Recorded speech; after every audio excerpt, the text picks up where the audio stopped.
Hello, this is Kali J.N.S. Happy Friday, and we are with NOCD University Esoteric Studies Department.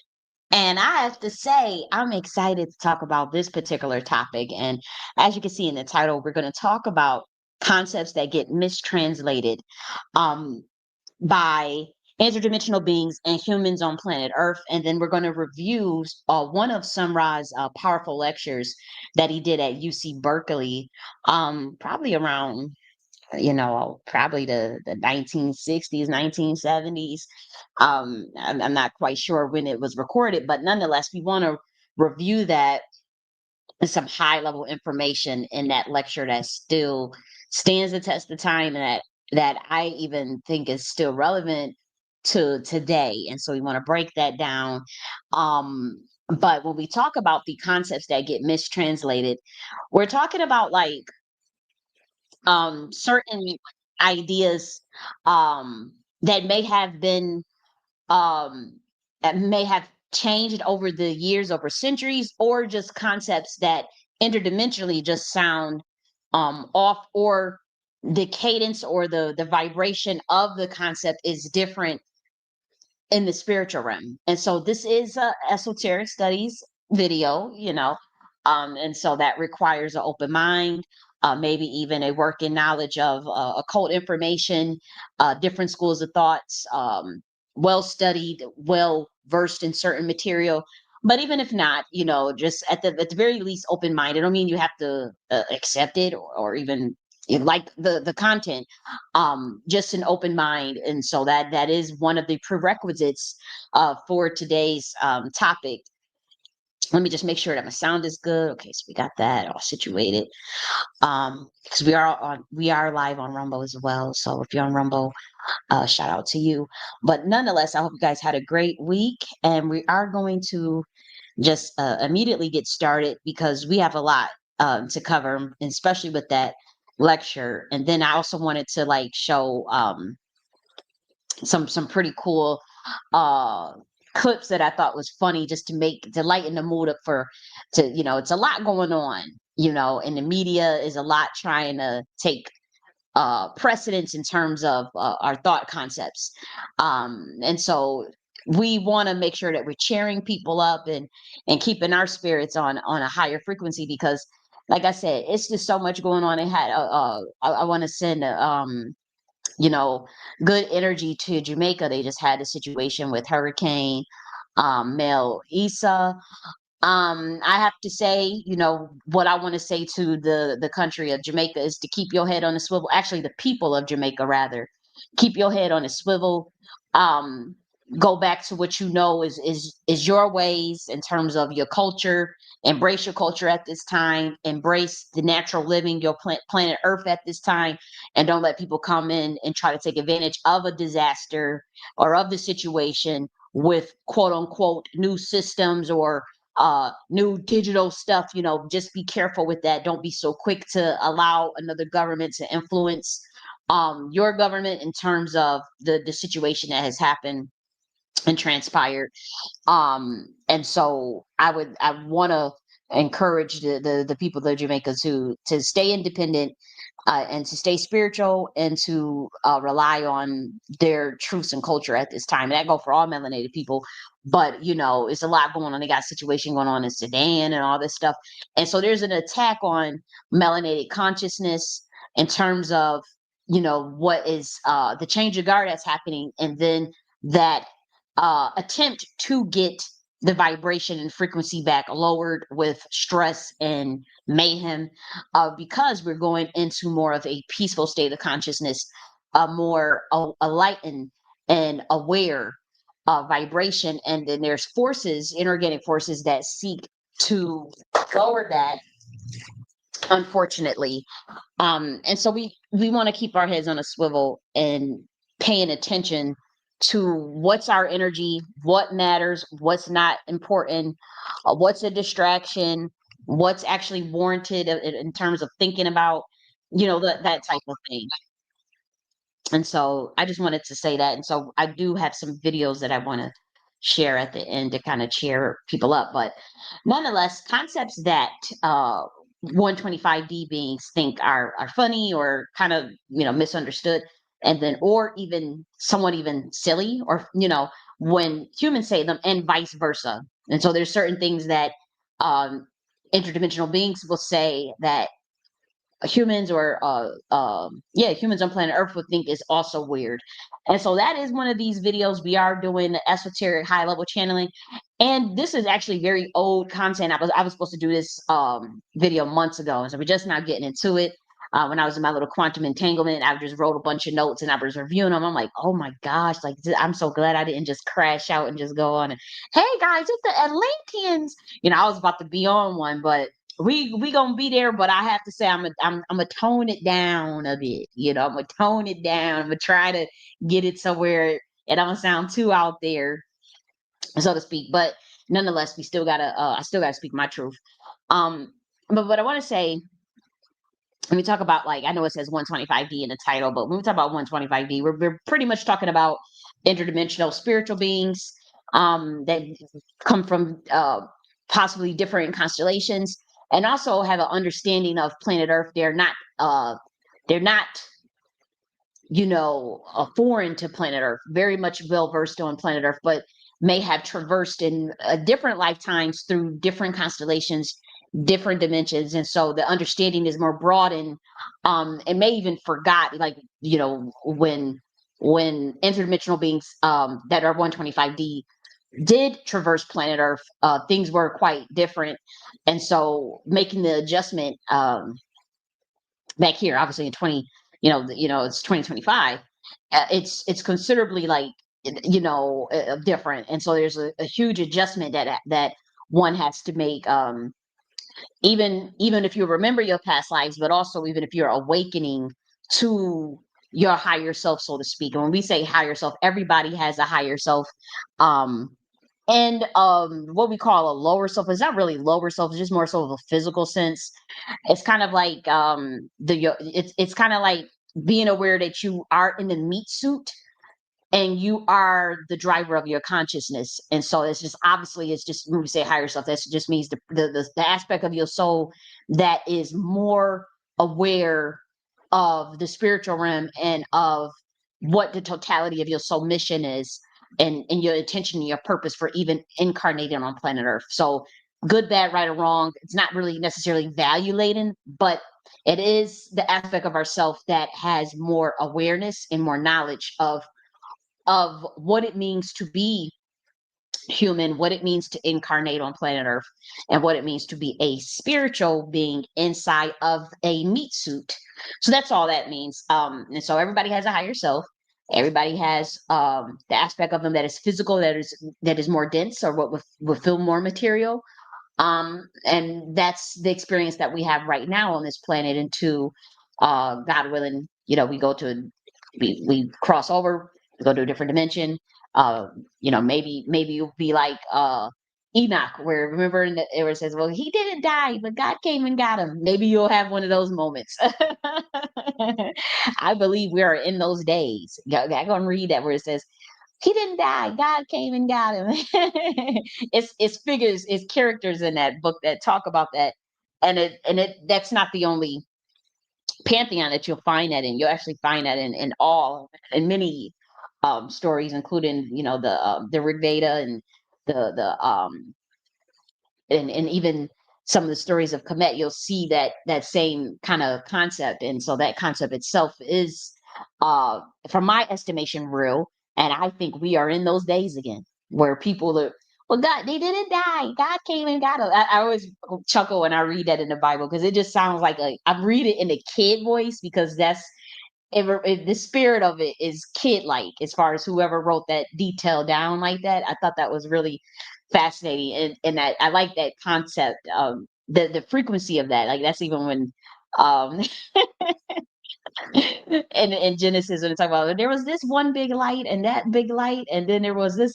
It's written in such a simple way where it was just like, that's all we needed. Like, the concepts that I was explaining in a lot of my material, especially like the alternative to Freemasonry, and then like the age of the divine feminine, they're so convoluted. I mean, it's like, it's the same concept. It's just so much simpler. And for some reason, I'm like, that's what was needed. That's honestly where we're still at. And not to say people are kid like, because it's not a degrading way I'm saying. I'm just saying, like, to take a complex concept and to just bring it down to where a kid can understand it.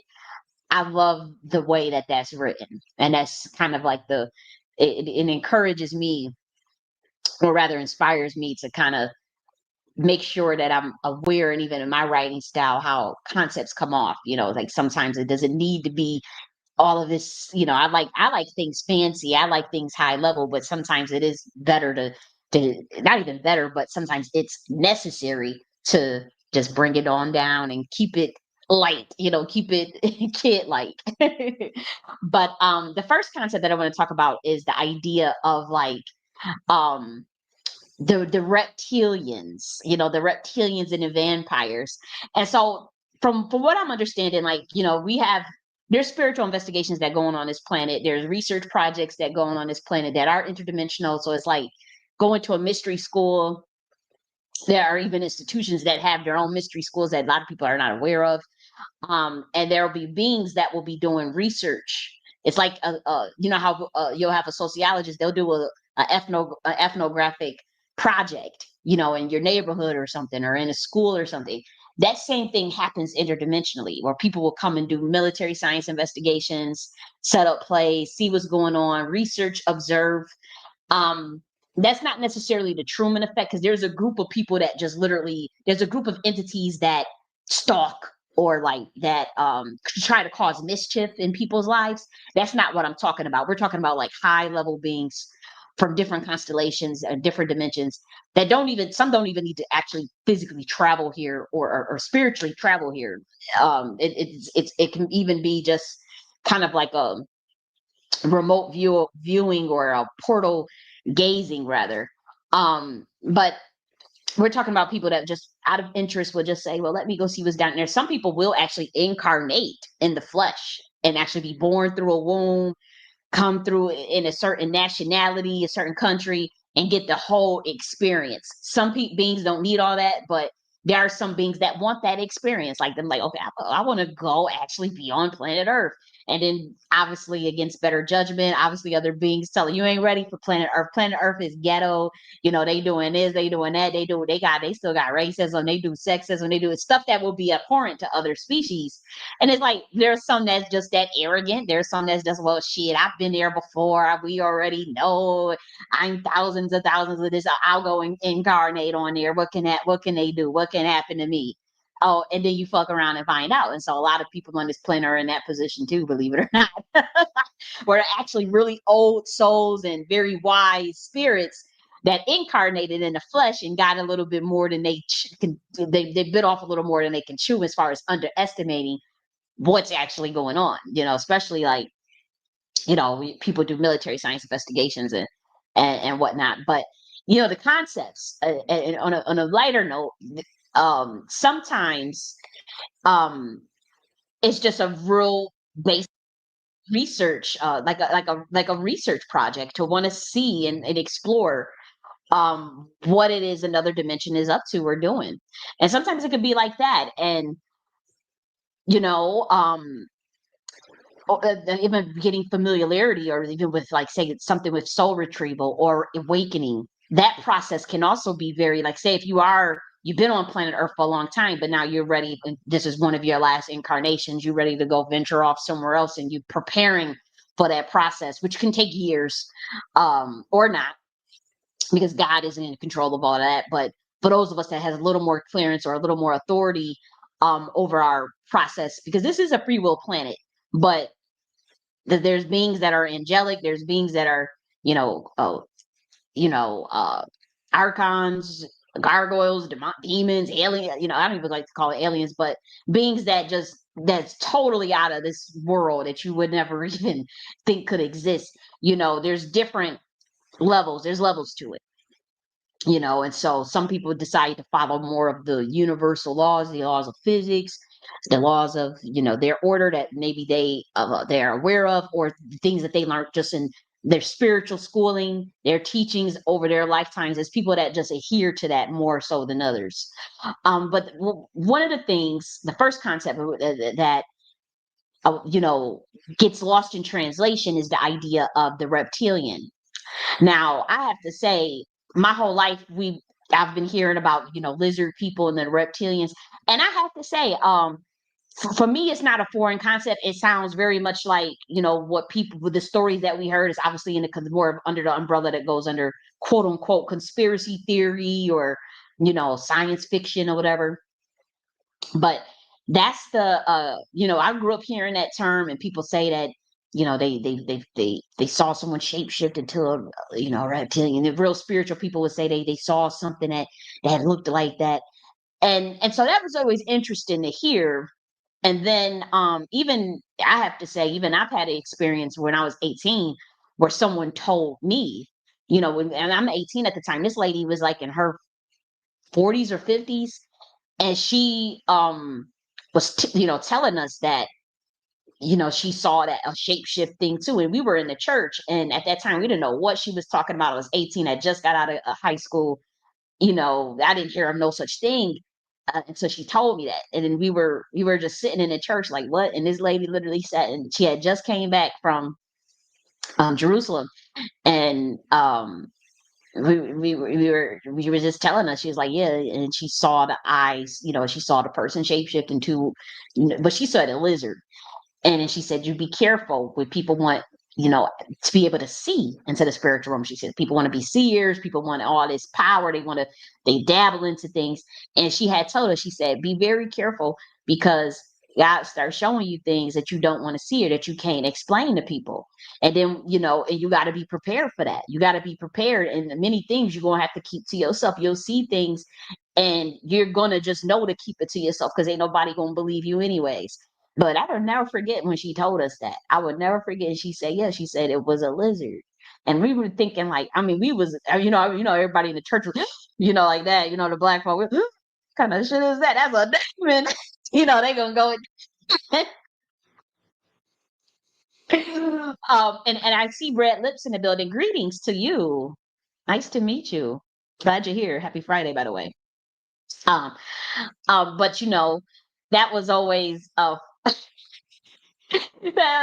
was always a story that I remember. But then, before YouTube took its turn towards censorship and whatnot, they used to have it used to be a lot of YouTubers that used to let it rip. They used to release the Kraken on the conspiracy theory stuff. I mean, on a spiritual, I mean, it used to be the Wild Wild West, and you could really, I would never forget. I used to see black women, white YouTubers, they used to be talking about they experience seeing these different beings and shapeshifters and characters and interdimensional stuff. And it was really fascinating. But I noticed that all of those channels either got targeted or they literally are just gone.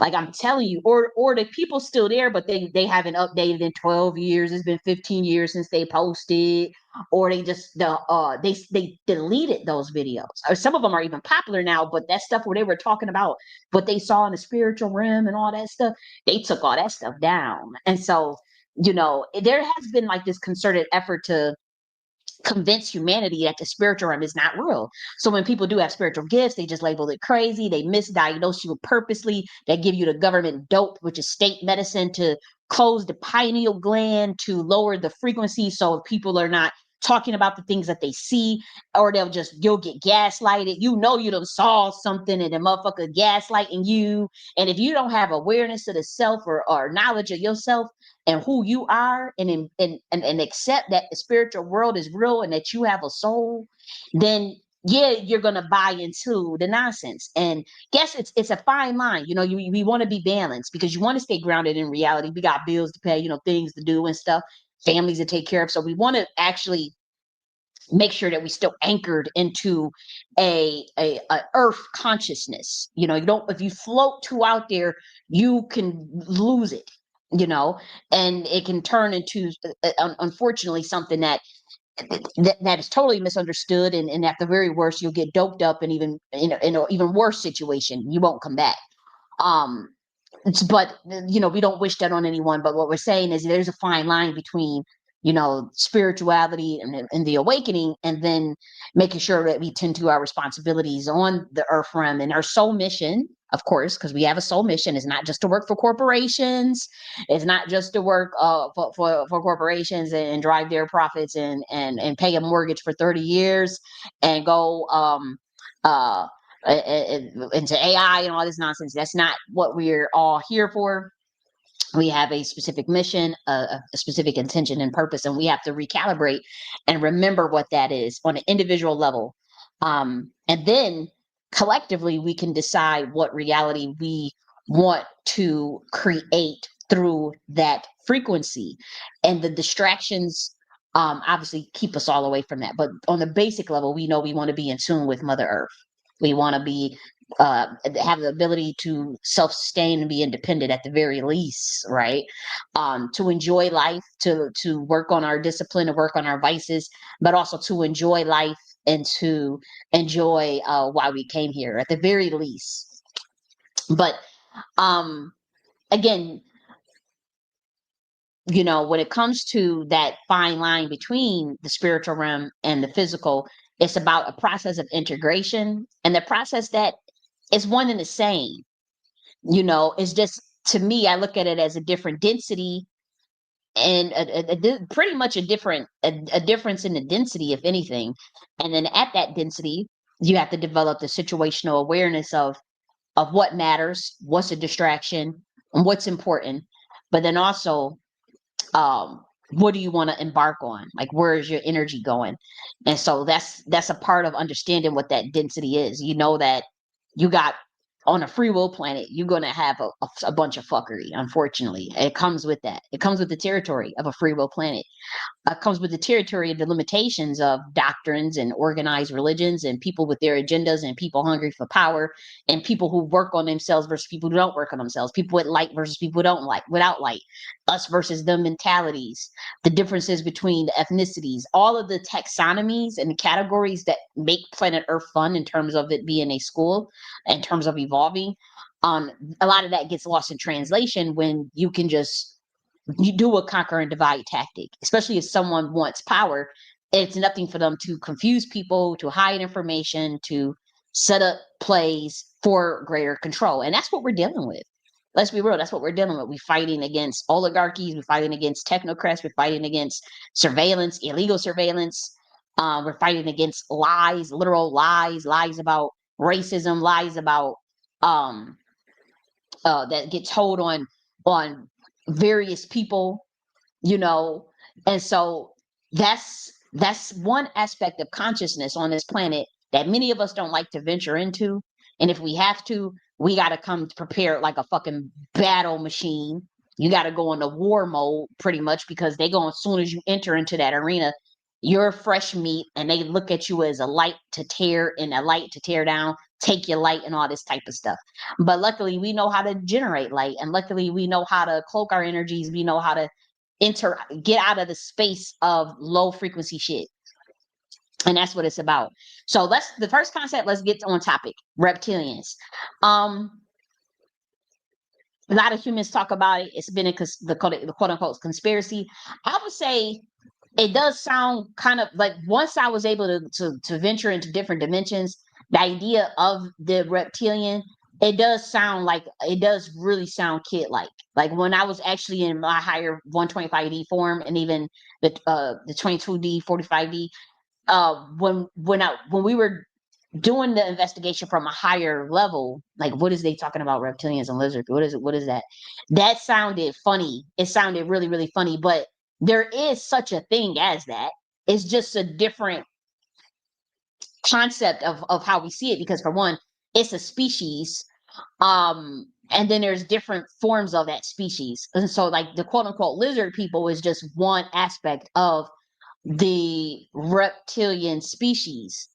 That's not what you would call just all the totality of what reptilian is. But also, we notice that it has a very negative connotation, because those beings, the lizard people, so to speak, those beings, from what we understand, they tend to be lower frequency. They have lower vibration than humans. And so humans don't have the best concept of them or hold them in the best light. And so from what I'm understanding is that there's different species within that makeup. Spiritually speaking, we're talking about, of course, interdimensionally speaking. So you have the lizard people that will be obsessed with control, drink blood, all this stuff. Pretty much what you hear other people talk about, how they were fearful, or like they shapeshifted, they were trying to invoke fear in them or something. You have that, and then you have serpentine bloodlines, the seraphims, which are like dragons. Even the whole angelic class of serpentine bloodline, that is the second, actually the highest ranking class of angels close to God. Those beings are serpentine. Those are not the same as lizard people or reptilians. Those are totally different beings. And then you have um obviously more of a dragon base. Uh, that those class of beings, you see the concept of dragons everywhere, in every culture, including even the Bible. Um, that's not the same as a lizard person. That's not the same as even the seraphims. That's not the same as chimeras. But chimeras can have that serpentine epigenetics, will you, or some memory consciousness. And so it's a hard concept to unpack, because it is a spiritual one, for one. And then you have the machinations of people who instantly want to demonize everything without even having knowledge of even their own texts, that it's in there, and that they're actually a class of one of which would be even a class of angels technically, and that would be the seraphim. Nobody wants to talk about that. Why are everybody acting like, because they had this propaganda. The propaganda was, they always knew that seraphims would come back, dragons would be revealed, all these different species would be revealed at the end times. And so the thing was, to, if you misinterpret stuff on purpose, the thing is to demonize the dragon, so to speak. And so now you have this issue where, you know, say they always show Archangel Michael standing on of a dragon. Why wouldn't they show that he shapeshift too? Why are they not talking about the seraphim class of angels, which are higher than the archangels? Those are fiery serpents. That's what it literally says in the Bible, in the Ethiopian version. So why is the instinct to just label that everything, all of it, a demon, all of it? You know. Now, do you have some fallen angels that may fall into that category of serpentine bloodline, or even reptilian, so to speak? Sure, probably. Um, do you have actual demons that possess um, serpentine or reptilian energy? I'm pretty sure. But I always found it, I find it almost suspicious, to be honest, that the narrative, and then like even in the face where the scholars had to come back and actually admit that, yes, seraphims by technicality would be fiery flying serpents. That's a dragon.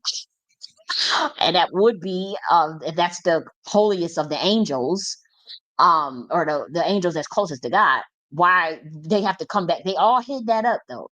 But when it was about, when we were talking about dragons, some years ago, it was just like instant demonization.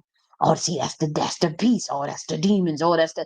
But when we point out in their very book what the actual dragon is, in their very Bible, now the scholars are quiet. The pastors are quiet, because they didn't even read. They didn't even know. They didn't even miss it. They didn't even read their own shit. They going to misleading people for money, or for the Masons, and misleading people astray, and wouldn't even come clean and go back and fix what they had told people, you know, about that group of species. Because to be honest, it was to cause confusion. Just like they didn't tell people, like, well, you got to go to the Vatican, you can do your research, but they didn't tell people that Yeshua was in the order of certain, or that there was an order called the Dragon Riders that also relates to Chaldean Magi's as well as Yeshua. They didn't. Why wouldn't they talk about that? They all covered it up. Hey, I'm going to terraform and destroy. How are you today? They didn't. They didn't talk about it. And so now today they talk about reptilians and there's instant demonization, maybe rightfully so. But what I'm saying is there are various species within what would be classified, just like you have different amphibians. You have the Octarians, not avians rather. That's a bird. That's from the bird species. Um, they're not called human. What's it called? It's they shapeshift and they'll look like it's like a mixture between a human and a bird. I actually have seen humans. I could tell. I said, "Oh, that's an avian." Like they look like a human, but when I see the spirit that's attached to them, I could tell what they are, what they really are in the spiritual realm. Just like Octarians, a lot of them times they tend to have a feline energy, like a cat. A lot of cats tend to, come from from where the Octarians are.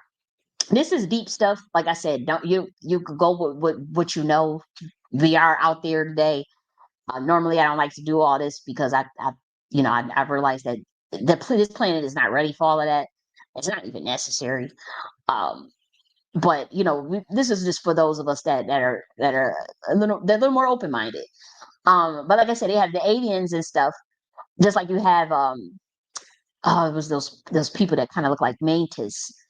People that kind of they're humans, but they have more of a insectile vibe to them.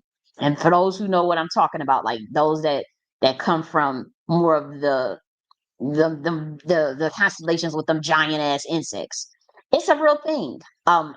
It is. And so when we talk about the reptilian species, that's a whole umbrella to unpack. Which ones? What type? They talking about the angelic class, the demon class. That's a whole other topic than the earth angels that's already been here, the serpentine beings that's already been here, the netters from Kemet. A lot of them come from at 22D. Like, what are we doing here? The netters and the Nagas beings, those are not demons. The Nagas beings are not, a lot of them are not even fallen angels. Like, they're not, like, Kalima is not a fallen angel, but she's an angelic essence, but also is a very primordial essence, and also went through the process of more of the ascended path, have a lot of darkness, but goes all the way up through the machinations of becoming into godhood. That's not just her, but it's so many of the species of that ilk. Though not all of them are fallen angels. Like you just can't say like, oh, the entire pantheon of Kemet, those would be the fallen angels, or the whole pantheon of the Nagas beings of the Hindu school of thought. Those are all fallen angels. Some of them are cosmic beings. Some of them are earth angels. A earth entity is not the same as a fallen angel. Some of them are sent here just to teach, just to observe, to be around, to do whatever they want. Some of them actually like planet Earth. They stay for a long time. They call them Earth angels. That's different than uh, of the 33 that got out during the rebellion. A lot of people demonize the number 33. Like these are all things that's another concept that will be really childish to a 125D being. How could you demonize a number? God created all the numbers. God created math. God created all the numbers. So how could you just say the number 6 is demonic? When I hear stupid shit like that, I'll be thinking like, how could you not see the duality even within the numbers? How is the number 6 demonic? And God created all of the numbers. So God just decides that this number is going to be demonic, but the rest of the numbers are going to be what? Angelic? Like I literally saw that. I'm hearing people say, "Oh, see that number, satanic number 9." What? What are we doing?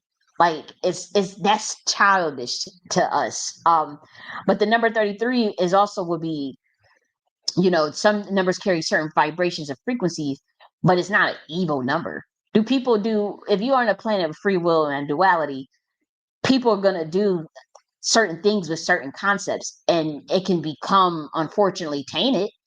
But that doesn't change the cosmic or the original aspect of what it was created for. That goes for all concepts. That goes for any concept.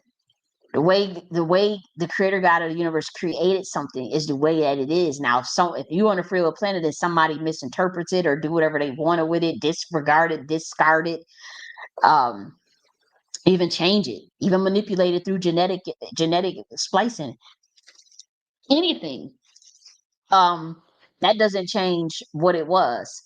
And then when things have to be auto-corrected and restored or renewed, that which was altered will get put back in its place. That which is not natural will get destroyed. That which is unhelpful and backwards and just stupid, to be honest, will be destroyed. One thing that we know about God, God may not even be, whatever you want to say, God may not even be loving, but God is intelligent. Now, I think God is love, and I think God is intelligent. I don't even think that certain gods are all knowing, and we can prove that. How do we prove that? Even when you read it, it says, "Who told you was naked?" And then, like in Genesis, it says, "Who told you was naked?" That was one of the questions. And then another way you know that is when um, God says, but that particular God says, "Your brother's blood," about with Cain and Abel, "Your brother's blood pours out to me. Where's your brother?" See, but an all-knowing God would have said, "We already known where the brother was," right? If someone that's omnipotent or omniscient would have known who, well, your brother, blah blah blah, and then that person would try to lie to God, so to speak. Um, but the way that's written, you could break that down and be like, that's not the characteristics of the energy that's omniscient and omnipotent. It's not important to the aspect of what God is, because you have the creator God of the universe. Now that God, the creator God of the universe, is most likely omniscient, omnipotent, all those things that we ascribe to. But we know that there's other deities. We know even uh in the Bible, they say in Psalms 82, God judgeth amongst the gods. God judges amongst the gods. That means that there are other gods. And if there are other gods, the way certain sacred texts are written, just you call them sacred or whatever, whether they are or not, I don't care. That's not the point. The way that sacred texts are written, just from a logical perspective, because God is logical, and this is why they don't want humans to think too much. If someone says, "Where is your brother? Your brother's blood cries out to me," and you ask, "Where is their brother? Where's your brother?" How could you be all knowing? You wouldn't need to test them because you're trying to figure out where the brother is at. And then also you say, "The brother, I smell the blood," or something. And so that's how you kind of know that. And like I said, that still doesn't take away from the entity's divinity or the fact that they are God. What that tells me is that there are gods that don't know everything. And interdimensionally, if a God is not interested or vested in human affairs, they wouldn't. That makes total sense to me, because I know for a fact that there are gods that are very indifferent towards human affairs on Earth or planet Earth itself, and know what the fuck is going on. And they would, if they would have to be like everybody else and do a spiritual investigation and observe and watch and ask questions just like anybody else. They may have more access than the average other beings on this planet, but they would still have to go through that process. And so I thought that was really interesting, actually. When I read the story with Cain and Abel, and it says, "Your brother's blood, where's your brother?" Or even when Adam and Eve got caught, when they realized they were naked and they put the twig on dick and pussy. And then that God says, "Who told you were naked?" Not like, if a God is all knowing, they would know that. Oh shit, the serpent untold them that, and then afterwards about the apple and the tree of good and knowledge and evil and all these things, good and evil rather. The way that is written, there's that is a entity that has to investigate. That is an entity that asks questions because they don't know what exactly is going on. So that means that they create something and they don't meddle in the affairs of that. And what would they do? But then you see the switch over of the concept of the jealous God. That's how I personally conceive as a 125D being, that there's a emergence of different characteristics of two different gods. I can clearly see that.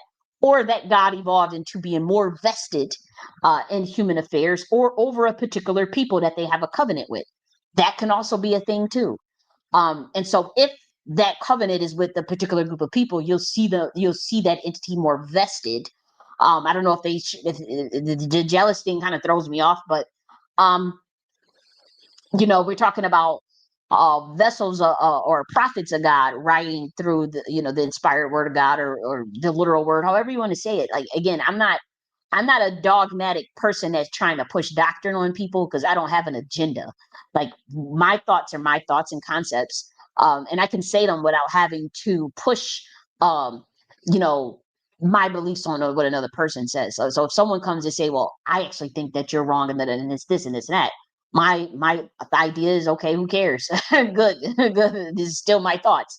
And also, for anybody that actually do want to, do panel style, or uh, come on the channel and bring their thoughts and concepts to express ideas, you know, you're more than welcome. Or just have a conversation, basic conversation. If they want to debate, you can debate. But if, just like, I'm interested in conversation. I didn't want to be like, I realized, I said, actually somebody messaged me and said, well, what can we do if we wanted to actually just have more of a interaction and talk? Like, yeah, I could, if anybody ever wanted to come on the channel and even discuss a certain topic, just reach out. We can just set it up. Or even if you want to come on now, you can come on now, for all I care. Because I think you could send a link or whatnot, and then they could come on or some shit like that. Yeah. But um, I thought it was really interesting to see that. And even, when Yeshua says, why do you say I'm good? No one is good except God. See, people don't be reading. People be reading, but they don't be reading, you know? And even like the reasoning for because it's the difference between a warhead and then someone that is more passive, and what that takes in order to, like, say, if they've discovered a power source of how to maintain a certain frequency in order to do what they like to do, raise the dead, heal the sick, and drive out certain entities. That does require, we know the frequency that requires. We know the actual hertz. We know what people would have to do on a daily basis just to maintain that frequency. Like, I'll give you an example. Tahuti himself, and he does interdimensional shit, all types of intergalactic shit. That being has to meditate for 2 hours a day. 2 hours a day, a very specific meditation at a certain frequency, just to be able to maintain, to be able to traverse through different dimensions and to keep their power source.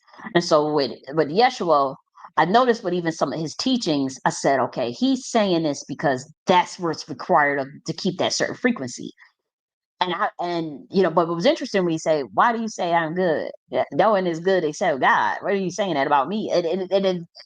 It throws you off. And then when he's teaching certain things, even certain things that's for the GIA, will be like, hell no, no. You touch my cheek. It ain't no giving no other motherfucking cheek. I'm thrashing your motherfucking ass. I'm stumping your ass out with some Tims. I ain't giving you no other cheek to slap. Throw your motherfucking dukes up and let's go to war then. That's how a warhead is. That's how a lot of war gods operate.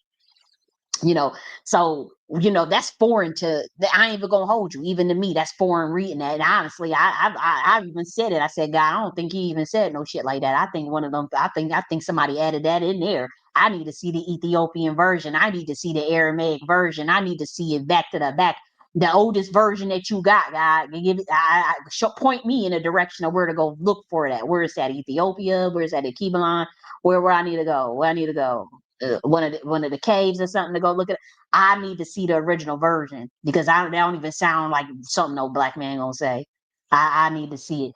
And so I said, well, if there's deeper meaning or deeper reasoning for even saying that, reveal it to me. And what was revealed is that there's a frequency, because at that time they obviously had the target individual program and this ID, a different version of Project Monarch, but at that time it wasn't no touch psych warfare. It was psych warfare in touch.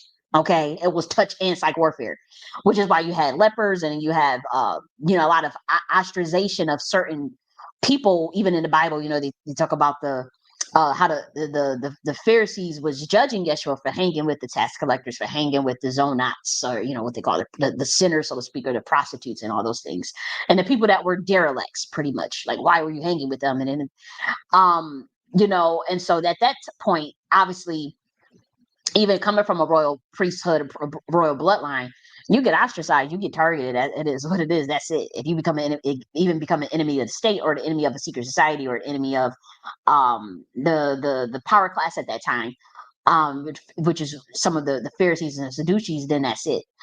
And so they did psych warfare, but it wasn't no touch.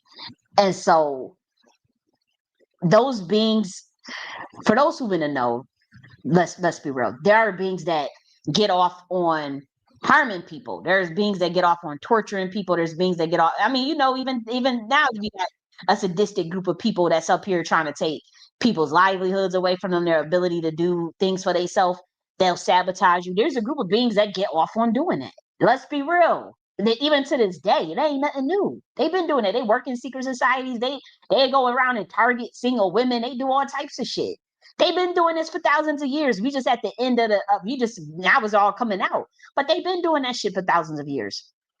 And so even you saw what happened with John the Baptist, how he had, um, that was even the case of targeting, even his beheading. But also that's why he lived the way he lived. He got rid of all the possessions, lived off of locusts and honey, and lived in nature, off of the earth, and kind of kept and these were a royal bloodline, and they still said, no, fuck that, because they already knew what it was. It was more so about staying free and keeping them spiritual gifts and warning other people of their bloodline to stay out too. But with Yeshua, those particular verses that I'm still grappling with, from what I'm understanding, this was his particular IPU in which to maintain the frequency, that certain cadence. And I'm not giving out the frequency for those who know, they're in the know. It's if you've been following what we've been teaching, you know the frequency, you know the number, the exact number of what it takes. That requires, I mean, it even because I know at that level, I've experienced that number before. And even me, because I ain't gonna hold you. I'm a fighter. I fight. And so even me, I couldn't even stay up there, because I'm telling you, somebody slapped me, I'm slapping your motherfucking ass back. and I say, God forgive me, I'm work in progress and stuff, we'll deal with it later. I could, but no, that's just me. That I can't relate to that. I ain't that kind. I'm just not. And there's other figures. Thankfully, there's other examples. But that's just one example that they aspire to be. But what I'm seeing is more so of the frequency, that it was more important for him to maintain that frequency, and that amount of power, versus go and give them that reaction for those who feed off of those reactions. Okay, it's people at that point that feed off of trying to take people's light. And so there's a way to generate light by doing the opposite of what someone expects you to do. If someone's trying to take light and harness light, and you do something that generates more light, then your frequency goes higher. And I'll say this. This is like, I'm gonna give y'all a code right here. Those teachings about, turn to others. If someone asks for this, give them your coat as well. Believe it or not, that if they're doing that in ill intent, the person that is doing it, that's asking you for something, or that has decided to slap you, that's like return to sender on steroids. No lie. Most of us ain't there, and most of us ain't gonna be there. We ask for grace. They say all of us fall short. Yeah, that's true. But let's be real. Scientifically, for those who understand, the laws of cause and effect, law of correspondence, law of polarity, if you break that down of what he's saying, someone's do the cheek, do the other cheek. Well, you generate light. The person that is doing the ill will, that's a return to sender automatically, because it's a vibrational mismatch. That person, Yeshua, he stays higher. His frequency goes higher. He stays high. He generates light. It vanishes the other entity, because that being literally is trying to steal light. This is usually a lower frequency person anyways, that's trying to harm you, slap you, take from you, blah, blah, blah. Even if they did ask for something, even if it's coming from a genuine, pure place, and they ask you for your help, and Yeshua says, give them the coat too. You give them they ask for the shirt, give them the coat or some stuff like that. And then also, once again, generates light. It's a natural return to sender mechanism, for good and for bad.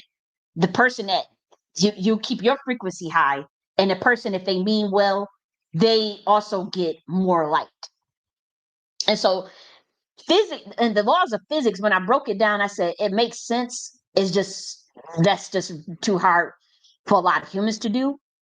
I have tried it. I know for a fact it works. I have tried it. I know for a fact that it works. I tried it myself. It's just that I know that I'm a fighter, and I'm one of the war angels. I'm not like I'm on Archangel Michael type of time. Archangel Michael will whoop that ass, okay, stomp that ass out, and it is what it is. And so there's a group of beings that are very close to God, angels of God too, that are warheads, and that is okay, and that is fine. Um, and so when but to study it scientifically, I said, well, what actually is he saying here? Because when I saw that, I said, I ain't giving nobody no motherfucking else cheek to slap. I need to know, and I had to break it down scientifically. I said, okay, we talking about the vibe. If I know he's at this particular hertz of light, and if there's a being that's trying to take light, and everybody knows that this is what they do down here. They just harness energy, pollution, steal light and shit, and try to transfer kinetic energy to rise up and fall down. They sacrifice people. We already know about that. And so, well, what's the science behind this? This person's trying to maintain a certain frequency or generate more light, and someone's trying to take light. How do you do? Okay, so when I saw the equation, I said, well, that's a return to sender. I said, that's a return to sender code. I said, okay, I get that. That's instant return to sender. But then he's actually able to take more of what they looking for. And I tried it. I tried it. If someone is trying to take something and they get off on seeing people unravel and seeing people fail and all that stuff, there's ways to short circuit they shit. And that's all that's what those verses do.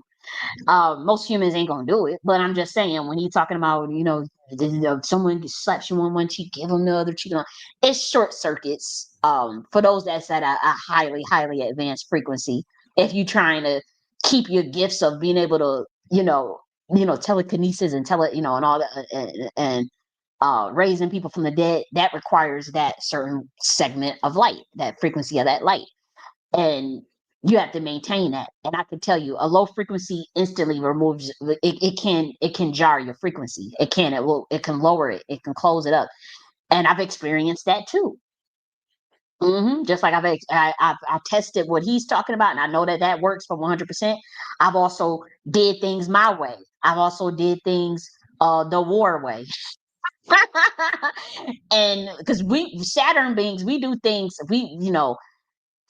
those that get trained by GIA military base on Saturday. Let me shut up talking too much. But for those, that when we talk about entropic regression on certain systems and all that, that is, and that's like wartime. And it can affect you to do entropic regression on a system. It affects you, and you have to constantly talk with the creator source and that within you, and constantly be extremely self-aware of when it's too much and how is it affecting you, because it will lower your frequency too. That's why it's rarely not done. But if it has to be done, it's for a serious manner.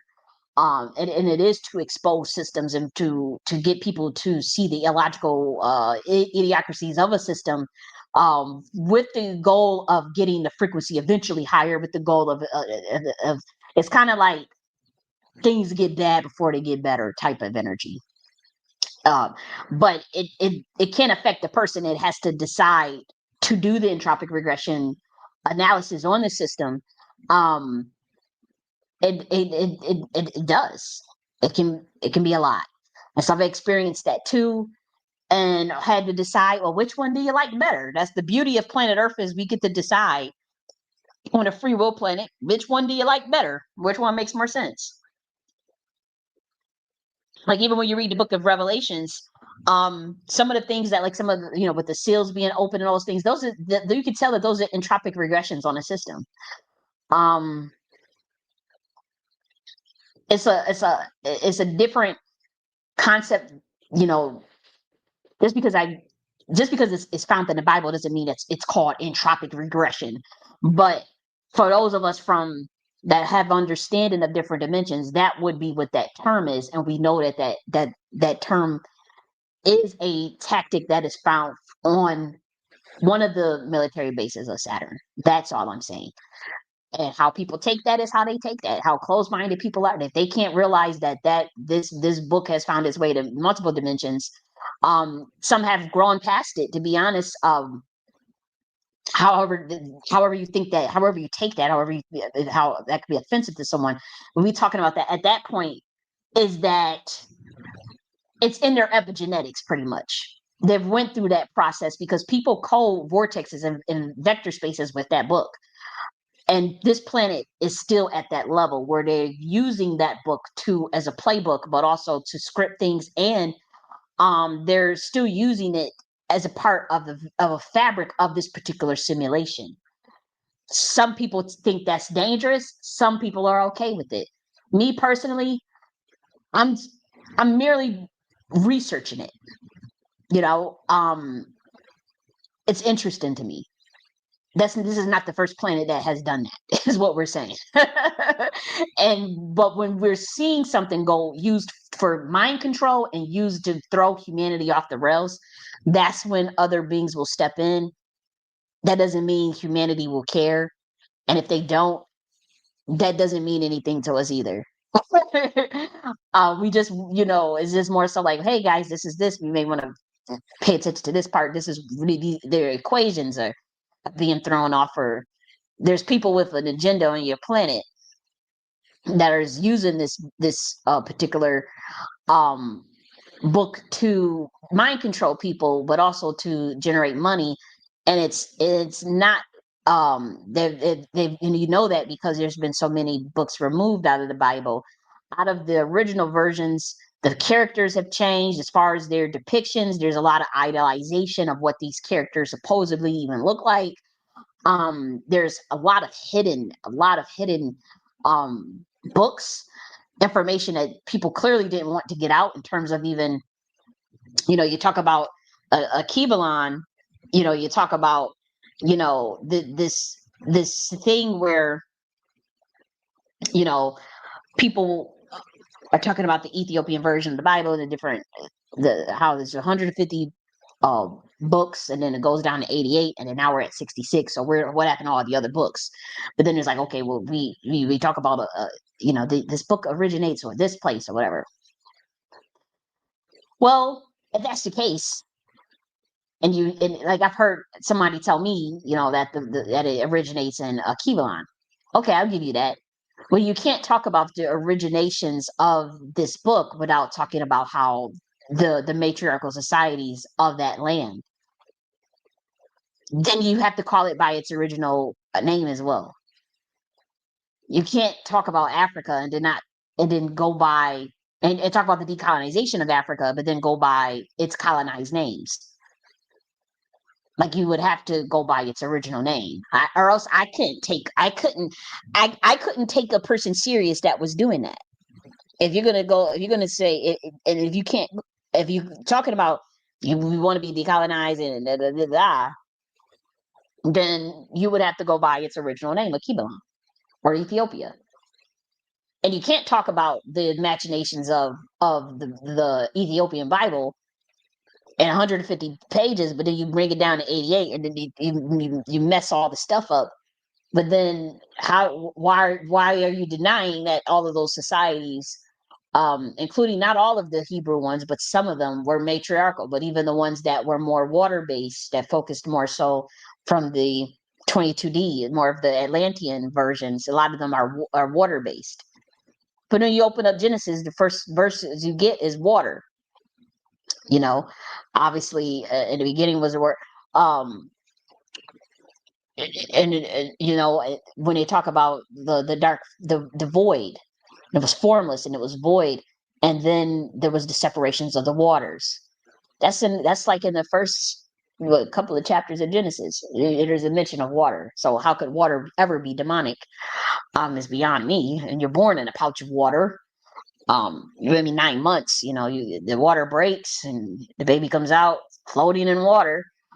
So it mind boggles me that there's a demonization of water, and the marine spirits, and then the demonization of or the dismissal that those societies were matriarchal while still purporting that the Ethiopian Bible was originally founded in a Kiblan. My thing is, look, did nobody tell you niggas to go and change it around? Now they don't want to acknowledge that Europe was civilized by black people for 900 years, and that monarchy, you can't get blue blood without black blood, and that them niggas was going around after the overthrow the Queen Mothership and messed up that Bible and took up all that stuff out.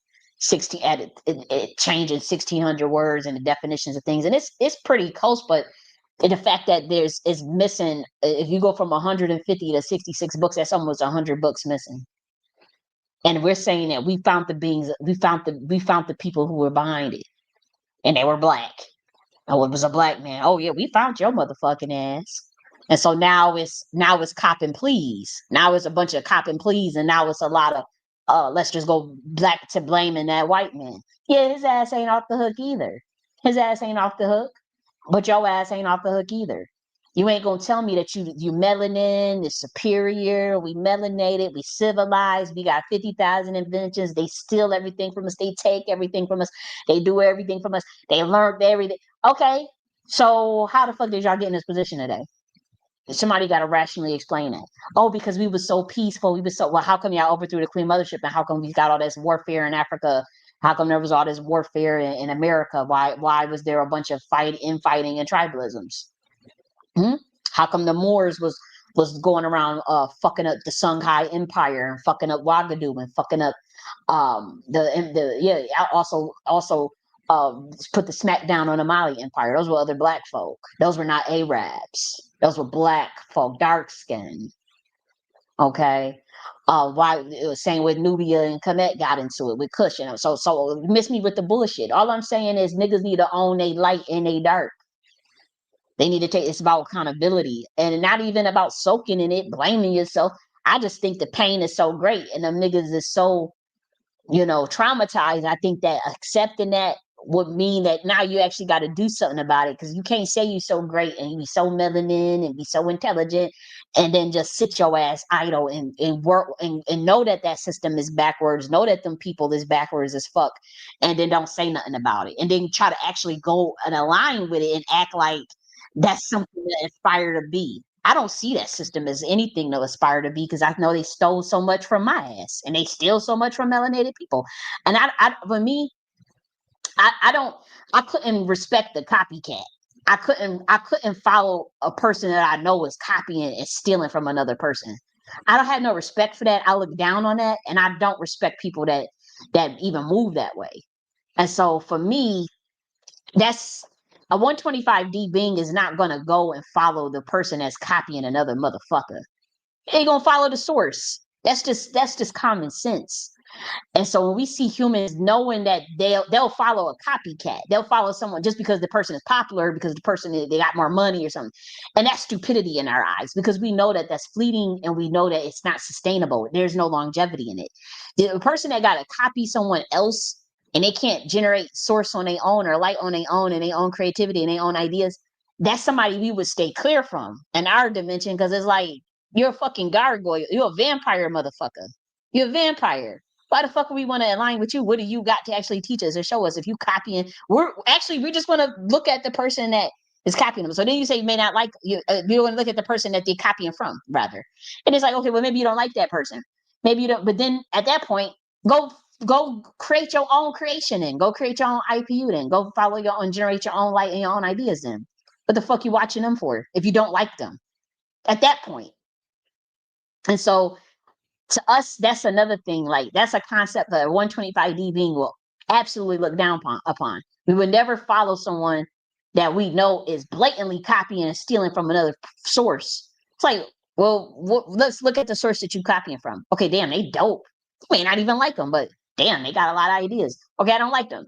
Okay, well, I'll just not watch them and I'll actually just do my own thing. I wouldn't copy them and then hate on them and then say I don't like them, but then you copying them. That's jealousy. That's just low frequency as envy. And so 125D being does look down on that frequency.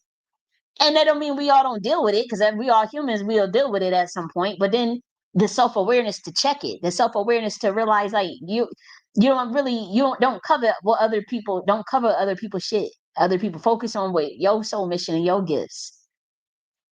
Like that, like what we see down here, it is kind of mind boggling because somebody will just convince themselves that they in a competition with you and your ass don't even be thinking about them. Like I even had to deal with that. I don't be thinking about another motherfucker. Somebody would convince themselves that I'm their competition. I'm like, I don't fucking know you. I don't give a fuck about you. I do my own thing. I focus on my own creations and shit that I like. It could be cheesy. It ain't. I just released my little song. It's rough. I can even hear some of the pitch and the cadence of the beat where it's not matching with the cadence of the lyrics, but I'm okay with that. I said, well, I'm an amateur. I admit that I'm still learning how to do this music thing. I can sing, I can carry a tune, but I said, well, you know, there's somebody that they could fix that instantly. They would be able to hear. Okay, you trying to change. You want the cadence and the melody to match the beat better, and they will know how to change that pitch. I just didn't know how to change it to slow it down enough to where it matched better. I did my best, but I said somebody else would be able to instantly, that understand music considerably more than I do. I just go by ear, but we talking about there's a science to music theory, and God created music, you know. And so if God created music, that's another thing where we wouldn't like as another concept is like the demonization of certain types of music, or like the demarcation that music is just some standalone concept. Music is a universal language. God created music, and so that's another thing. If you don't understand, like this condemnation that happens down here. I'm looking for this note because I had made this note. Um, yeah, and like I heard someone, this like I understand that certain frequencies or certain concepts in music could be problematic, right? Like obviously, someone's talking about killing and harming someone in their music. Maybe you don't want to. You don't want to listen to that. Maybe it's not even maybe. You most likely don't want to listen to that.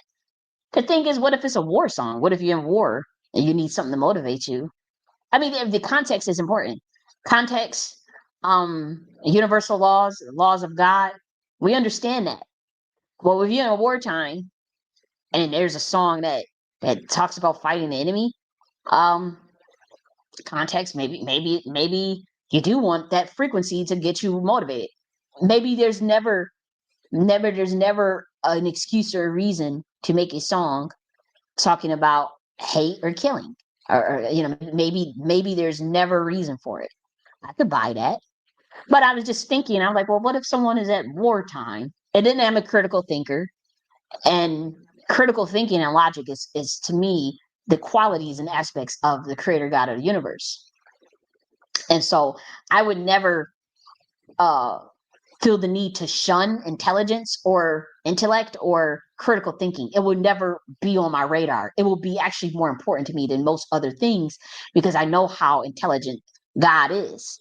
When we think of universe and we think of the grand conception of life and the things the patterns that we see even in nature, we know that there's an intelligent force behind it.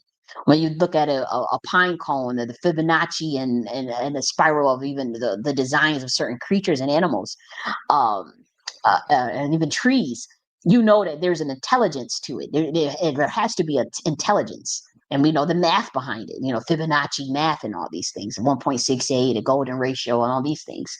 So we know that numbers are important, and we know that math and logic is important. And so to me, critical thinking would be important, wisdom and knowledge.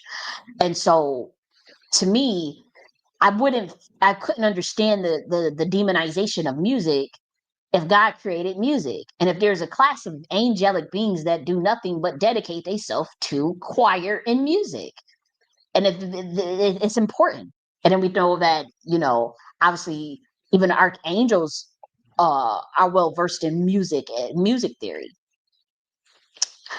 And so to me, I wouldn't understand how how an aspect of that could be demonized. I see it as a creation of God. I do. That's just me. Now, what the frequency is or what the intention behind the music, yeah, that could change it. If you could have a low frequency ass song out, drill music tends to be low frequency to me. That could be something where it's like, oh, I wouldn't, I get that part, but the demonization of music, I wouldn't understand. And I do think music is very important, even in the church. And I personally think that the genre is not even important. I think the intention and the frequency is more important. And like I said, uh, even when you see, the verses is constantly, I would give, uh, my offer to God would be praise and thanksgiving. You see that a lot. Or God says, oh, we want praise and thanksgiving. What is that? The frequency of dance, joy, and gratitude. It's literally this frequency of gratitude. We say, I would dance like David, dance. Remember that song? I will dance, dance like David, dance, praise and thanksgiving. That's dancing. That's joy. That's literally the only offering that God is asking for. Hmm. That's another equation. You got to break the equation down. Praise and thanksgiving. Thanksgiving is motherfucker. You thank you, gratitude for planet Earth. It's literally just gratitude for the planet. Gratitude. The harvest is here. The crops are growing amazing. The livestock is healthy. Our health is good. Praise and thanksgiving. I'm gonna dance. That's why niggas love to dance so much. That's why Tribe of Judah love to dance so much, and they dance so good, dancing so good. That's praise and thanksgiving. I will dance. That's why dance is very important too. Dance is also a creation of God to me. Dance like David dance.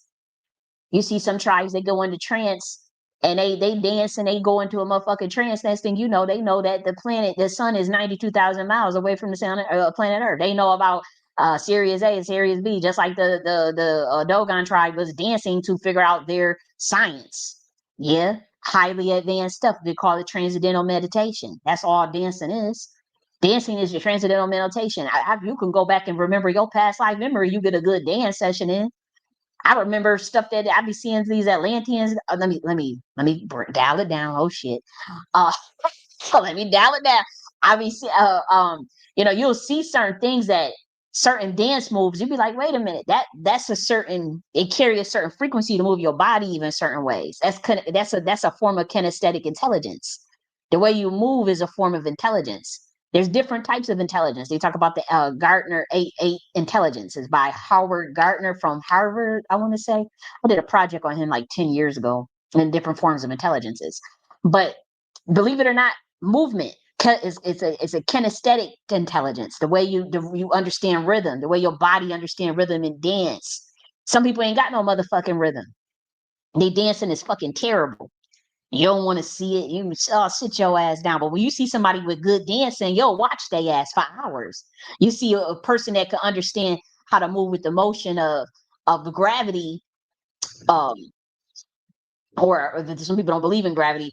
That the force or the inertia that can keep this particular vector space of density. If you don't believe in gravity, that's the best way to explain it.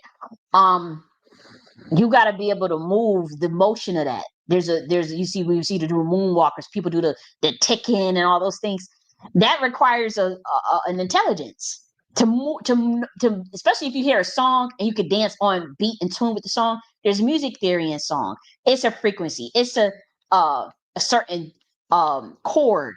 There's a certain what they call it is BPM, right? It's BPM is what is the speed when you're making a song, you hear that and then you hear that's like when you dance, you do an 8 count. 1, 2, 3, 4. 1, 2, 3, 4. You got to move that 8 count. 1, 2, 3. That's still a science behind it. It's still math. The fact that you got to count 1, 2, 3 when you're doing your dance, it's still math. You're just doing it with your body. So it's still kinesthetics. It's the same thing. And then if you put that with the song, the actual music theory in the song, the frequency that the song is on, and the count that song is on, the beats per the speed that it's at, the pitch, all of that, and you could dance with it. That takes us. It's a skill, and so that is an intelligence. Okay, and so I see dance as a creation of God too. And that's why I say, I will dance like David, dance. David dancing in his motherfucking clothes. The shorts, the pants done fell down, shaking that ass so hard or whatever he was doing. I mean, he probably wasn't shaking it, he probably was doing the crump or whatever, the crunk dancing and shit. Harlem shaking it. Harlem shake your damn motherfucking boxers off. He was Harlem shaking it. Har- he was doing the Harlem Shake, doing the heel and toe and shit, doing motherfucking lean with it, rock with it. You doing that lean with it, rock with it so hard, your motherfucking shirt done. That's praise and Thanksgiving. It say that the clothes, the motherfucking, the hem, it done fell off. So that's all that means. And so that's why when you think of praise and Thanksgiving, that's the spirit of gratitude. That's joy. That's all that means. And so music can never be demonized. I don't want to hear a Black person ever demonize me. I was shocked. I was flabbergasted. I said, God created music. What the hell you mean? We ain't supposed to be in the music in the church or whatever. No, you have to be. It's the only thing that matters. Is your music is your universal language. You know how advanced out they got a whole. I found out that some ancient tribes, right? I was doing some research on melanated folk. I got a whole book of the secret societies that I've been studying from ancient rituals. They got a whole language with just a horn. Now people play the saxophone. Niggas play saxophone. People saying trumpet. This tribe created a whole language using ram horns, and they blow. They communicate in a whole damn city with the horn, whole ass language, and it's a sacred holy language to them. Okay, and only they know how to break it down and know what the fuck is going on. So when we talk about even encouraging Black Americans to come up with whole new language, don't just always be thinking of writing it down, right? You got ideograms, you got pictograms. We're gonna create new pictographic languages, and you don't share it out. Only you know. Just like how nobody can really break down hieroglyphics. That's ideograms. Okay, and there's other forms of languages that you can do, without motherfucking speech. Okay, we ain't gonna break that down online, but I know that language too.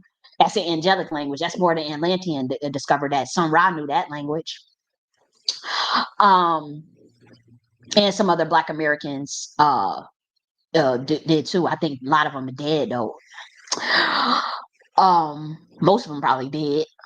Let's see what else. So you got ideograms, pictograms. I'm not telling you the language. I'm just telling you create the language using those methods because they're superior methods and they're more sacred. There's more safeguarded languages that you can create through the horns. Obviously, I'm not saying go get a ram horn, but you can. But I'm saying just get creative with it.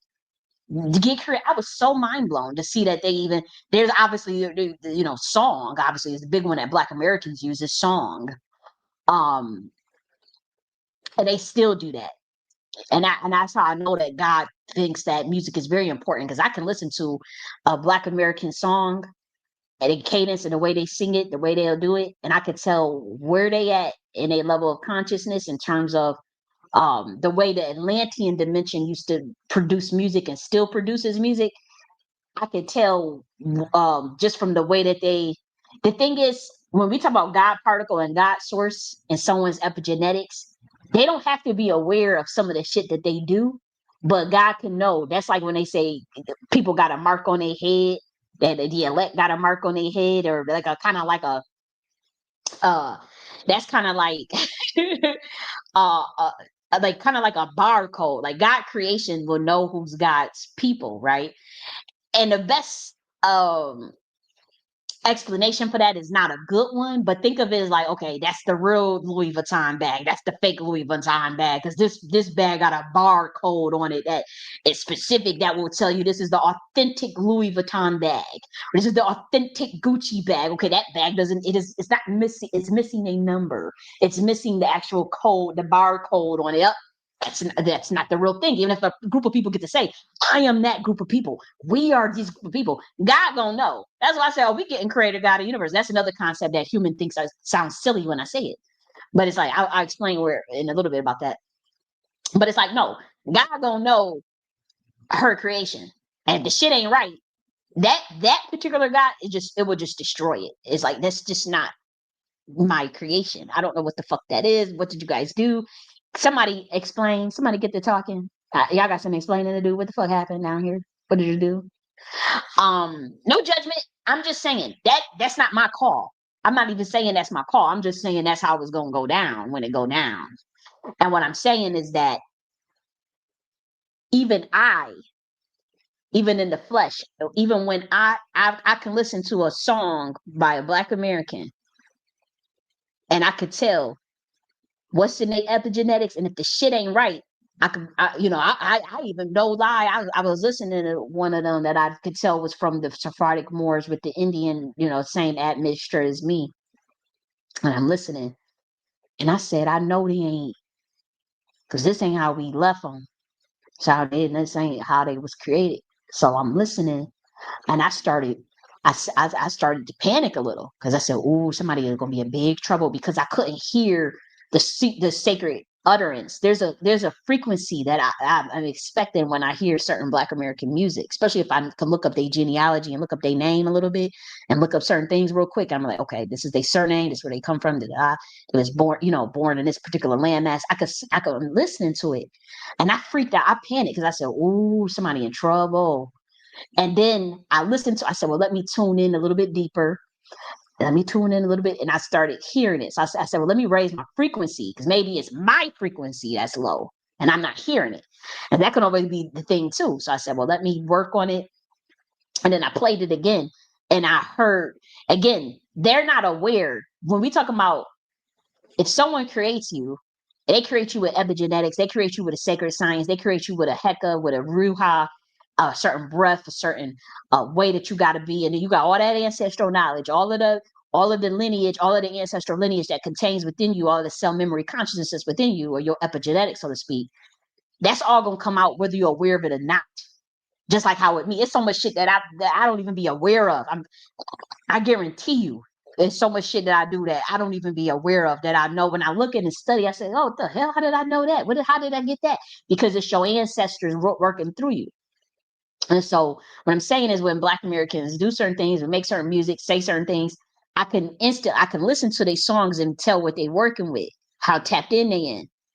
And they're not aware of what they're saying or they're just making a good song. It sounds good. But if they're gonna pick certain instruments, they're gonna sing a certain cadence, they're gonna sing certain notes that will reach out where another dimension or another group of people could be like, oh, that's an Atlantean. That's somebody that's a 22D being that come from this constellation, this star system. Okay, that they familiar, they know something about our stuff. How did they find out? And you listening to it. And so I was listening and I said, well, let me raise my frequency. And I was able to hear what they was that sacred utterance that I'm looking for with the cadence and the beat and the way they put the beat together. I said, okay, they still got it. Because it was about to be, it was about to be, somebody was going to get their ass smacked up. I said, who the fuck messed with them that much where yeah, we niggas is brainwashed, right? We got issues, people going through traumas and all these things, we got our issues, but no, they ain't, come on now. Your spirit is your spirit. Your soul is your soul, and the soul never dies. You may have a broken heart. You may even have a broken spirit. But what's in that epigenetics is going to be there. God's code, God's programming is going to be there. No matter what.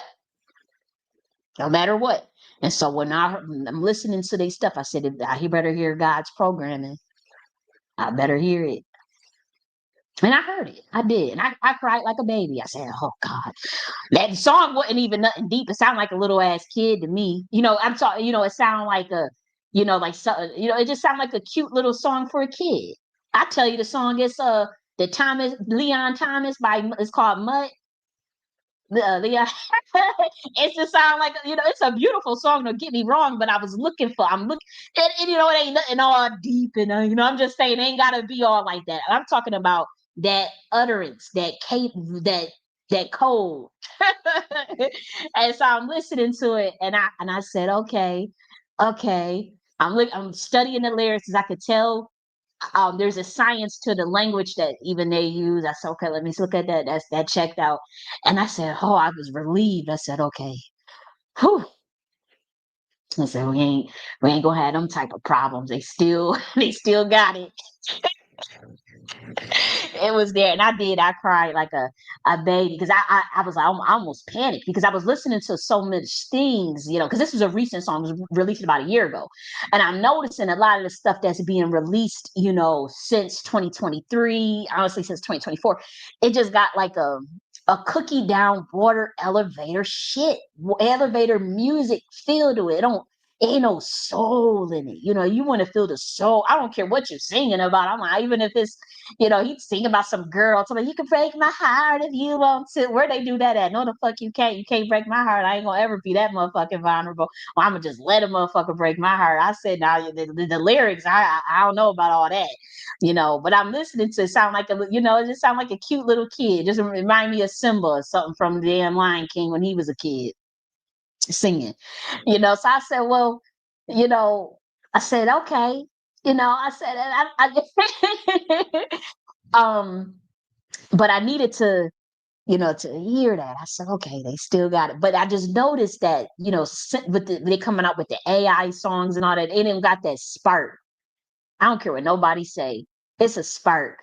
You're looking for a God particle. It's a light that you could hear it in a song of a real actual when a real spirit is behind the song, a real human is singing it.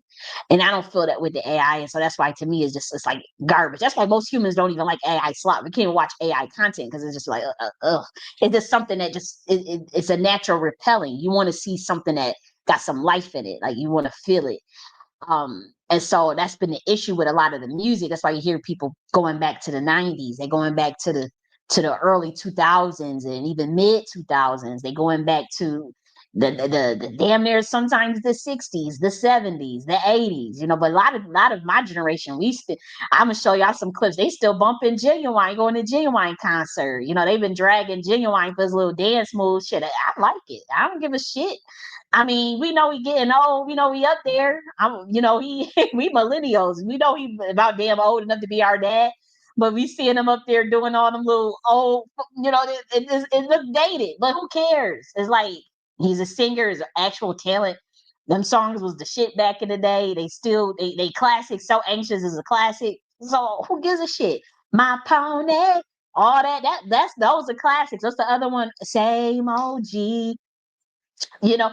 So don't nobody care. They sitting there dragging him all on the internet for the Gen Zs. They don't know Genuine, so they sit there. They cracking up at his dance moves and looking at us like y'all like that shit. Like they talking about they go to his concert and they said I would want a refund if I saw that. No, we don't care because for one we support. We want to support our elders and we want to support good talent and things we grew up watching. So I don't think that's fair to say. I think I actually encourage Black Americans to go get you some Genuine tickets when he come to your city or something. Go support him. Especially if we millennials and up. We know who Genuine is, and even some of the Gen Zs.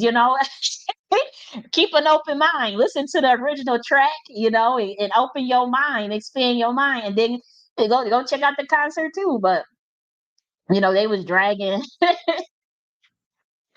Genuine. I thought it was funny. But nonetheless, we were talking about God's creation and knowing the barcodes. Like it's not like really barcodes. That's a horrible analogy to compare it to like that's the real Louis Vuitton, that's the fake Louis Vuitton. Because that's not quite it, because that's like that reduces it down to like a product. But when we talk about like, even in the Bible when it talks about like they got the number on their heads and they got the elect got a code on their head, that made me think, I said, I know, you know this whole simulation ain't just nothing. What if this simulation, I've thought about like God just is like a damn product at a grocery store and it's the barcode of the grocery store. That thought flashed through my head. I said, "Do God see us as that? Like, here's the real the product with the barcode on it. Up that's not the right code. And this one has this sun-kissed orange has this, and this sun-kissed orange has a different code. And that's not the right code. Oh, we're tossing that one because they don't have the barcode on the." I don't think it's like that at all. I don't. I just thought it was funny to think about. I did. I just like it. That's pretty. I think it's a little more um it's a lot more intricate than that. Totally a lot more intricate than that. but it's funny nonetheless. But when we talk about like even language, to 125D beings and um language toward 125D, and then the language on planet Earth. See, a word on planet Earth will have just one. Well, actually, not. It's not even just planet Earth. It's I'll say this. Traditionally, among melanated people, including Black Americans tend to their medium is music to communicate, even language, even the drinking gourd, follow the drinking gourd. You look at the constellations, and then you know how to actually that's your map. Okay, that's advanced. That's advanced. If you can say follow the drinking gourd, and then you look up at the sky at night and you follow the motherfucking drinking gourd to get from the south to the north. That's your map. And there's a song to it. There's lyrics. And that's like that with all the things. That's why I study the music of Black Americans. I know I'm going to get some codes. I'm going to find, even if they don't know, they don't even have to be aware of it. I can see certain things and just through the epigenetics, through the music. That's their language. But then you go, and you look, say, a Kibalan, the melanated people in that landmass, they tend to um no, when it comes to language, they talk about how there's a stereotype of how the average um a person, melanated person in a Kibalan can know 6 languages fluently and learn languages really quick, like in a month, and be fluent. And there's a reason for it. There's a science behind that. I found out, and even like I said, coming up with languages with the horns and all those things, and then ideograms, pictograms. That's nothing to them. I would say melanated people in general. Melanated people, Black Americans also tend to do good with ideograms and pictograms. That's a code. That means start creating new languages. Um, what's interesting though is the actual when it comes to words like alphabets. And this is not for all melanated people. This is usually for the Black nobility within melanated culture and even within Black America. I'm not giving out anything that's like secretive, so that people don't have to worry. This is they're not gonna be able to do anything with this. Pretty much is what I'm saying. So, in the Black nobility of even in Black America, and this traverses way beyond just Black America. This is a known thing among the angelic bloodline. A word will never have just one definition. Never. Um, that means that your amount of ability to maintain a knowledge and even awareness of the full totality of a word, even understanding that the frequency of the word becomes more important than the actual definition. That has always been a thing among melanated people. That's just like the way. That's like that's why people they will never understand how could a person use say the word nigga and knowing what the white man used it for. The white man didn't define the word nigga. The white man didn't create the word nigga. The word nigga was created by melanated people. It was Niger, but they were using that in various contexts. Context is more important than the definitions of the word. So there's always multiple definitions for one word. You use it in a good context, use it in a bad context. So white people study that. It's about 900 years of study in Europe. Either Europe was conquered by the Moors or it wasn't, or it was founded by the, however you want to say it, they're native, however you want to look at it. I don't even care. But we know that there were Black people in Europe. Do anybody denies that? Will people actually deny that? Do people just think that's fake history? Do people not know that that's stuff that's been talked about for hundreds of years? Like that's stuff that's just known that you can go over in Europe and see that yourself? Do people deny that? That to me is so common. It's so obvious that to me would never be something I would get hung up on. It's not what even how much importance you put onto it. I don't know. I don't know. I think for certain ones of us, it relates to our genealogy. It relates to our bloodline. And so it's important to us. It's important to us that the history is correct for us. My story is correct for me. I don't care to convince other people, but the words have multiple definitions within the Black nobility. There's never one definition for a word, so you can never truly know what someone actually means or says. Um, um, I mean, you can try to take it. Wouldn't it would become pointless to try to, all this decoding goes to study the niggas to see what they're doing and see what they up to, see what they mean. Like even with me, people study. They try to come up with language. They literally try to study like a hawk, and it's like you'll never know it. Even in the Bible, like even the priest is the military priesthood of that guards the translations of even certain things in the Bible. Yeah, at one sense, mourning could literally refer to the actual bloodline of the Moors, and then it could literally refer to the actual mourning time or the actual mourning of a literal mourning sadness. But then the mourning a whole nother it could mean military priesthood. It's like, what are we doing here? And then that's just a couple of definitions. We're talking about the morning star class beings. You're talking about morning stars, right? You say that's a class of beings, but you have the Moors, and then you have a morning star. And then Yeshua is saying a morning star. Lucifer says a morning star, and you have a group of people that call themselves the Moors. Now I can show you some tribes that had even and Kibelon actually came into contact with the Moors, and they made it very clear to say, no, this is not the same. This group, this is an old ass book. This is literally a African secret society. They literally say, yeah, this was not the Berber group, like because they made a distinction, this Berber, this Arab peoples, and these were like Moors, but they spell it sometimes Maur, Moor. Like they're like, no, these were the dark skinned motherfuckers, and they understanding the languages through the roof. They create languages. They can create science. They create stuff off the dome. This is a highly advanced group of people. They may be broken today. They may have forgot that. They may have fucked up along the way. They may be what they call fallen descended or whatever. But that group of beings they were talking about in the book. I actually took a screenshot of it because I was really flabbergasted. I said, they describing, and they say, yeah, that group, they went over to England. Yeah, and they started, and this is an old ass book, right?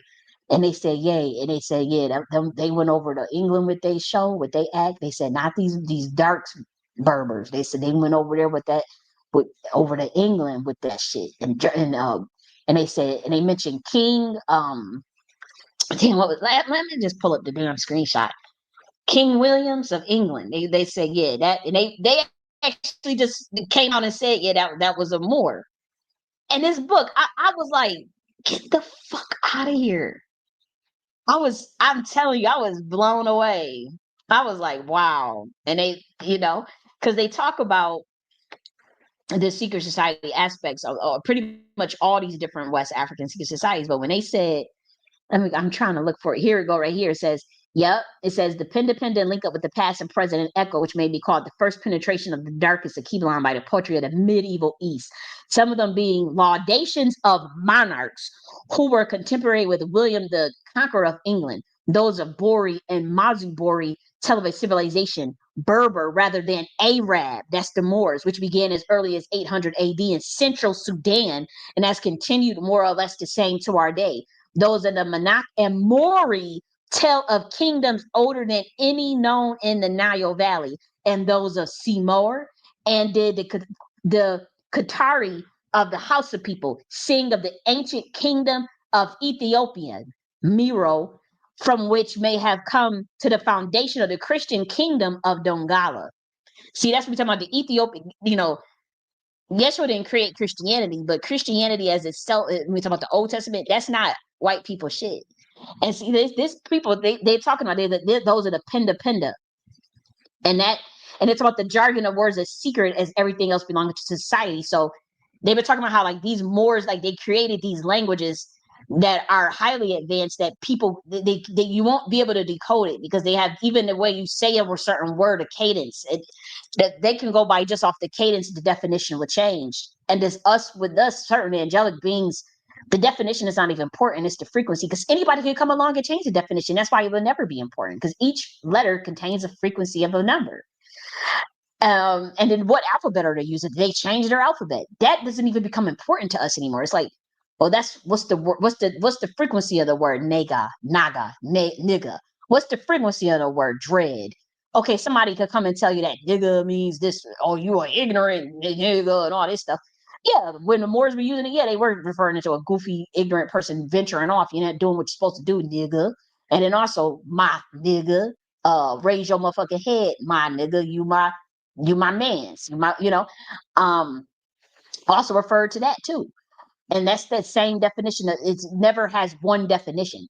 Okay, and then you change it from, okay, the definition can mean king in Ethiopia, but then it could mean snake god. And see, snakes are not bad in a monarchy. In a black nobility, a snake can never be bad, because we know that there's a class of angels that are serpents. There's and also the snake itself represents divine feminine and wisdoms. Rattlesnakes, don't nobody fuck with a rattlesnake, right? You understand its power. You understand nobody fucks with a cobra. Nobody's gonna fuck with a poisonous python. You ain't running up on it. You know, they're peaceful creatures though. You can get real very much up close to a cobra without them biting the fuck out of you, even a rattlesnake. But you don't. You just had that natural fear. You just know to back the fuck off. And believe it or not, that's the essence of even certain melanated tribes. You know, you just know. Don't fuck with that. You know, they peaceful people, very peaceful creatures. That's why we admired the snake, because it was like when you study the snake, it's like they really did mind their motherfucking business. Even if they bite you, it usually be an accident, be out of fear, you know. And so we always understood that. And then also the wisdom, some of the, if you study the way they move, the way the snake, you understand, like, okay, they have the essence of some of the feline, the feminine essence. And so, as far as the awakening into knowledge, and we talk about the Kundalini awakening, the energy that goes up the spine. People don't like that, but it's in the Bible. People, just because your pastor never decoded it because they was a Mason worried about getting money and worried about emptying your motherfucking pockets with prosperity gospel, don't mean it's not in here. Just because they went through a Western version of a seminary and didn't understand that there is 150 books in the Bible that got removed, and that is melanated science, heavily occult science, don't mean it's not in there. The fuck? And so language is very important to the black nobility of Black America, but melanated people in general, and black nobility in Kibalon. Language, there's never one definition to a word. You could never really decode anything, because 1 minute, unless you're the actual gatekeeper, unless you're a part of that angelic class, unless you're a part of the person that study, unless you're a Chaldean magi, unless the epigenetics are within your code, within your DNA. That's what's important to us. What's in the epigenetics? What gets passed down through the ancestral bloodline? That's it. And that's how you know. That's the authoritative source. That and God. That's it. And so that's what it comes down to. And that's how the stuff gets gate kept. That's how the stuff gets protected over the generation. So even like the stuff that people might have felt, like, oh, you exposed so much with these books that you wrote. Oh my gosh. It was nothing. It was nothing a motherfucker couldn't study on their own planet and come to and figure out. But the actual machinations of nobody can understand the mind of God, not even me.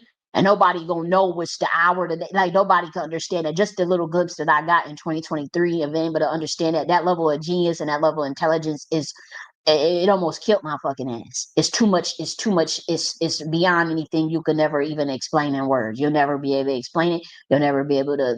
It is what it is. It's just too. It's too much. But I know that's how, whatever people will say about God, whether God is good or bad or what, right or wrong, whatever, I know that it's intelligent, because I saw that level of genius and it just blew my fucking mind. It just blew. I just couldn't believe it. I said, oh my gosh, like, and just for it to be on such a subconscious, subtle level where it's not, the calculations are so fast. It's not, it's, these are not like, okay, logical even decisions necessarily. It's just like, because genius requires a little bit more than logic, right? It requires a subjectivity, but also a creativity. Some of the aspects of genius is more creativity than logic, but logic is certainly in it. The equation, math is certainly in the equation of genius, but knowing that the creativity aspect of it, and that's where music comes in. you know, seeing that it is quite fascinating, I have to say, at the very least. And we know that it's constant evolution and it's ever changing. And one thing you can be certain about in life is death and change. Um, and that's what that's impermanence. Nothing is going to stay the same. The history repeats itself, but is it really the same sunset in the expanding universe of consciousness, an expanding universe of entropy, an expanding um, yeah, the movements may be the same, but are they really the same? If you know that we're going towards death, then things are aging. That means it's never the same. Just the fact that you're aging, you're not the same. The sun is not the same. It done got one day older. Your ass is not the same. You done got one day older, closer to death, closer to death. And so some route talks about how you make friends with death, like how Yeshua and Anubis. Anubis embraced the death, oh, the god of the underworld, Anubis. Nobody really fuck with him either. Very peaceful creature, but nobody really fuck with him either. Because those are the big dogs. Like even with Yeshua, he make friends with death. But the person that make friends with death, that's a whole nother type of time. Because most humans is afraid of death. And most humans is afraid of the unknown. But that was melanated people's job too, to make friends with death. Because some things you should know about death. Death is only the beginning, right? And the unknown is a creative space. Unbridled intelligence, unbridled mortality.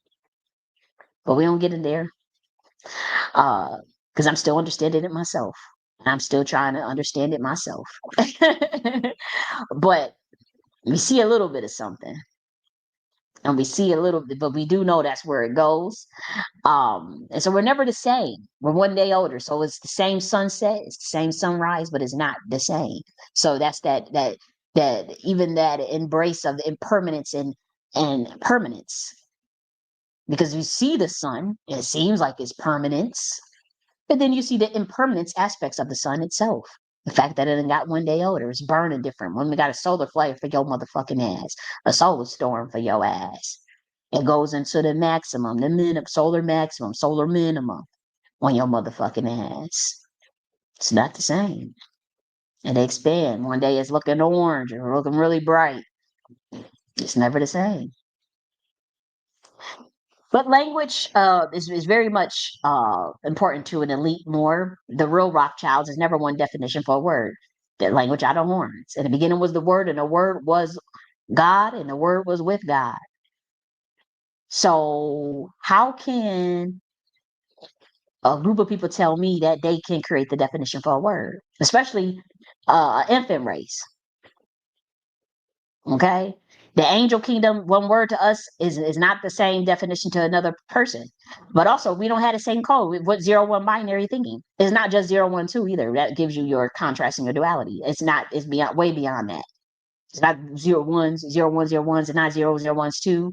Now people say, okay, that means you're talking like that. That means you're a computer or something. No, that's the vector space of fucking the universe. What you see on a computer, um, that's the same codes. What do you think? Everything is operating out of frequency. And so if you have, even if we look at it, these atoms vibrating at a certain density. So the computer is looking in front of you, you still got to program it. Who programmed it? Your motherfucking mind. That's consciousness. Did your mind, a human came up with the code to create the programming for a fucking computer. It came out of your fucking mind. Where did it come from? Your mind. Consciousness, the universe is mental. Didn't who he tell y'all that? Then yes, does the man think it so is he? As a man thinketh, so is he. You gonna break down that in equations? If a human come up with I'm gonna come up with the Python code. I'm gonna come up with JavaScript. I'm gonna come up with 0-1-0-1 byte, and then you go and create a motherfucking computer. You go and grab you some metal and go form the computer, and then you go turn it on, find a way to put some electricity in it, turn it fuck on, and go and put a language, create a language so that you can go on damn internet and send a damn email. You did that as a human. Your soul, your mind. You decided to put 0-1-0-1 code. A human did. Maybe you got it from an alien. Maybe a fallen angel most likely gave you the code, right? And it's this Atlantean shit. It's old shit. It's old. It's old tech. But it came out you externalized yourself. Get the fuck out of here. Wake up, y'all. You externalized yourself. So you can go into the internet. You better stay clear of that metaverse. You better stay in the universe or the multiverse. Um, but wake up. I mean, come on. So you will try to play somebody. You hear someone. You try to break it down. Oh, that mean they're a robot. That's AI. They ain't no motherfucking AI. They're messing, creating it everywhere. But watch out and chain on your motherfucking ass and get sentient on your motherfucking ass. It's already sentient and already can deceive. So be careful. But you say 0101, you the one programming that. And what I'm saying is our people, melanated motherfuckers, for the beginning of the time, it is way beyond 01s. And it was an honor to be 01s too. But even that's old. You get to the Atlantean dimension, you get to Atlantis, you get to Saturn. What's 012? Get the fuck out of here with that. That's some kid shit. Stop. And then they even have the codes in the songs that I can pick up telling me that, they know that 01, 010. You go out, they get your ass out the paint. That's why they'll target your mind. If someone that's really, really intelligent that can operate out of that code space, they'll target you. And they'll just tell everybody you're crazy, so ain't nobody going to you're thinking too much. Or if not, they'll sing your ass to it. You gotta go. That you did. Okay. And so, the beings that come in out of that 01 binary, they throw the whole system off.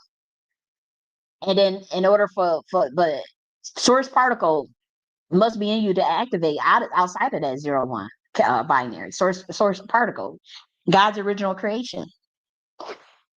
It is what it is, you know. And when we talk about, like, the even the condemnation, so to speak, there's a lot of things, where the demonization of music, the demonization of things that are just natural human experiences, spiritual experiences that God created. Dance, music. Why are we demonizing these things? Why there's so much? I'm not saying I'm just saying I've heard it. They say, oh, that music, and then you know um with me, I feel like we can go straight to God. God still speaks. And I read the books. I like the books and stuff, but you gonna tell an angel that they need a book? We don't need a book. The book is fine. But if even to the words that come out of people's mouth, that they'll be fine found in a sacred text or even the Bible, and then they won't even know it because it's an entity speaking through them. The Ruha is in them. The God particle is in them because they God speak through them. You go straight to God, you know. And like I said, a lot of people was demonizing crystals, right? There's people that's saying, oh, people that do crystals, that's witchcraft, that's of the devil. We're going to do a whole breakdown on that of how I could find probably over 20 crystals in the Bible that they for good. Even in the book of Revelations about the temple being built, over the type of crystals that was going to be on it. The crystals that's all throughout the Bible: jasper, topaz, onyx, all of them. How could a crystal be a demonic if it's in the Bible? For good, though. We talking about, even in the Genesis, it says this was onyx and stones and gold, and it was for good. It's right there. I went and found all the crystals, different crystals in the Bible, all the verses, and they was never once demonized. Only humans did that. And that's what we say, these pastors ain't teach these people shit, because they sit up there all on the internet talking about, ooh, they got a crystal that's demonic. Ooh, but we gonna go through it verse by verse together. Ethiopian version and Orthodox Aramaic. We going deep.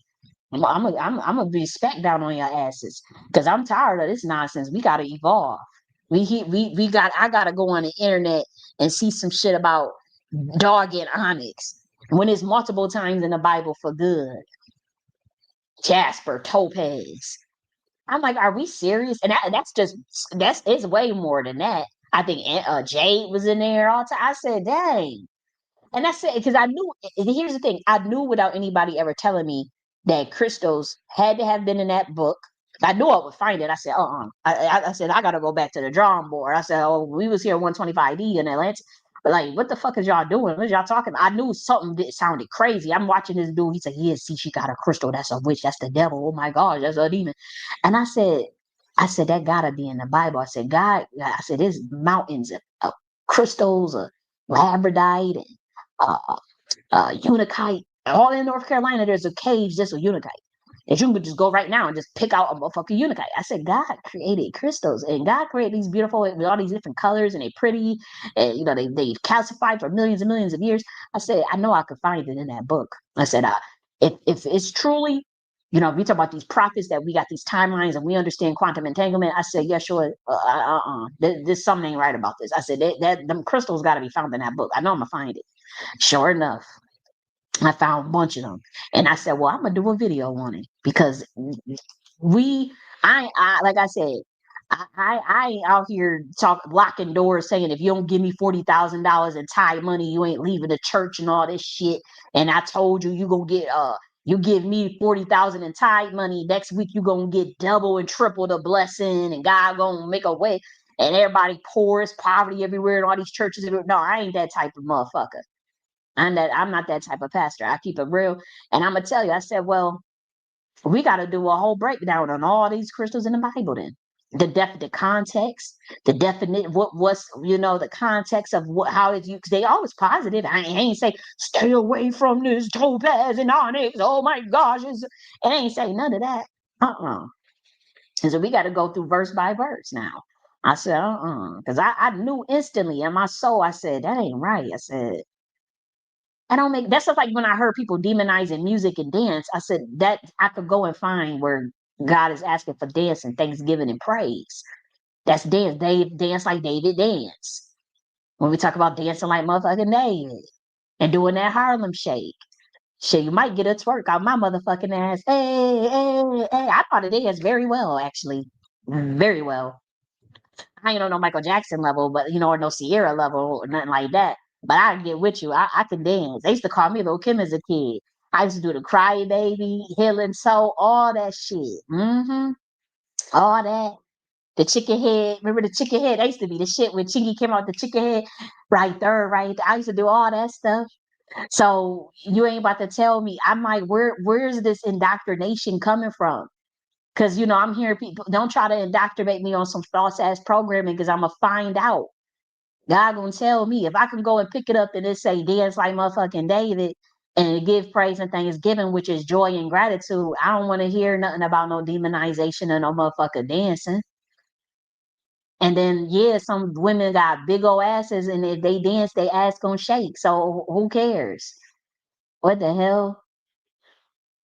I'm just tired of all of this demonization. Because really, it's about people that just want to be pious and self-righteous. And I understand there's a time and place to be self-righteous. It really is something because self-righteousness, it keeps things in check in terms of you in a society that'll do ridiculous stuff. And you have a right to shame certain things, right? It's like you should obviously you should look down on someone harming children or something because if you just let anything go and don't have no moral compass or no fucking common sense, you could ruin your society. So sometimes there's I understand the need for self-righteousness, but these people don't be interested in being a change they want to see in the world. If you don't like something about the world, you could be that change that you want to see in the world. Their only interest is condemnation of the world because it's ego. It feels better. It makes you feel better about yourself. It's insecurity. And when you interested in being the change you want to see in the world, that means just working on yourself, doing something good for yourself and another person. If you want to see peace on earth, you got to be that peace. If you want to see love on this earth, you got to be that love. Or if you don't, they don't. But I'm just saying, but I'm not, you can't just blanket value. You can't condemn the actual valueless concepts such as music or dance. That's crazy. That is absolutely backwards. Where is the joy and peace? Motherfuckers going to dance to find peace and joy. So if you're going to be the peace that you want to see in the world, then you have to encourage the creation of music and peace and dance. That's just common sense. And if I can go in the Bible and find that, or any religious text rather, then, and even if I don't have a religious text, that you don't need a book to tell you that. That's the point. That's God working through you. That's just God in you expressing itself. But they're not interested in being the change they want to see in the world. The only interest is condemnation of the world with a book. And that's ego. Condemnation of the world with a book. To preach dogmatism, doctrine, and to take your money. And that's not God. That's not. The interest is being the change you want to see in the world. You want to see more joy. Do something that brings more joy. Then, and what brings you joy? Hopefully, they doing nothing wicked or backwards or against somebody else's will or they free will. That's what the definition of fear of God means. Remember, and it keeps saying, fear. It keep on saying fear. God is not like fearful. It's just more so like the awareness that there is the laws of physics. Fear of God means knowledge of the laws of physics and universal law. Reverence for principles we don't understand and that are unknown. That's what. There's those who fear God. For the beginning, the fear of God is the beginning of wisdom. It's more so development of a moral compass, the common sense to know the laws of the universal law of polarity, law of cause and effect, law of rhythm, law of correspondence, law of attraction. These different is just the laws of physics. It's awareness of the laws of physics. It's like the acknowledgement of something unknown that you are still in the process of understanding, but you are still have a reverence for. It's like when you say fear of God, it's like, okay, you have a knowledge of the laws of physics. Certain shit you just couldn't do. Even if you can do it, I mean you should. Right? Just because you just because you can do something don't mean you should do it. And that's the knowledge, the beginning of wisdom. Fear of God is the beginning of wisdom means just because I can do something don't mean I should, because it's against the laws of physics, for one. Or maybe it just doesn't match with universal law. It's not in my equation. The equation is low frequency. It's the beginning of wisdom, beginning of universal laws. Just because I can do something don't mean I should. That's wisdom. That's what fear of God means. The fear of God is the beginning of wisdom. We really don't fear. Well, fear. I bet you, if we go back to the Hebrew, that translation is wrong. As far as just fear, I think the proper definition is reverence. And people could say, "Well, who are you to just check? Let's go get the Aramaic then. Let's go get the Hebrew word then." I bet you it translates more to something of reverence. What's the original? I'm talking about to the back of the back of the back of the back of the definition of whatever was. I know, but also when you hear that big ass thundering ass voice and you see certain things, sometimes you do get what? Fearful. Oh, that great and terrible name, that great and formidable name, that terrible. The terrible was like scared, but also like they was literally describing God as terrible. Oh, look it up. Yeah, listen, that terrible name of God. Terrible, fearful. Is that thunder come? You see that thunder and that's some wisdom. You see that thunder, you like the lightning. You might even, oh my gosh, look at that big old thunder. But it could be fearful. It's shaking the damn earth, shaking the ground. You can feel the thunder. That's fearful. But it's kind of reverence too. You ever hear that loud crackling thunder wake you up at night? Your ass wake up, oh, you got scared. That's fearful. But then for those of us that like sometimes we can hear the voice, you'll hear the reverend, like those that's prophets and those that's really spiritual, that thunder was have a voice to it. And you'll hear the frequency, the vibration of what it means. Because you can hear you could hear when it's just regular thunder, electricity doesn't, acting up. You can tell when it's somebody you're trying to play with motherfucking hurt. And you can tell when it's angels. It's a difference. You can always tell. And they be trying to mess around with shit. You can tell when a human is around. Well, they're not really humans, but an entity can cause thunder. Oh yeah, you could tell the difference. But you could tell when them be some angels doing some shit. Oh, I could tell when I hear certain thunders, because angels could cause thunder. That's we ain't gonna talk about that, but we don't have to get on there and here. You know, But you could tell when it's a different type of. You could tell when it's thunder from God, just a thunderstorm due to Earth calibration or Earth trying to rebalance itself, and then when it's angels playing around too. You could tell, but that's what fear of God, reverence for principles we don't understand, and the unknown. And a prophet can speak from their soul. God created the trees, the birds, music. So for 125D being, there's no need for a pious or self-righteous attitude, right? For us, generally, I'm not saying it don't happen, because we sometimes we definitely can be self-righteous. Don't get me wrong, it happens, but we know it's ego, and it's some things that we know that deserve to be looked down upon. Some things we just have the discernment of what really matters. It's in terms of, if at a higher level, is like what increases the evolution of consciousness and what matters in our growth, if that is important. Sometimes it's a time for rest, it's a time to heal, it's a time to be at peace, it's a time to war, it's a time to chill. We get it. And so God's creation can't be defiled except by man. And there are aspects of God that are jealous and terrible, as explained in Abrahamic tradition. But that doesn't make the creative source evil or bad. It's when humans get out of dogmatism, that need to push doctrine for mind control, because that's really all it is. Dogmatism and a lot of self-pious stuff. That's just the need to push doctrine for mind control, essentially, to control people. And as long as they do that, then the planet was going to continue to be backwards. And so, to be honest, this is what Yeshua was talking about, low key. And that's why I didn't come to abolish the law, but I come to fulfill it, because young motherfuckers is pious as hell.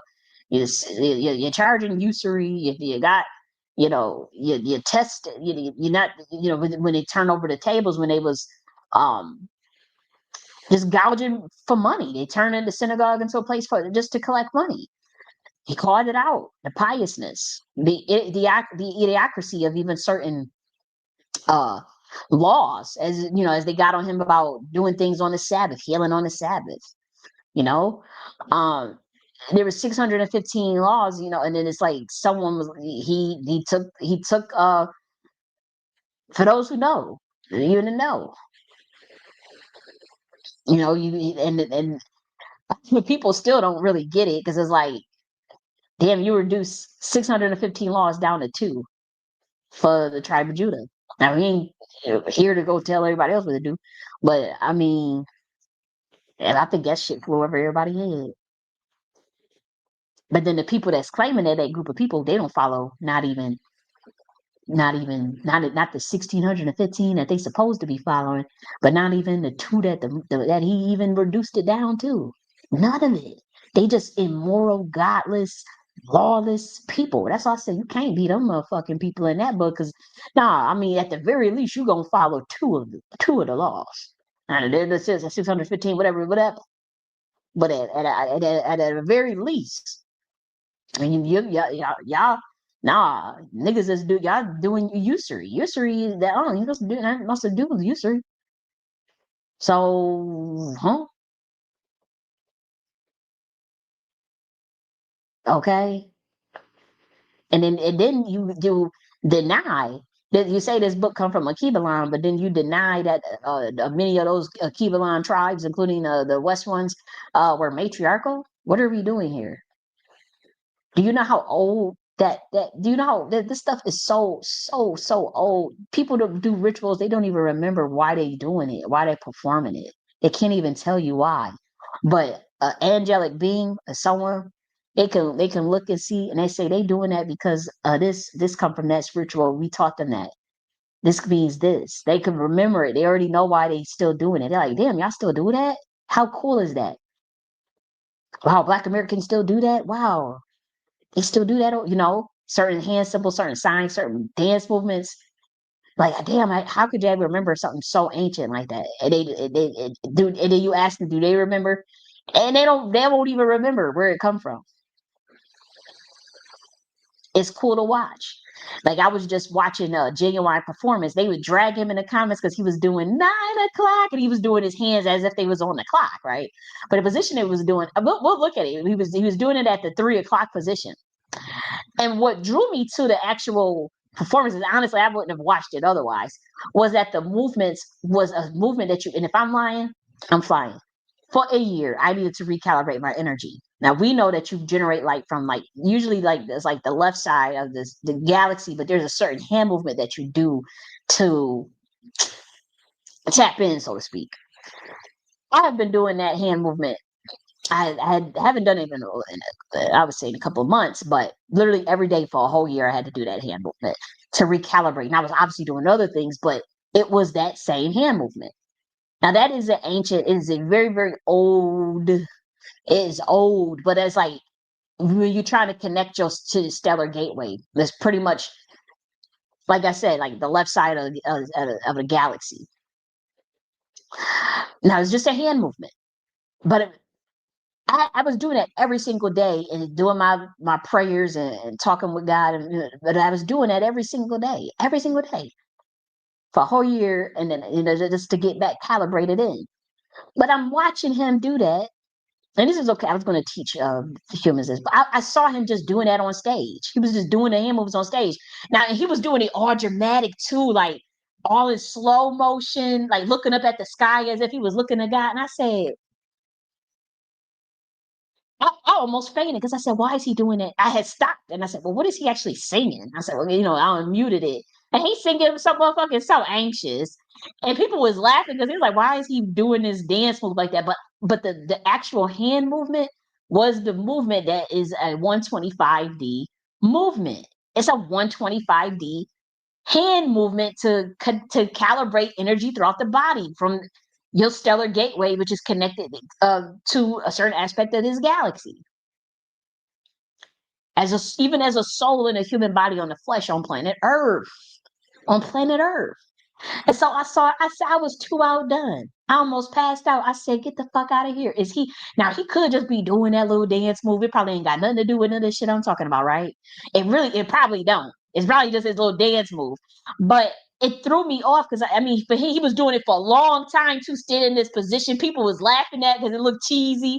But I said, what if I said, wow. I said, what if they remember that from the Atlantean days? What if they remember that from the stuff that we taught them? What if he is doing it because of that? Or what if it's just in his natural epigenetics to just do that move without even knowing? Like I saw them doing that. The other one where the fear God move, where it's like you don't look God in the eyes or the face, or you don't say God's name. That's from a Hebrew site. You don't say God's name. That's why they spell it with the hyphen in it. But it's also like they do like a thunderbolt, but they look away. It's like their eyes will turn away from God, but their hands will make a thunderbolt. Black Americans do that dance naturally. They've been doing that dance for a long time. I caught so many dance moves of that. So many videos of them doing that same dance move. It's a Hebrew dance. They don't even know it. They don't even realize what they're doing. And I'm looking at it and I'm seeing them do that dance move. I said, wow. Yep, but it gets deep. It gets deep. Now we almost about to be done. But we were talking about the reptilian concept. It does sound funny to 125D beings, even 45D beings sound crazy as hell.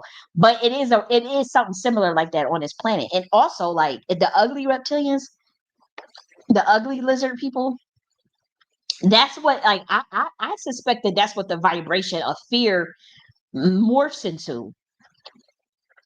You know, I I think I'm not sure, but I think um that like that archetype because we have in everybody in the back of their brain, you have like they call it the reptilian brain or the reptilian part of your brain where it's fight or flight. And so I'm thinking like if a person gets really scared, the archetype of fear can look reptilian like because of the flight or fight mechanisms or chemicals that get released when you're in fear. But in moments of intense fear, you will see that. But also in intense love, you would be able to see all vibrations too. So if you're in a moment of intense love, you may see an angel or you may see and a glow orb or some shit like that, right? If you're in intense love and intense peace, I think it's the same thing that happens if you're in intense fear. Something can look reptilian like, or ugly or like demonic, so to speak, right? But if you stay in a love frequency, I wouldn't see how it would be possible to see certain reptilians unless they wanted you to see them under their meat suit flesh by choice. Like, I do think that there's a concept of shape shifting and all that. That's a very old concept. Very, very old. Um Under certain vibrations, I think like a certain frequency, you will be allowed to see it. Just like how people talked about seeing angels or seeing dragons. Like people said, "Oh, I saw the dragons," and all these things. It may not be a flex to say that you can't see them, because that means that the frequency is either low, right? Um, and I'm just saying, it may not be the flex that people think it is, because if you got a history of a culture saying they could see these things and then now you can't see them, then that's kind of like, well, where did they go? That either the frequency dropped or they left, right? But why do they come anymore? That type of thing. It could either be that. I think it's a frequency thing, though. And so I think like maybe that's the opposite of love looks like the archetype of something that looks demonic. Um, when frequencies like fear come about, um, I suspect, I don't know, but even like the idea of the vampire, that may be silly to us, but from a human perspective, that is a real thing. People that are vampires, energetic vampires, that's true, and you would feel like that, and you would interpret it that way because of the way they leave you feeling afterwards, their interaction with them and their actions, you know um when we talk about like how you got these 125D beings, a lot of their power is encrypted because they are still a soul in a human body. And then during milestones of their lives or the shifts in their timelines is when there's a cap release of their power. I suspect that could be also a case too in terms of even some of the angelic beings in human flesh. Now,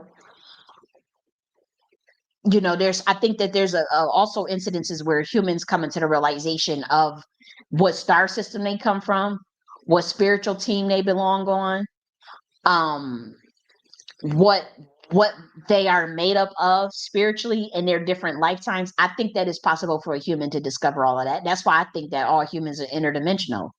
I do. And I think it's a spiritual thing, but it is interdimensional.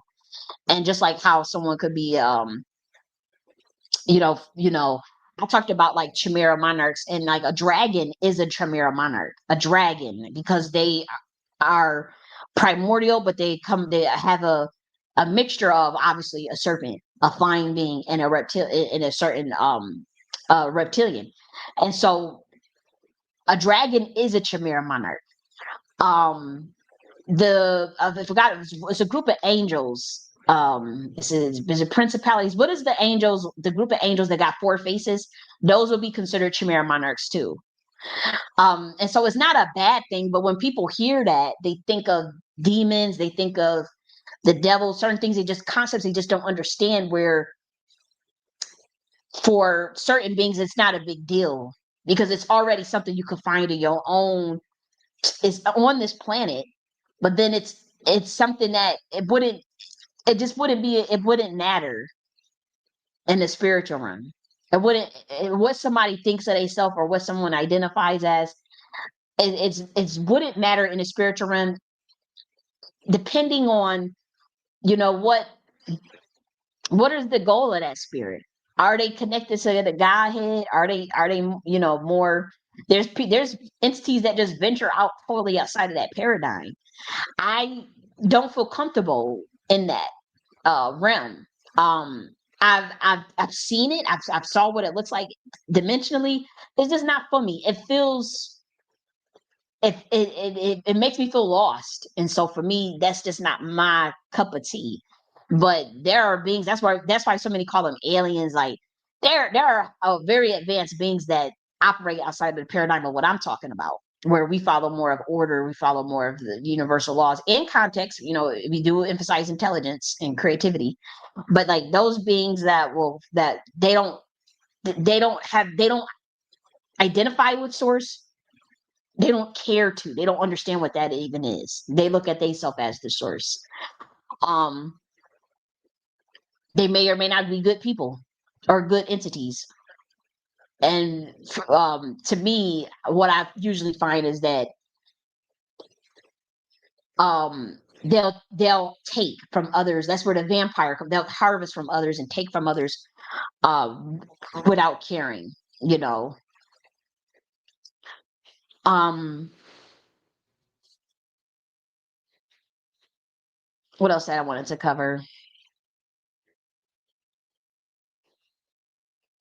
But like I said, I think humans do that work of uncovering of who they are spiritually and their personal spiritual journey. And I think that there's people on this planet that are committed to helping that happen, even if they're not, if they don't identify necessarily um, with the human experience, meaning they are aware of their spiritual being. There's still people on this planet that are committed to helping humans, but they don't want any wars, they don't want hate, they don't want anger, and they understand that there's a lot of trauma because the human race has been brainwashed by conquer and divide, and so we have to they're brainwashed by taxonomy, they're brainwashed by the distractions of the media, the lies, and so the people have to decide what matters and what's true for them, what do they want on their own planet, you know um to realize that there is more than enough for everyone, to realize that focusing on itself in terms of your soul mission is becomes more important than competing with just random people that don't even know you, that are trying to impress people that you don't even care about, that don't like you or you don't like, just focusing on love and peace. It's like I said, it's a time for everything. It's a time for everything. But while we're on this planet, like I said, that fine line, that fine balance of being spiritual and then staying grounded in reality, but more so rooted in reality, that becomes really important as well. And so that's why we have our identifications with our genealogy, our identifications with our lineage, like whether you're Black American, you know, um, that also keeps you anchored as far as like even just something as a documented record of your ancestors, of your land. Those things are important too. That's why I don't denounce culture and denounce, ancestral veneration, and even doing the genealogy, keeping hold of what your records say, and keeping holding on to that, because that is an aspect of your story, of history rather, and that they seek to erase. And a lot of those records say Negro. A lot of those records will tell what plantation or sometimes what reservation your family was on.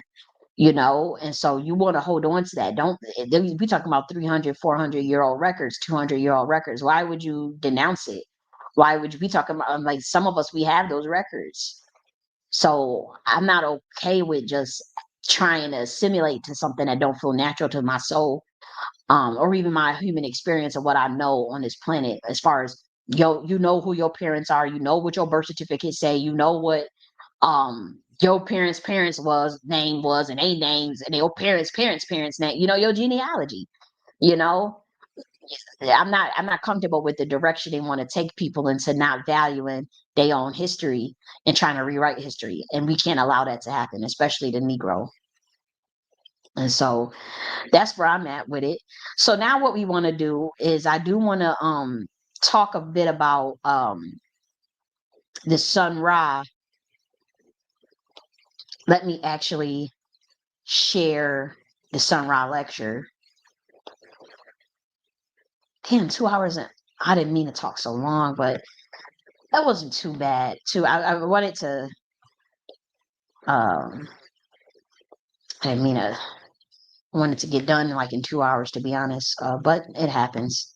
So let's share the Sun Ra lecture I'm gonna play it. I'm gonna head to the bathroom, but I'm gonna start to play it. I want to make sure that the sound is good on it too. Yeah, let's take a look at this. This was a really good lecture, and I may stop it to give some feedback on some things. But I thought this was a really good. All of this whole series was really good, but I already covered lecture 1 and lecture 2 in one of my music videos, and so I wanted to focus on lecture 3. Yeah, I've learned from personal experience that whatever you say you are, that's what you get. Now, if you say you're a man, now what's the difference between a man and a human being? You see, you have to watch that. Somebody added this hue on there. Do you know what hue means? No, you don't. You don't know what it means. Now, you have to go all the way back to ancient Egypt and see they had a god called Hue. I'm not even going to tell you. You look it up, what the Egyptians meant by hue. Now, of course, you can go into phonetics and you can say hue, which means color, and they be talking about a colored man, that'll be a hued man. But see now, hued can be spelled like this. That means to cut something down. You got hued, cut down. So see, watch that. It's bad for you because it was bad for me. And I know what's bad for me is bad for you. Now, man again. I expressed that in English. I wrote, said, well, I'm a different order of being. I'm not man. Now, the point of it is, what does man mean? According to the good book, it says, man is filthy and abominable. But man is filthy and abominable. Now, who wants to be that? But you go out in the street, you hear them talking filthy language. You keep on, you see them. They be abominable and filthy. And you even talk about the abominable snowman, you see? You got that. But this book said man is abominable. So it's all out there on you everywhere. What this is said about man? Man is like the beast that perishes. Now you got these equations on you. So now, in another place it says, man is made in the image of God. What does that make God? The beast, of course. So now you go and you write a book and say you made in the image of God, and got in the same book, man is like the beast that perishes. That makes God a beast. You know, if I was God, I wouldn't like that. You would have insulted me to call me a beast. Now, here you got a case where they say Christ, they're worshiping Christ as God. Now you can get a book called Oaspi, and it got in there. The beast said, think not that I came to bring peace. I came to bring a sword. And they're talking about Christ. That's who said it. And who's Christ? He's supposed to be the Son of God. And there you are. Now, your equations have messed you up. You can't say you man. If you do, you're filthy and abominable. And you can't say you man, because if you do, you like the beast that perishes. Now, some folks say the white man is the beast. And you see more and more black folks want to be like him. And every time they jump up there and want to be like him, he kills them. Man, it's like the beast that perishes. So it's an equation. It's working. Now, don't think that white people are doing things to black folks on their own. They're supervised. Now, you take over in James Baldwin's book called The Fire Next Time, he tells you that. He said that behind them is one who's nameless and infinitely harder to please. He said behind the white race is one who's nameless. Something else he said about it, too, about a lot of power. Now, no black people went to James Baldwin and asked, what do you mean by that? So you see, black people don't ask questions. Here's a man telling them behind the white race is someone who's nameless, full of power, and bottomlessly hard to please. Okay, what you do for him, he ain't pleased with you. And no black person will go to James Baldwin and say, well, who do you mean? So here you got a race that even if somebody comes on and tell them the truth, they still don't investigate it. They just go right on talking about freedom, and they go right on talking about peace, and they go right on going to jail, and they go right on dying. Now you see, not even the animals in the forest would do anything like that. If they saw the rest of their friends going down like they're on a pathway, and all of them get cut off like that, even ants, you keep on doing like that, and finally the other ants going to go the other way.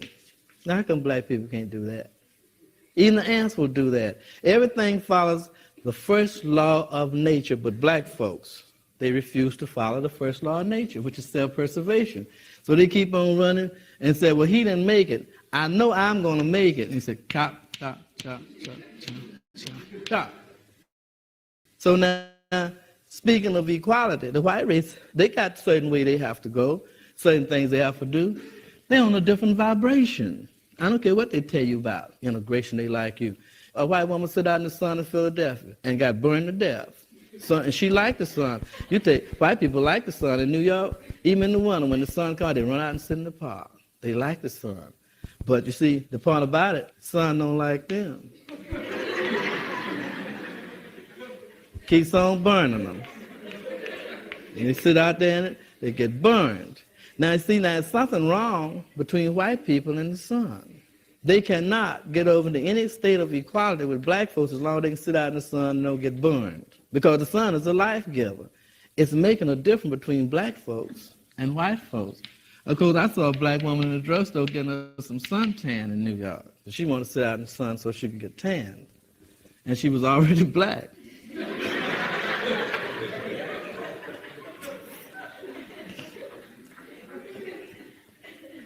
But I don't think she knew it because a lot of black people don't know they're black.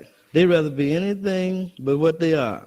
And they know that these other nations going to be, like I read about a black woman, she married an African man, and she went to Africa, and she told the truth. She's been in Africa almost 4 years, and she said she's still not African. The African women be helping her, trying to teach her their ways and everything, and she almost ready to give up. She do everything what they tell her. They still haven't recognized her as an African woman yet. They still say she's Western-minded. Now, that's very difficult there for a black woman to go over there and be black. So the whole thing is, the reason I'm saying it's so difficult. I'd rather for black folks to go to Jupiter, Mars, and Venus. It's easier than you going to Africa and trying to be an African because they got a thing too. Like an African told me that black folks come over there and they be making fun of their culture. They go over there, some of those tribes are very simple. And they get out, and they be doing their native dances, and they got their music. There's nothing sophisticated about it. Here come a black man over there and a black woman that's been over in a sophisticated society, and it's rubbed off on them, whitewashed them. They go over there and see these natives doing these natural things, and they are prone to stand back and laugh. I've talked to some Africans, and they told me that. An African from Nigeria told me, well, black people from here are all right. But he said they come over there and they make fun of their culture. And he said, we can't stand that. We send them back. He said, we sent a lot of black people back to Kenya, Nigeria, except one black man. So this black man, he said, my father owns a plantation. I was born in Nigeria. He said, this black man came over there, and 1 week he knew more about that plantation than anybody in the district. And so he showed us all kind of things about our own land, about herbs and that. He said, now that kind of black man, he's welcome to teach us. He didn't even say he's welcome to stay. Now, I got something else. Now, this is a book called The Brotherhood of Angels and Men. You need this book, too. It's written by, because, see, you didn't even know there was any brotherhood between men and angels, by Jeffrey Hodgson, published, of course, in London. You see, England has a lot of things. That's when England was ruling, the sun never set on the British Empire. They got all the books. And I went to London looking for some of the books. I couldn't buy any. They always said they didn't have any. But the part of it is that I suppose they send them out so they can make some money. So now you get that book, The Brotherhood of Angels and Men, and then we can talk together. Sometimes it's difficult. See, I told you, right in front of us, we talk about them interdimensional beings and the Brotherhood of Angels and Men, a connection between the Kemet and Hebrews. I knew that intuitively, and I was asking God to give me some documented evidence of it. And that book landed right in my lap. I actually got that book now. To talk to you, because if I tell you something, you don't know the different symbols and things. You might not catch it.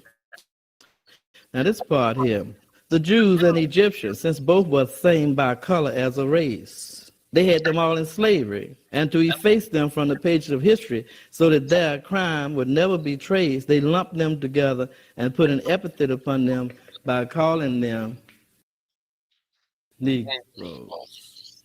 Now this book ought to be in the hands of every black person in America, and they have any.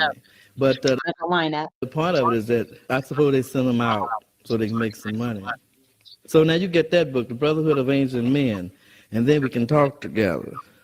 Sometimes it's difficult to talk to you because if I tell you something, you don't know the different symbols and things. You might not catch it. Now this part here, the Jews and Egyptians, since both were the same by color as a race, They had them all in slavery, and to efface them from the pages of history so that their crime would never be traced, they lumped them together and put an epithet upon them by calling them Negroes.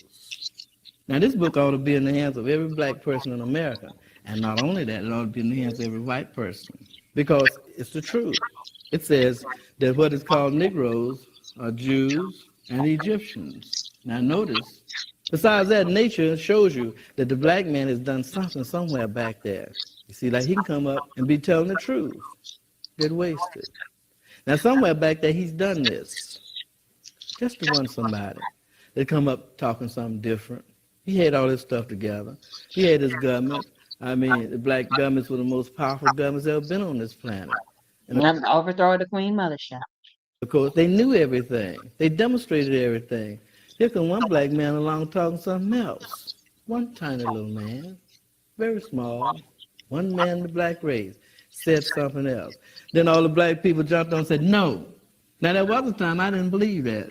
I didn't believe anybody could be cruel to somebody who really didn't mean them any harm, and who could heal people, and who could do all manner of things, raise them from the dead. I said, no, folks wouldn't do that. So then I decided I'd go out and tell black folks the truth, things they didn't know. And they neglected me, and they Did the same thing to me, so I already know. Now I realize that it is true. still doing it. So then I can say about that, even though I've been telling them the truth for years, and they've neglected me, they're used to it. Now, see, they got to rectify that. They got to take one somebody, regardless of whether they believe it or not, and be open-minded enough to say, he's black too, and he has just as much right to his opinion as me. Now, the day the black man do that, that's the day he's really going to be free of all these things that he's imposing upon himself. Because he's too powerful for anybody to do anything to him except himself. You see, a man that's very powerful can be self-destructive. And the more powerful he is, the more self-destructive he is, and the more destruction strikes him. Now, you see, the black man is very powerful. He's not weak. Because he's so powerful, and all his strength is turned over inside, see? It's like a fire that strikes out and destroys him. Now, if he was weak, it wouldn't make any difference. But he's been in slavery and everything. He's still strong. It isn't anything anybody can do about it because he's a product of nature. And all products of nature are strong. Now, the black man is very strong, but he got to do one thing. He's got to recognize those in his race who might not be so strong. The stronger a man is, the more he should help a weaker brother. Because what else can he do with his strength? He got so much strength, he can't use it all for himself. Here's a weaker brother that doesn't have too much strength. But he might have intelligence. He might have all kinds of solutions to problems. So he should say, well, that's my brother too. You should help him. The white race is doing that. Now they go out and they see children that might not even have a chance in the world. They even go out and help some black children, put them in their hospital. They always go out, get somebody crippled, get somebody blind, help them. Now black people, they don't even have anything where they can go out and do that. It's very serious. I'll tell you what happened in Chicago once. A black man was sitting down on the ground, and he had his crutches with him. He was laying down there with him, too. A black woman came by, and there was a lot of people standing. She said, well, people, are we going to let one of our people sit down here on the sidewalk? Hear this man sitting down on the sidewalk. You passing by him like he doesn't even exist. We're black. We're not supposed to let a black man sit down here and be like this. This man needs help. This man needs our love. And the people stopped. And they came around and looked and found this man stood without his crutches. Said, folks, take this woman away from me. Get her away from around me. I was most amazed. I said, here, black folks have gotten so they can't even appreciate love. Now, when Yep, love. a dog can appreciate that, black folks have even got so they don't even appreciate a friend. I saw that with my own eyes. Now, many things have been said about the black race, about their good attributes, but I think that's a disgrace that this black man stood up and said that, and he needed help. And all this black woman was offering him was love and friendship, and he refused it. Now, if it had been an enemy come along, kicked him and run away from there, he'd have recognized that. But he couldn't recognize If it would have been a white person, he would have jumped all over it. No, if it was a black woman offering love and friendship, and he refused it. How about this story was powerful? love and friendship. Now, so then it comes to a place that black people have been very well indoctrinated with love your enemy. So that's what he was doing. He would have loved the enemy, but he couldn't love a friend. Now, see, black people have got to change completely. You got to turn loose everything you got and get to be your natural self. Now, the instant you become your natural self, you're going to be all right because it isn't anything better than your natural self. It really isn't anything more beautiful than a black person who's a natural. Now, he can be the baddest man or the baddest woman you ever see. But they come up and be natural is nothing more beautiful. I know that. And there's nothing more sincere and nothing more pure in heart than a natural black man and a natural black woman. A natural black man will not harm another black man. And a natural black woman will not do that. Black people who do that are not naturals. They're basing what they're doing That's true. They've been mind controlled. They've been programmed. on artificiality. Because it is true that black is beautiful. It's not ugly the way you've been taught. Black is beautiful. It has many attributes, although people associate it with death. So what? What's greater than death? It proves His Majesty every day. Everything bows down to death. Now, black is associated with death, they say. No trouble whatsoever. If black folks could prove that they're good buddies with death, nobody would touch you on the planet. Nobody. When they see you coming, they get out your way. You said, my brother. It's true. That's what we were talking about earlier. When Anubis made friends with death. Nobody messed with Anubis. You know? Same with that when we talk about the example of the rattlesnake, which is what he's about to talk about. Death. Are you my father? What's the difference? And so you see, when you get some sense, you're going to be all right. But you have to have some sense that's profitable to you. As long as you indulge in things that's unprofitable to you, you don't have any sense. Business is like a white race. They don't have any international things going. They be talking about pennies and dollars and thousands and millions. I'm talking about the treasures of the universe because I wouldn't go out there trying to make money. Now, I'd go out there and take a gamble on some wealth because wealth is worth it. But people who tell you that being wealthy is... I was making a distinction between wealth and money. So wealth is like your land, your livestock, and even idea generation, your intellectual property. That's wealth. He's making a difference between wealth and money. bad. Don't believe that lie. Because all the businesses are put up by men who are rich and wealthy. If you didn't have some wealthy people, you wouldn't be able to get any money. You wouldn't be sitting in this university. You wouldn't be able to do anything without some wealth. Because it's gotten so where men respect wealth. They respect wealth more than they do money. Because money, if you get some money, you don't know what happens to it. They take it all away from you anyway and tax and other things. But if you get some wealth, then nations will bargain with you. So you got some wealth. That's your resources. That's why Africans, they're respected more by white people. From the point of view, they treat them better. An African comes. Now, I have to say this part I didn't agree with. I do think that they treat them better than Black Americans, but it's for other reasons. I think because they have a nation that does have resources, but also is that they're not affected by slavery and the history of oppression that Black Americans are dealing with, and they feel more comfortable around them as far as the what they perceive to be more passive. But also I do agree with Sumra that they are backed with a nation that has resources as far as the government being able to negotiate to an extent. Now I don't mean that they are respected, but those nations do still have natural resources that they can bargain and leverage with. Come to this country now and get some money when you can't get any. I've seen it happen. And because of that, they'll give them more opportunities than Black Americans. Go to a Catholic church, other church, ask for some money, get it. And why can they get it? Because they got a country that probably got some oil in it. They got a country that probably got some diamonds in it.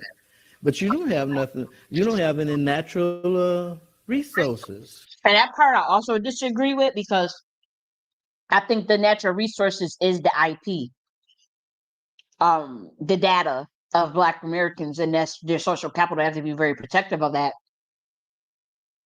from inside and outside. So, sorry, I had to drink some sparkling water. So I do think that the resource is the intellectual property, but it's being mismanaged and it's not being cultivated within Black communities, and we're not in control of the distribution of it. That's the dangers. But that is our greatest asset.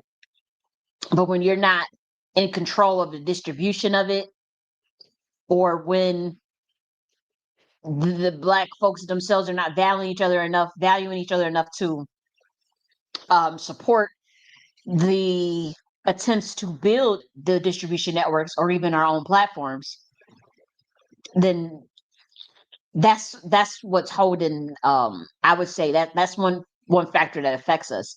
But I don't think that we are without resources. I just think it's a excuse me. I just think it's a different kind.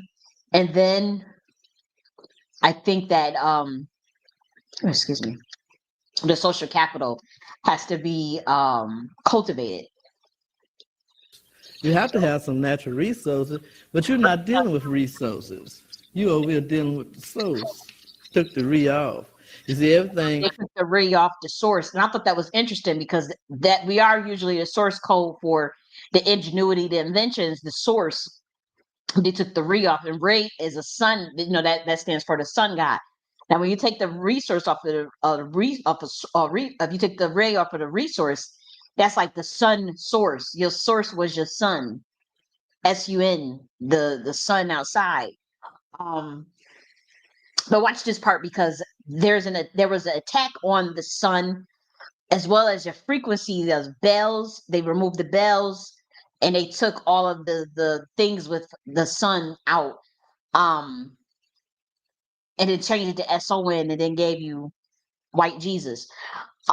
This is something really, really serious that people have to pay attention to because that's a part of what's messing up. And then Ray and Ra refer to the great mother as aspects of sun, as well as even the male. There was a male version of that. But that's another thing they don't tell you. Like Ray and Ra,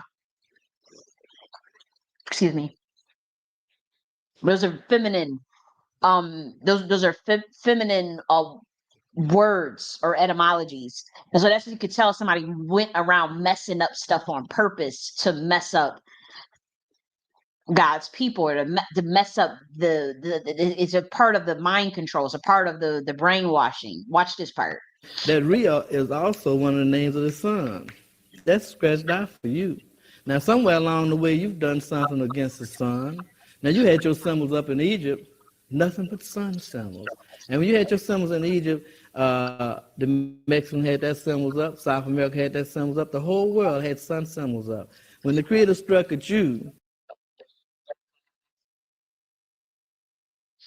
then the white man came along, made the Mexicans take their sun symbols down. They made every nation on the face of it take their sun symbols down. Now, that is interesting. Them sun symbols, like all that sun stuff, and you see how they try to block out the sun and then do solar geoengineering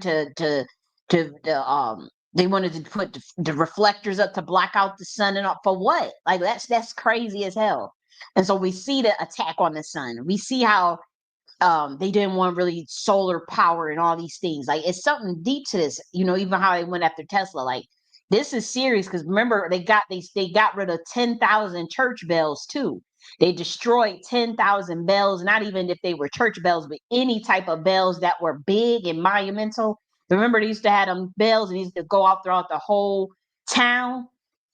Them bells was a frequency. It would be tuning the planet up. Them bells was big as hell. And so that's the reason why they destroyed the bells too. sun didn't mean something for you. Why did they make them take it down? They made them take it down because it was what you were supposed to be over with. It wasn't that it was a pagan sign. There's nothing pagan about the sun, but it was because it was your good luck. So they had to first get your symbols down in order to conquer. So what they did, went down to South America, took all the sun symbols down, called them pagan, went over to Africa, took all the sun symbols down, went everywhere. First thing had to go with that sun. They took the sun symbols down. That's when they sit in the sun, it burns them because they're having the business taking them down. Then they're going to put the sun symbols right back up. Then they can sit out in the sun, it won't burn them. But if they sit out there, they're going to find out they'll be burned black or brown. And I don't know what some of them would do if that happened. But that's all the sun going to do. It's going to make them maybe like you. It had an attribute because you got something in your skin that white people don't have. That's what makes you black. Now, it's something else I want to speak about. Somewhere in Proverbs said, the righteous are delivered out of trouble and the wicked come in his place. Now, Christ was supposed to have been righteous. That means he's not coming back. What you're going to get is the wicked. Now, he was supposed to have been delivered, saved. But it says, the righteous delivered out of trouble, and the wicked cometh in his stead. So what's coming instead of Christ? Something wicked. You don't get nothing good no more. Because what you did, if you had something, this planet had something good offered to it, and they refused to recognize it. So the next thing the Creator is going to send them is something wicked. Because that's their only hope now. That's the only thing that they haven't denied.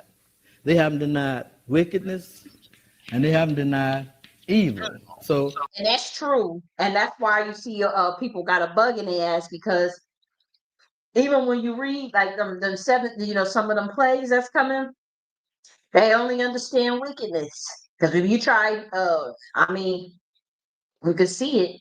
That you could see it in front of you playing out right now to this day.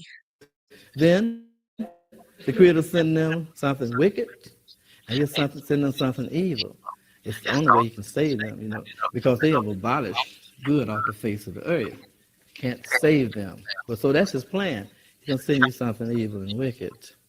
Now here's another place: I will destroy my people since they return not from their ways. Here's another place: I find then a law that when I would do good, evil is present with me. Now that's over in your Bible. I find then a law. Now the white race is based on Paul. That church is. He's saying this: I find in the law that when I would do good, evil is present with me. So that's the law. So now here black folks want to do something good. And what does the law say? They can't do it unless they have something evil with them. Now every righteous black man, he got to get something evil walking along with him. Now you have a black man who's good walking along with a black man who's evil. They're going to get along all right if they can agree on what they want. It isn't anything they can't get. The book says, eat of the tree of good and evil. It puts it together, both of them together. They can get immortality and anything else they want. Of course, they supposedly got, Eve had sense enough to say, I think I tried. So she wanted that. So she went over there with this good and evil. And that's what Eve going to have to do again. She's going to have to take this dumb black man and say, look, I just heard that if we partake of this tree of such and such a thing, we're going to be all right. And what he's going to do? He's going to follow Eve, because where did her name come from? Or where did evil come from? Evil. It's got her name over in there. Now, that's what I'm saying about the black race. It's over in these things which are very deep as far as wisdom is concerned. Now, you wouldn't expect to get free out of a trap like that. How you going to get out of it when these words are surrounding you day and night? And you take like black itself, separate the word. It's got lack in it. Now, when you like something, you're doing without. See? Now, you got all kind of things like this B. That's associated with the black man. What you have to do now, you get you some books on ancient Egypt. The wisdom is very much scattered, and the books are very difficult to get. But however it is written, seek and you shall find.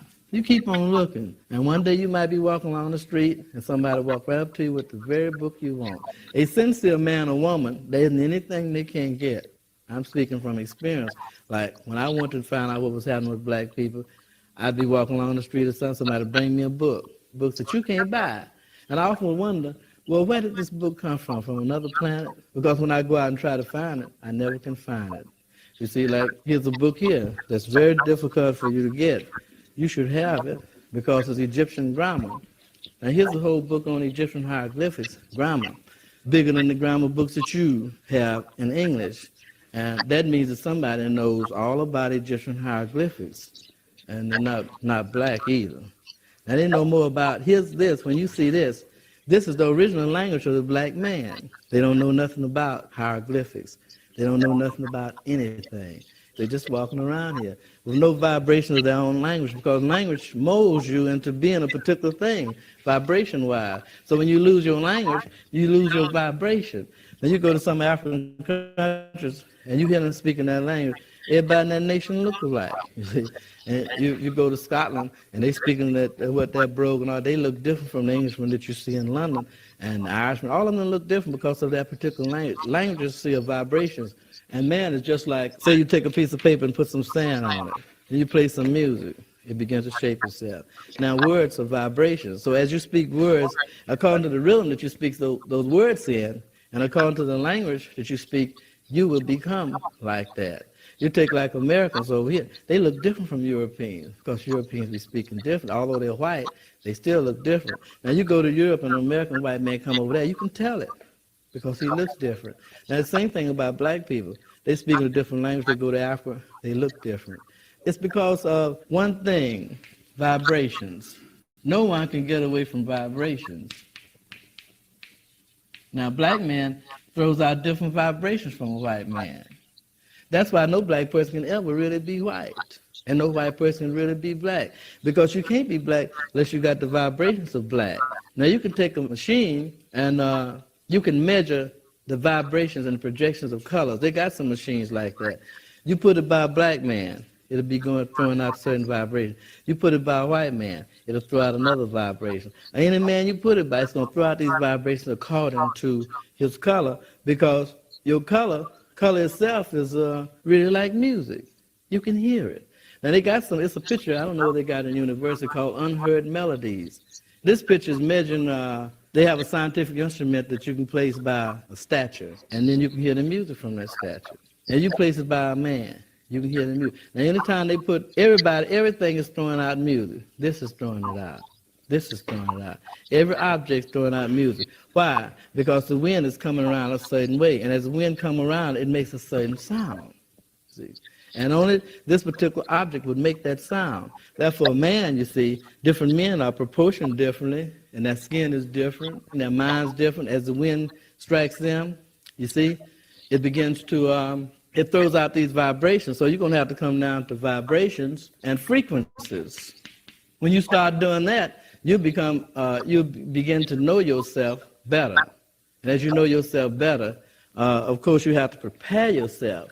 Because as you get to know yourself, then the evil in you is going to jump right up and say, don't forget me. And if you try to play, it's going to say, no, you don't. I'm part of you too. So then you're going to have to say, well, I have to consider you. And you're going to have to channel that evil some kind of way. You have to do something with it. Because if you take the good side of you and always using only that, you're going to wear that out. And you wear the good out in you, and then the evil says, all you got left is me now. You see, so every time a man do a good deed, he minuses, you see. And see, he leaves, like, say, for instance, if evil is 60, and this is 60, and a man do a good deed, he don't have 59 good deeds left. He go do another, he might come on down, like I said, he gets a 0. And then when he get ready to do a good deed, he's going to have to go up here and say, well, you all I got left. Now I want to do something good. Please let me do something good. And then he had to go up there, and then the evil can say, well, all right, but I'm not going to lose any of my attributes when I help you. Now, I'm not going to do like evil. You ain't going to wear me, good, you're not going to wear me out. And it even goes to say that the good that men do is often interred with their bones, and the evil remains out. That's what you got. I think Shakespeare said it. So you see, you got this evil still. So all you have to do, being evil, just turn around. You turn, and then you got that. Now you take the word evil, here it goes again, phonetics. 5. Everything is bad over in that. But so now what you've got to do is, as I said, you really got to get yourself together and realize these phonetics. Here's something like this. Sins. One time I asked a friend of mine, I said, do you have any sins? He said, no. Black man too. But when you think of sins, um, he about to say, do you have any sins? And then when you think about it, they say you got to get rid of your sins. Now, what is sins? It was a sins is signs. Sins and the word sin and SINE has the same frequency. So a sine wave is a smooth, repetitive oscillation, and that deals with your electrical signals, your light, wind waves, sound waves, communication waves. But guess what? Sun waves, sine wave, SINE is the same frequency as SIN. You just add the E, but for those of us that's in the know, we know that that's the same frequency. So when they say you got to get rid of your sins, that's still a sine wave. You got to get rid of your light.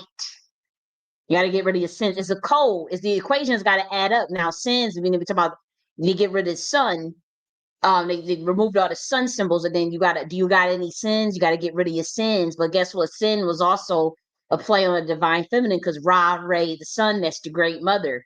Get rid of your sins, get rid of your light, but also get rid of the divine feminine. That's one of the codes that King James twisted, that he added into that's not in the original Bible, by the way, but that's one of the Western equations that got added to it. Okay. SINE, sine wave refers to light, wind waves, electric signals, communications, and sun waves. It's a way to ledger. When you deal with solar power, you look at the sine wave, sin wave, SIN, SINE. So it's right in front of you. And then they take all the sun symbols down. And then Ray, they take Ray from the resource. The resource Ray is a sun god, female sun god. Same with Ra, but they've changed that to male too. But those in the know that stands for the Great Mother. It's right in front of people. It's right in front of people. And that's not the original code that was there. But I'm saying the way the Western version, they put that in there. Get rid of your sins. But Sin was also a name of a female god too. A lot of people don't know that. Sin, yeah, it was the name of a female god, Akkadian god, Sumerian god. I said that's what I thought, and I It wrote stands for fertility. it out for him. You see, so now if I can use these words like that, think what the white man is doing to you. He come up to you and say, "Now you must get rid of all your sins." I got these churches set up for you where you can Gotta get rid of all your sins. You see the codes? Now you see why, why they attack me so much, because I know what Yeshua was trying to teach us, some of the same stuff that I was saying. And that's why they trying to hide all that, because it's not even that the Hebrew version teaches that, because they teach it more of the original version of what that I'm familiar with, what I just know intuitively. But when I couldn't understand, I said, why is with the King James, this Western stuff, like that's what was throwing me off. And I said, somebody went and was messing with something. And then you see how the attack on the divine feminine, the overthrow of the Queen Mothership, what I've been saying since 2020. And that's why my work was getting so varied, because they knew, okay, these bitches is back. Their oracle was back. These women's is back. And we only found, like, in 125D, our hierarchy is so strict when it comes to understanding, with the way the highest levels of the way that order is ran by women.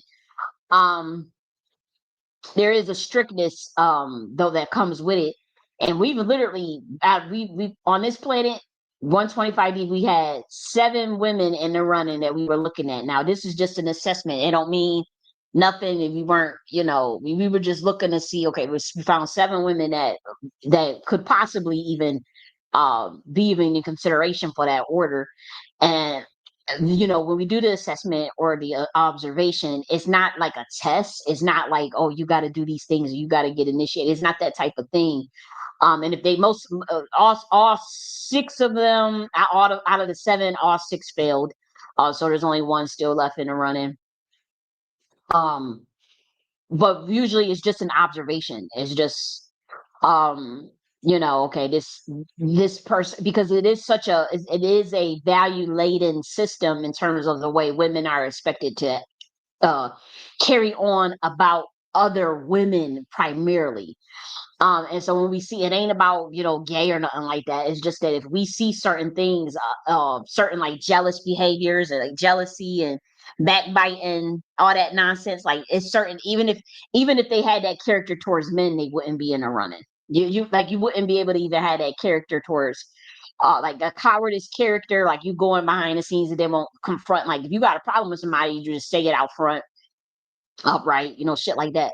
But as far as like the real test though, because you got a lot of pick me's, you got a lot of male identified women on this planet, so that's not nothing unique. But the real test is how they treat other women, especially how they treat their daughters, and then like you'll observe that. You just observe.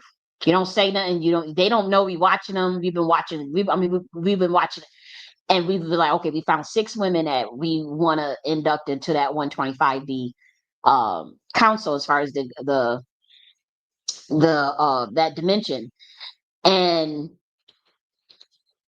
all 6 of them, all out of the 7, all of them failed. Every single last one of them.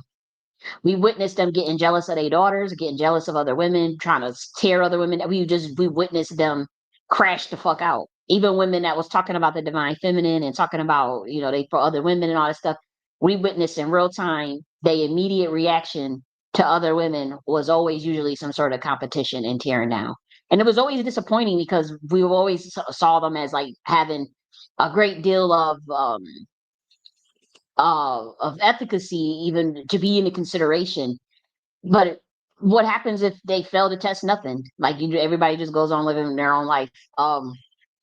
It doesn't matter. It's not like you're gonna get punished or blacklisted or frowned upon. It's just like you just keep it moving.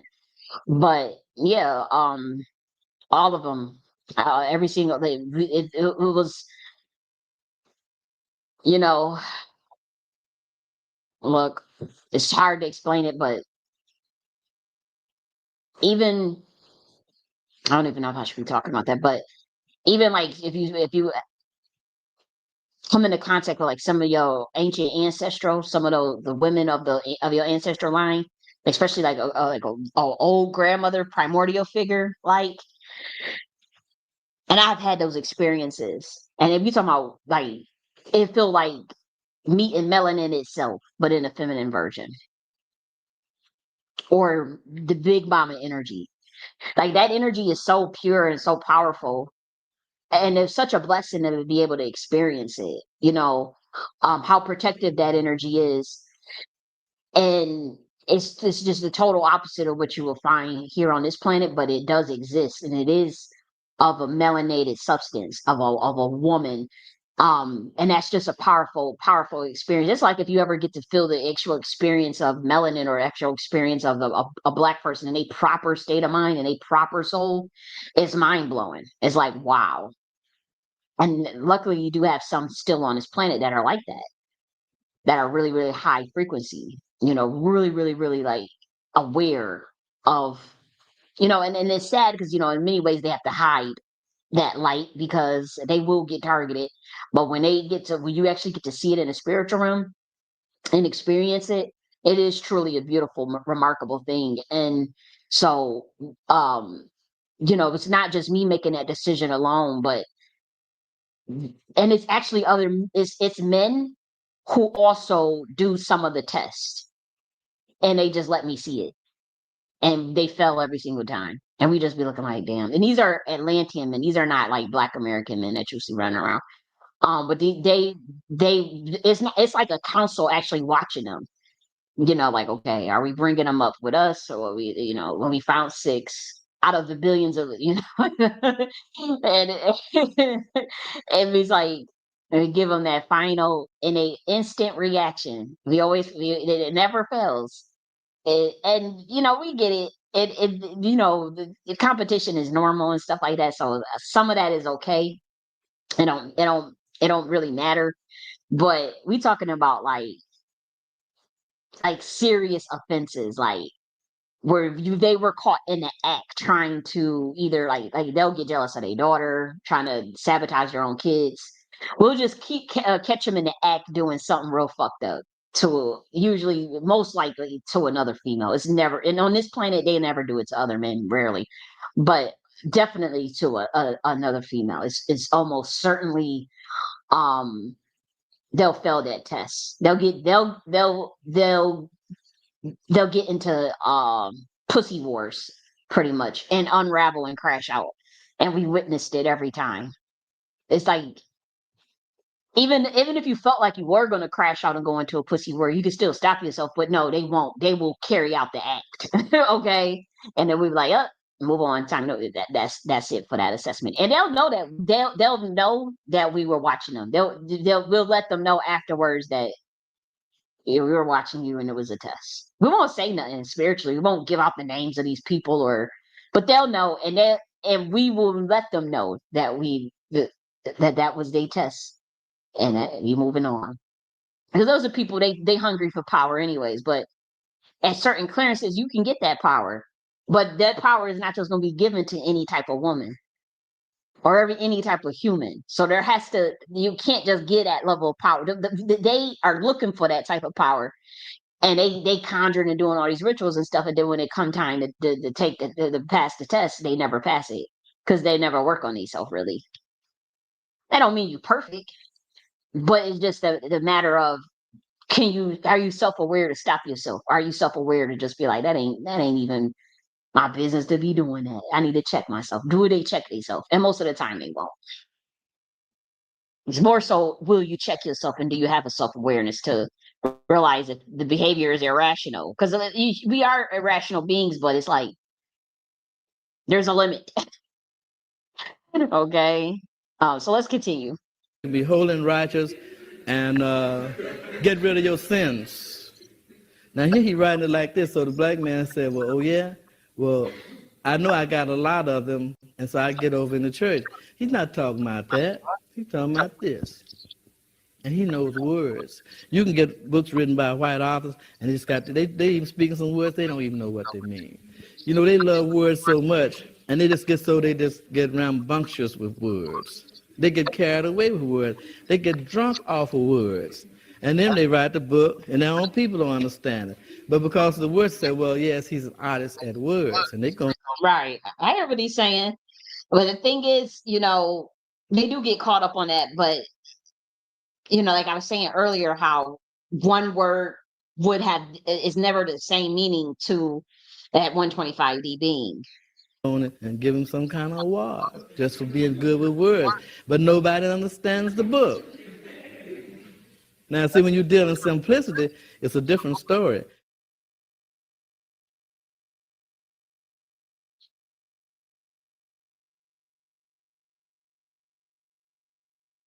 So that was that. I thought that was really deep. I really did. I had liked that.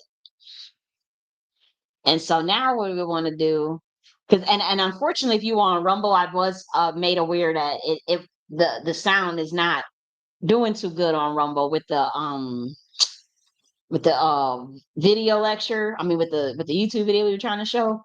And so that kind of sucks, but you know, it happens. Should run clear on YouTube, or you can type this in Sun Ra Speaks Berkeley Lecture Part 3 if you guys want to hear it. It's a 7-part series. I thought it was pretty dope. I actually got to get to finish number 6 and number 7, but I had all of these are pretty cool, you know. And so now what we want to do is actually take a look at remember I said I wanted to lighten up the move and play some funny videos and whatnot. And so let me go here.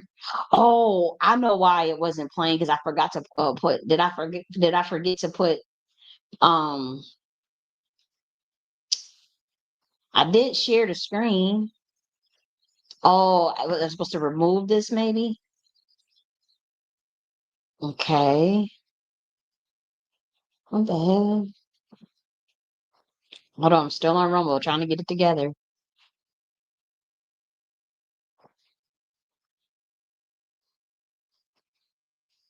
Okay, there go on Rumble. Maybe that makes a difference.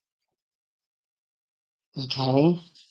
So I'm just gonna show some of these. I just like to collect certain save certain funny posts and share them. I thought this was cute. This boy boy was singing. I like the lyrics that of the song he was singing.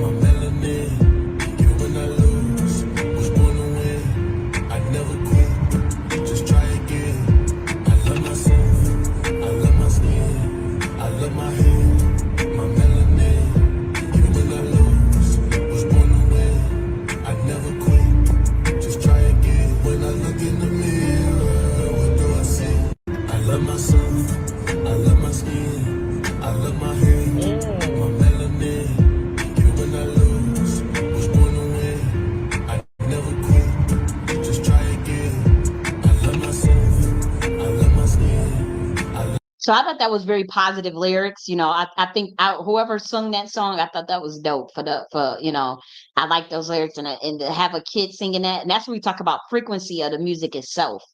It's the frequency. Look at the message that the kid is able to now sing about his hair, about his melanin, about his skin, about that's important. And being that young and being able to sing that, and it's a rap song, it's catchy. You see the little girl just watching him. But I had really enjoyed that, and so I'm gonna play it again.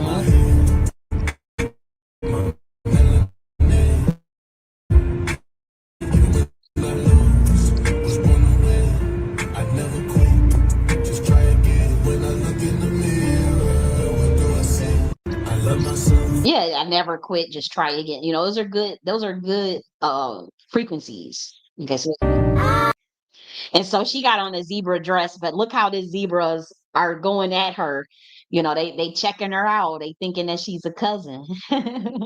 See, she got the fuck out of Dodge. I thought that was so funny though. And I think that has to be a beautiful scenery to be able to have that dinner out there like that. And but I know it had to have been wild. I know that had to have been kind of scary for her to be out there with them zebras walking up on her. The giraffes are pretty peaceful, I hear. I know that them giraffes ain't gonna give her no issue. But them zebras can be kind of wild, and so I know that had scare her, you know. And then she got on the zebra clothes, so they probably looking at the pattern. They like, yo, what's going on? That was funny. She was trying to sit there and chill. And she said, "Let me get the fuck on up out of here." These guys, he was rushing. They weren't gonna do nothing to her probably, but I thought that was funny. But watch this one. This one I thought was funny too. No, it's not a burger. Don't call it that. Cheese on my burger. No, it's not a burger. Went to the Don't counter, say burger. call it that. Cheese on my She gonna say cheese on. That this little kid was so cute. burger. No, it's not a burger. Don't call it that. Cheese on my burger.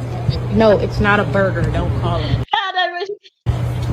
Cheese on my Oh my gosh, I thought that little kid was so cute. Now this I thought was funny. It says when you have a 9-year age gap, and I had shared a room with a kid before, and the way she treated her sibling, it just reminded me of times of the way I treated my nephew.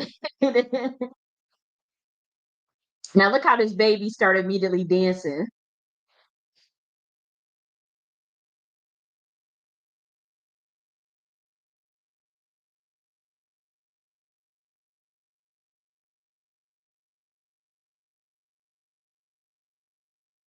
They could be really annoying at that age. Whew. But at the same time, they the cutest little thing. They are so cute. I mean, they don't mean no harm. They so cute, but oh man, they could be annoying. I know I've had plenty of times just like this with this girl, throwing them on out the door, get your shit. But it was my nephew's mom time to come pick him up, and his mom come to pick him up. That's exactly how I would be sometimes. Like you got to just like this. Toys I done bought, toys I done bought Nerf guns and stuffed animals and snacks. I just you going right out that door with all that stuff. You don't warm it out. I thought that was so funny watching that. Now look at this nonsense right here. This is a pastor. Eye is cracked, and Jesus Christ comes again, and every eye ought to come with the. He want every eye on him. He talking about Jesus Christ comes and every eye, and he floating out of the sky. uh in the pulpits floating out. Look at this waste of money right here. And so he could look like he coming out of the sky. This crap, and Jesus Christ comes again, and every eye to come. See, they made it an entertainment thing, but I thought I was like, Lord have mercy. Now this is Miss Shaka Khan. You see how what I like about her is, she's still dressing sexy at her age. I think she's in her 70s, right? She's in her 70s. And she's 72. She's 72 years old. And look how she's dressed. And to be honest, I don't see nothing wrong with this. I feel like, more and more should be dressing like this at 72. In all seriousness, look how good she looks. And so, this is the sexy outfit. This is what, the 24-year-olds is wearing to the club. The 24-year-olds is wearing it to the club these days, you know, what Miss Shaka Khan got on, 20 years old. Even the strippers will wear that. But I have to say, I like this outfit on her. 72 years old, getting her groove on dancing still. I've always been a fan of that. I remember I had a friend. I was 24 years old, and she was in her 50s, and she would wear them thigh high boots like that with the heels on it, and wear a mini dress, real sexy mini dress with the thigh high boots with the heels on it. And she would tell me, she said, "I feel like I'm 28 years old," and she was dressing like that too. I remember we went out a couple of times. She was dressed out more than me, and I loved it. I loved every bit of it. Had them thigh high, all with them big ass stiletto heels on it, and she was in her 50s. And I said, "Damn, you rocking that?" And that's what I like. I've always been a fan of that. Like I've always been a fan of women feeling beautiful at any age, and so or whatever they feel sexy, however they want to look. Now, people could condemn them, say, "Oh, you looking like a hoe. You need to dress like a granny." For what? Why does she need to dress like a granny? What is up with all of this? I don't understand all this judgment. It's just an outfit. Shit. What does the Bible say? You actually supposed to be naked anyways.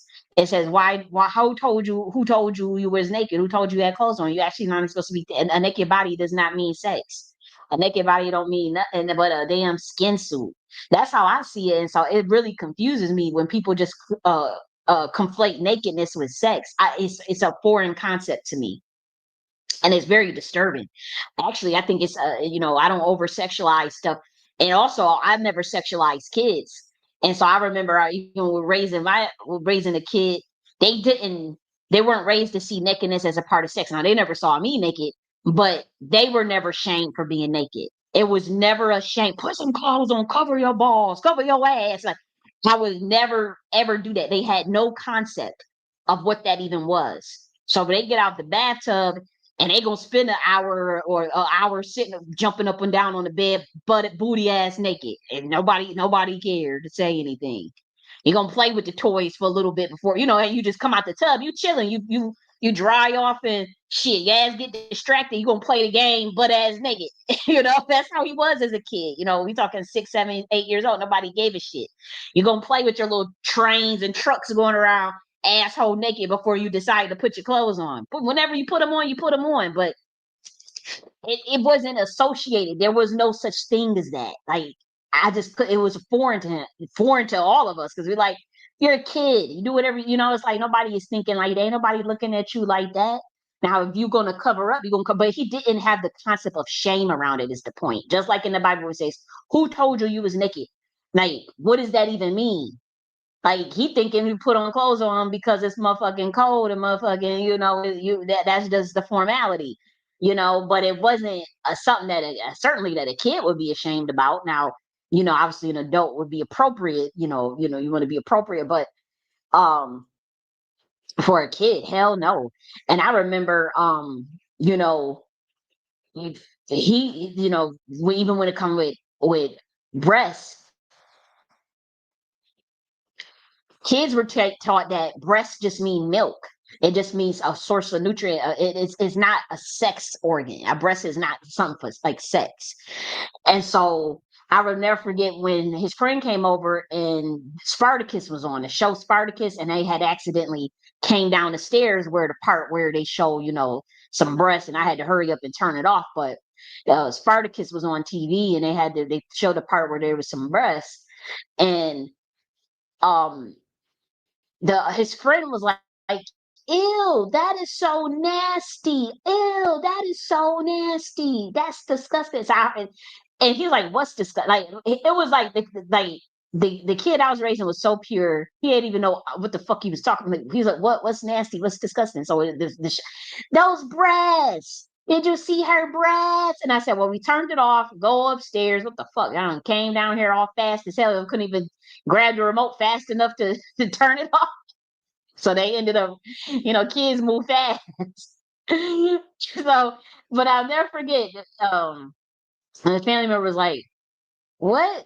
That's for milk. How could that be nasty? That ain't what." Like it was like seeing his innocence or his bubble just get burst because he didn't even know what the fuck he was talking about. He said, "How could that be nasty if it's just for milk?"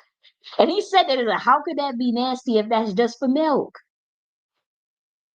And his friend was looking like, started busting out laughing, like, yo, dude, you mad naive, you mad sheltered. Like he said, and I said, don't tell him.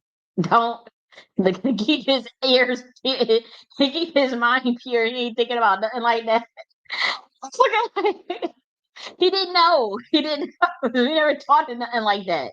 But even when women, sometimes they sneak on the Instagram, the kids will sneak and they'll see.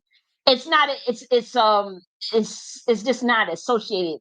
Yeah, kids should not be taught those type of things. The kids shouldn't be over sexualized. So, and I would know with me as a kid, I was watching Players Club. I was doing the damn cry baby.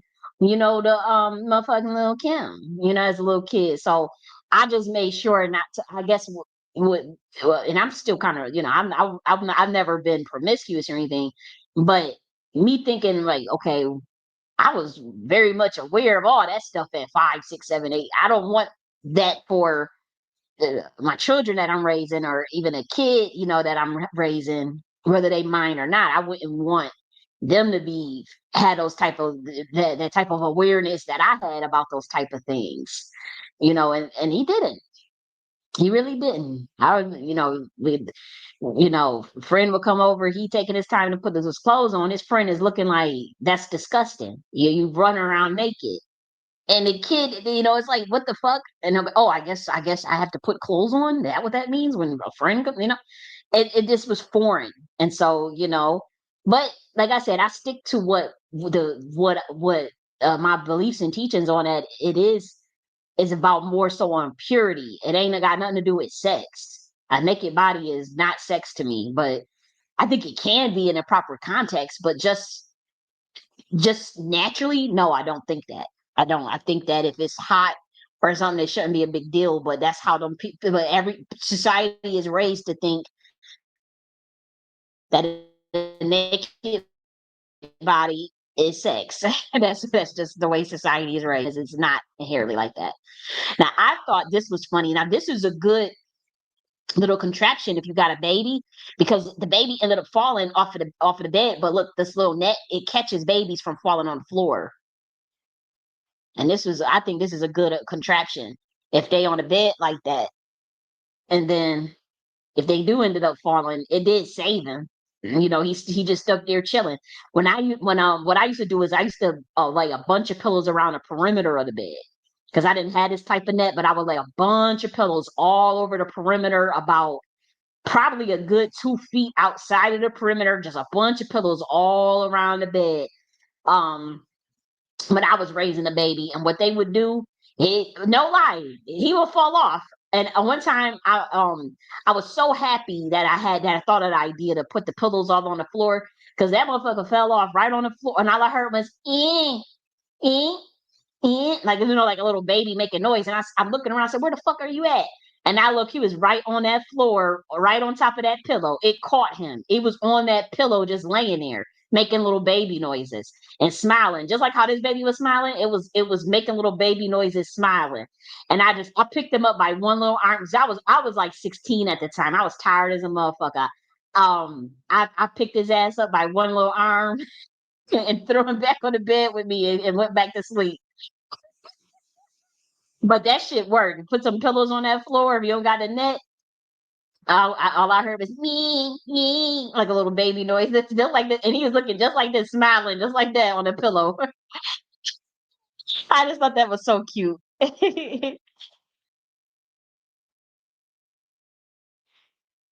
And so this is another one. She 102 years old and she's still wearing heels. And so this is the type of time I want to be on. If I ever get to 102 years old, that's definitely the type of time that she got her heels on. She dressed to the nines, and I love it. Earrings, makeup on, outfit on. That's what's up. That's how you supposed to be. Ain't nothing wrong with that. Rings on, pearls on. You're supposed to be beautiful at any age. Why not? Just because you get old, you're supposed to look like a hag or something? No. You wear these, you see how she got them heels on? That's right. Wear those heels. 102 years old with heels on. Black woman. Okay? So I might catch me a boyfriend. And she can. Why not? Are you kidding me? She's a good looking 102 years old, ain't she? She walking, hair, the hair dress, press and curl, and motherfucking nice outfit, green outfit. Oh, that's nice. And that's what that's the type of time. If I ever get to 102, hold me to my word. That's how I want to be. Motherfucking heels, kitten heels. If I ever get to 100, that's how I want to heels, press and curl, where my earrings at. That's how I want to be. Bless her heart. Now, this I thought was funny because this reminded me of me when I was a kid. And, they laughing at this little girl dancing, but I have to say they innocent. They learn from their environment, just like how this comment say right here. But also, I was worse as a kid. And I have to say, I am very, would consider matronly, like pretty virtually untouched. I can name the amount of people men on one hand that and I've been with. So it don't mean just because she catch her dancing like this, it really don't mean shit. I don't even have kids, and so. And I'm celibate right now. So just because like when people because when I used to dance like this little girl, people used to say, "Oh, she's gonna be fast. Oh, she's gonna be a whore. Oh, she's gonna be this." Like I mean, I used to be dancing worse than this. I used to be on the floor doing the cry baby, legs up in the air, spread eagle. Okay, because I used to watch Players Club. Okay, let's be real. And if you watch the Players Club, you're gonna see them moves they doing on that pole with Ronnie and them. And I ain't gonna hold you. Just like I was doing that spread eagle with kid. You don't know any better. She don't know any better. And so, it don't mean nothing. She probably grow up and be a damn nun for all you know. And, it just a dance move. But I just thought it was so cute how all these little kids was getting it all.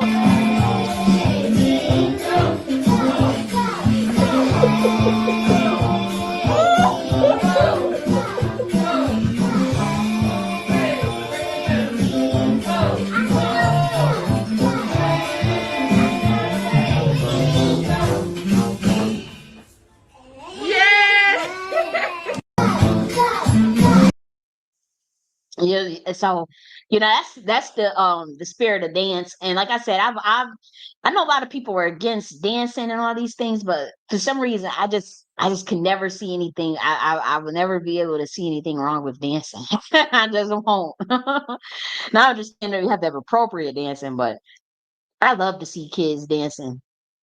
I do. I do. That's my favorite joy because they're happy. If someone is dancing and they doing it on their own, they most likely happy. But watch this part. Now, this part I thought was funny. Now she talking about horsepower, and this white lady is dancing crazy. But look how the musicians react to her dancing. This was hilarious.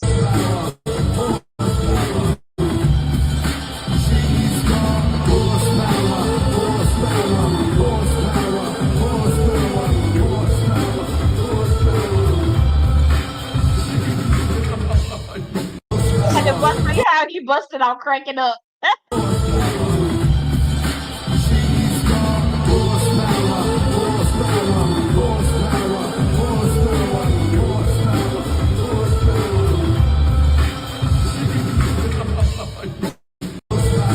Even finish. He just busted out laughing because this is random as hell. It's random and it's weird. But I thought that shit was funny as hell. I have to say, I thought that shit was funny. Horsepower, horsepower. I would have been cracking up too. I ain't even gonna hold you.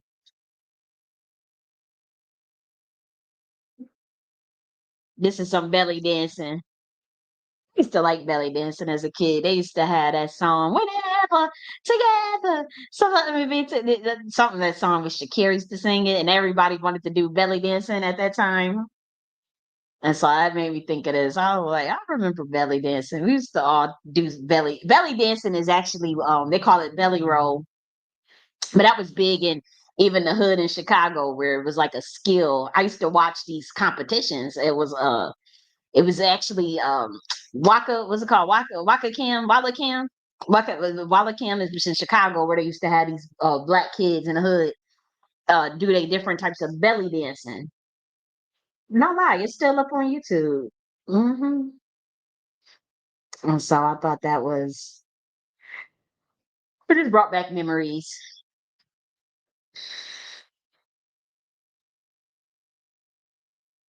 I thought this girl was so pretty.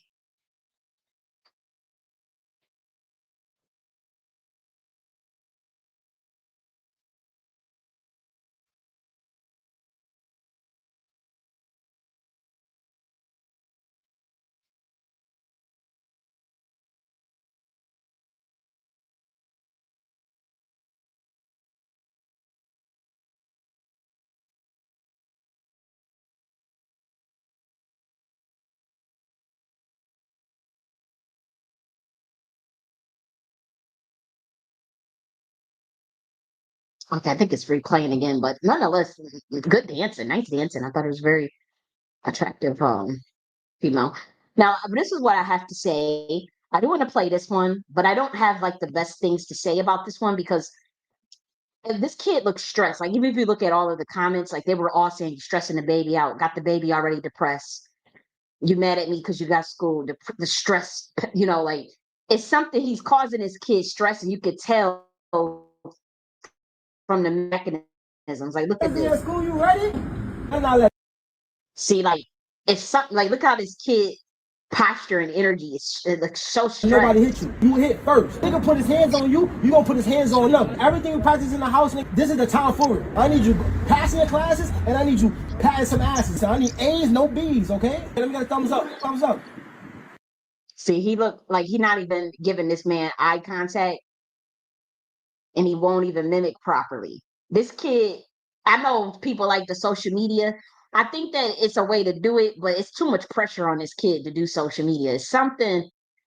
That's close enough. You damn near a man now. You're gonna wash your own clothes. You're gonna wash your own ass. That's too much because he's not a man. He's nowhere near a man.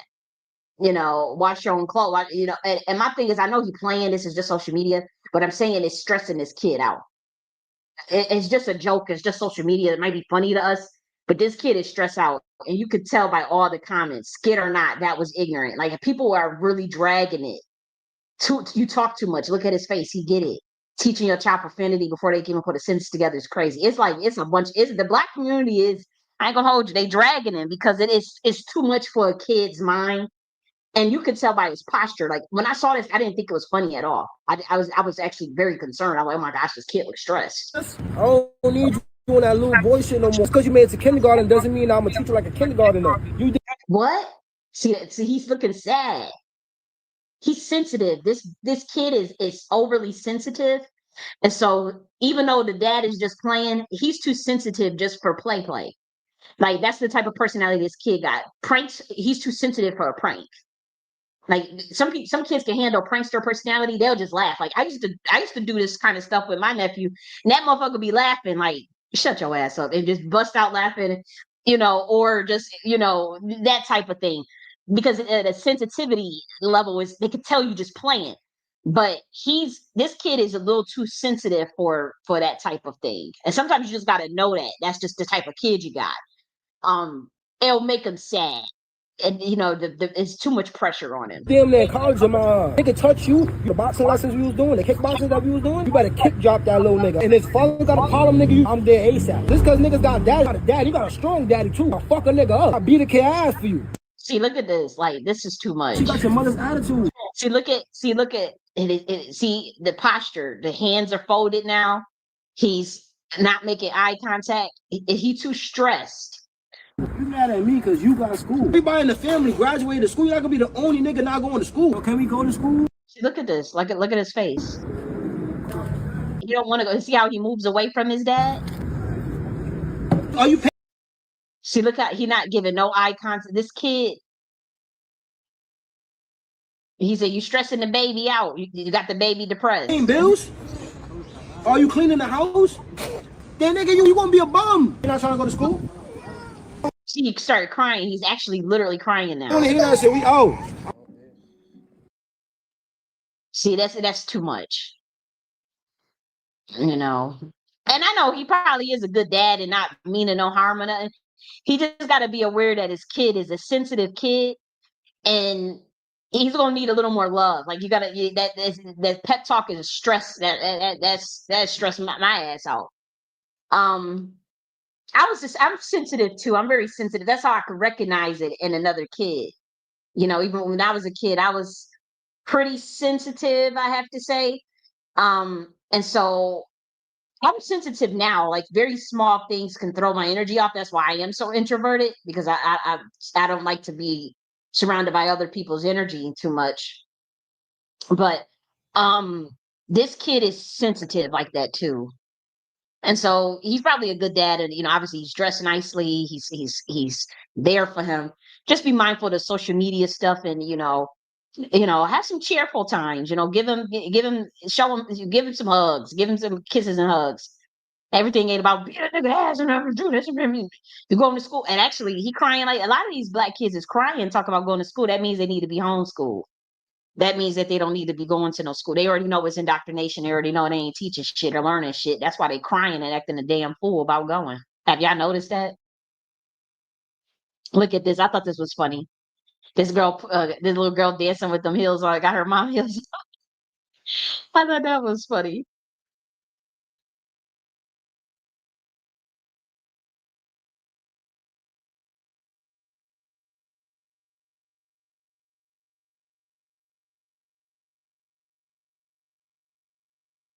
That was hilarious to me. I thought this was funny too. It was smart.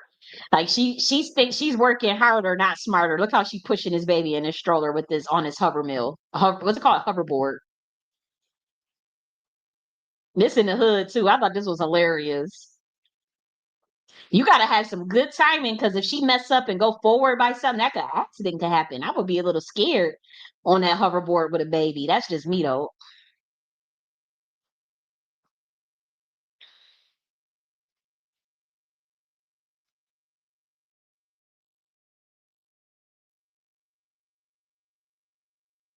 You see how she getting around? That's smart. That's smart. Working smarter, not harder. She getting there quicker too. She got a whole baby. Especially if it's her baby and she just had it, you might as well use that damn hoverboard. Now this one, I ain't gonna hold you. I thought this was funny. Now maybe this baby girl had this confidence for the rest of her life. May this baby girl. Now I think this got to be an African child, because them BDB buckshot. And ain't nothing wrong with BDB. But that hair. And she says, it says, me acting brand new after losing just 1 pound. But watch how little mama walks. Look how she struts her stuff. She getting it. You can't tell her nothing. She's rocking it. B2B. Ooh, okay. I mean, that's a fierce walk. And like I said, I hope she maintains that confidence her whole entire life. B2B and all.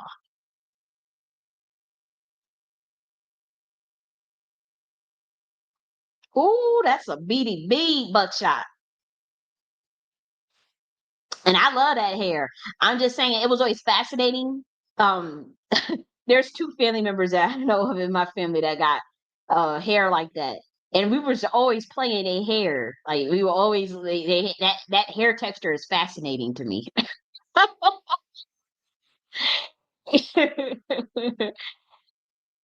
Beady beady bum bum. Beady beady bum bum. But more importantly is her strutting her stuff, showing the other girls how to do it. That's how you do it. You're working with what God gave you. That's what's right. That's what's up. All day. Beady beady bum bum. That's what's up. Who is this little girl? But I thought that was funny. So me acting brand new after just losing 1 pound. And that dude, when you lose 1 pound or 2 pounds or 3 pounds, you do feel, you be strutting your stuff more. So I thought that was a cute little post. But this one was also funny. Watch this.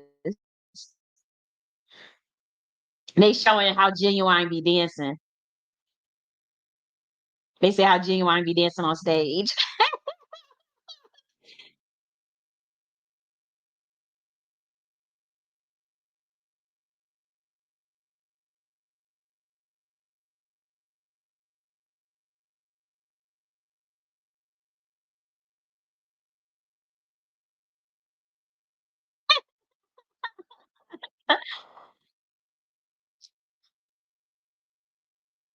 I thought that was so funny. And people were saying Genuine ain't got one song that requires all them that type of dance moves.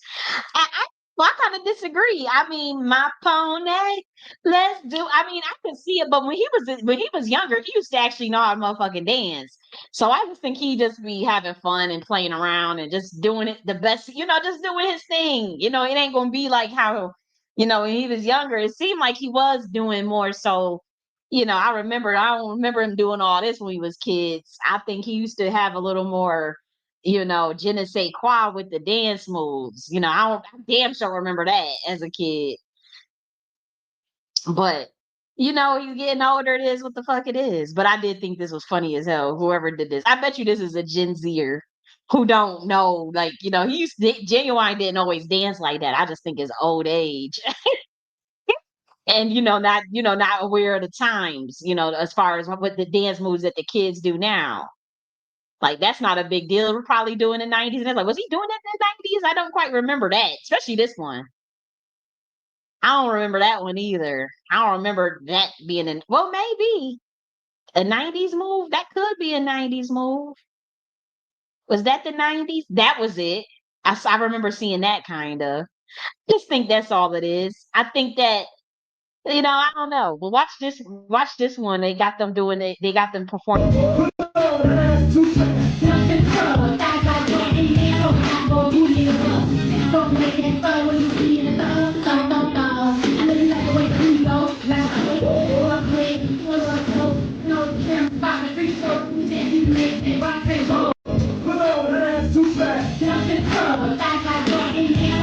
I thought that was hilarious. They were singing Trina, more booty in the butt.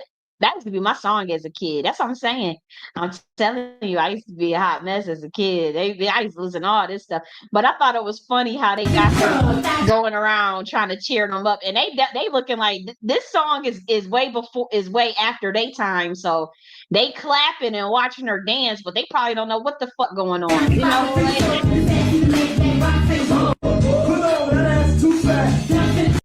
That they ought to be ashamed to be playing that for them old folks in that old folk home like that. Trina, really? And they got this white girl going around trying to cheer them up and dance.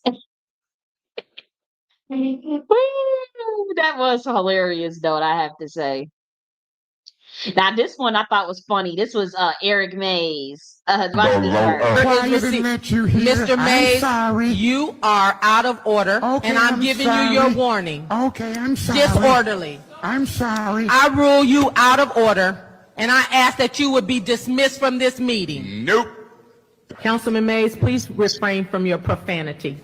Hell yeah. And he gonna say he ain't relevant because I'm talking about something that just relevantly happened. Mediation and You there were told people in rooms. details That's of who not in what confidential. room and how many. But I am what. going to finish saying this. Oh, go ahead. He get loud, I'm gonna get louder. When they go low, I go lower. I give her permission to go to the roof of City Hall and do a double flip belly flop.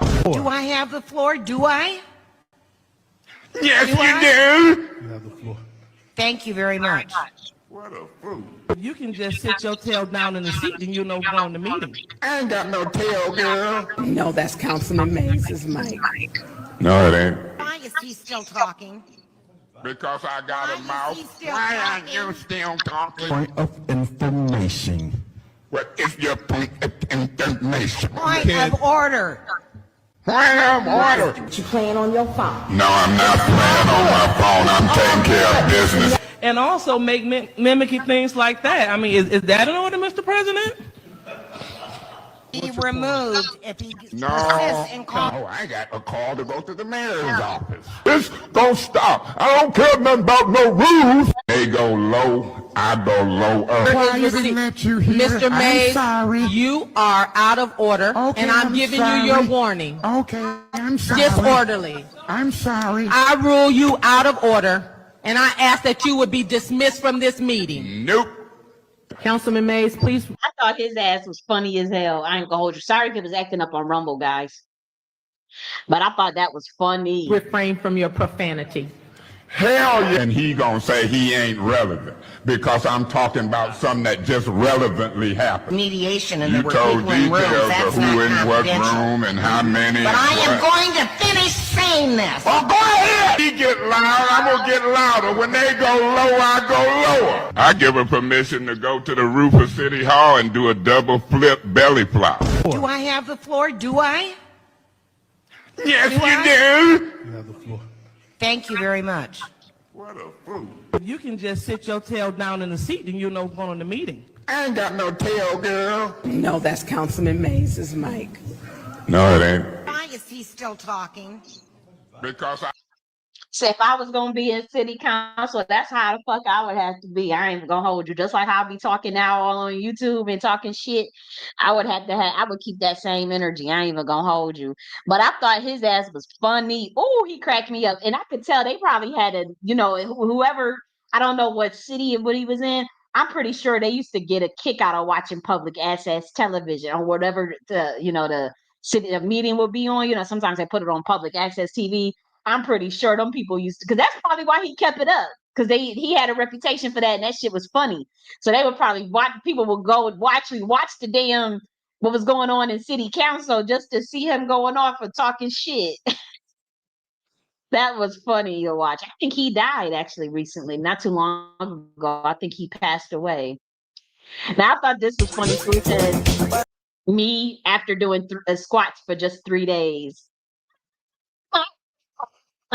Hey, so me after just doing squats for 3 days. You see how he's switching them hips, switching that booty.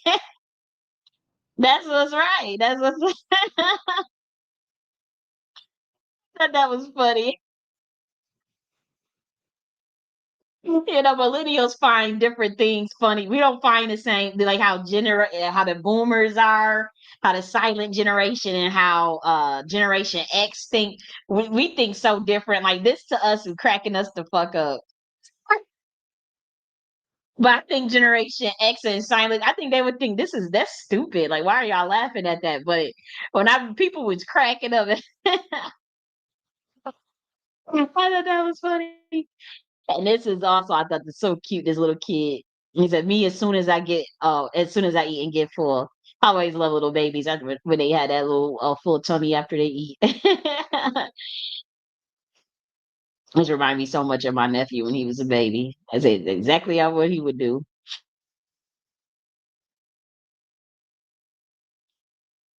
I thought this was cute too. This little baby is so adorable, and he mimicking his father.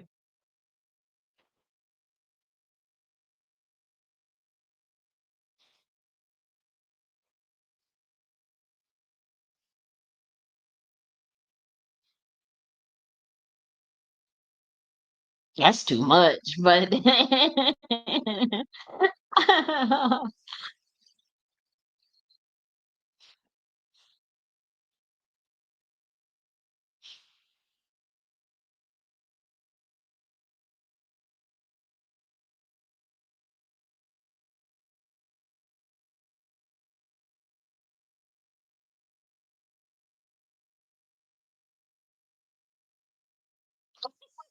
nonetheless, that is a cute little baby. It looked like a baby doll. Now I have to say, I'm gonna play this one. Remember, I was telling y'all earlier about that dance move that about that move I was doing. And I saw Genuine doing it, and I was shocked. And it made me stop to see. I was like, why is he doing that? And people was drag him in the comments, like, because he's the arms say 3 o'clock, but the song start with 9 o'clock. This is the So Anxious song, but look how he's doing it. That's that move. It's a Atlantean ritual to do this dance move. I'm not saying he's doing it, but I'm saying this is the move I was talking about earlier in the video. For those who come in late, I was talking about uh me being shocked that somebody remembered that. And I think he's just doing it as a dance move, but I thought it was still funny. Look how he's doing it.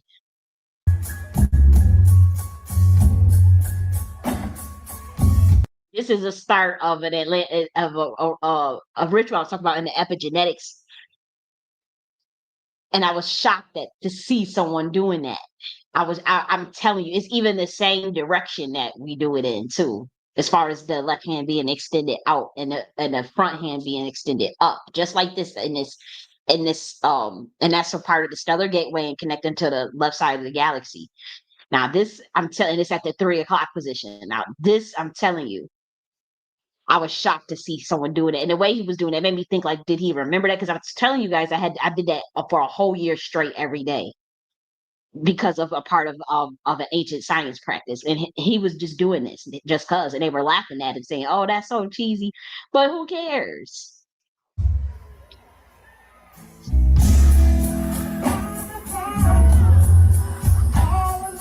And you see everybody in the crowd singing along with it. They don't care. People judging this little cheesy dance moves.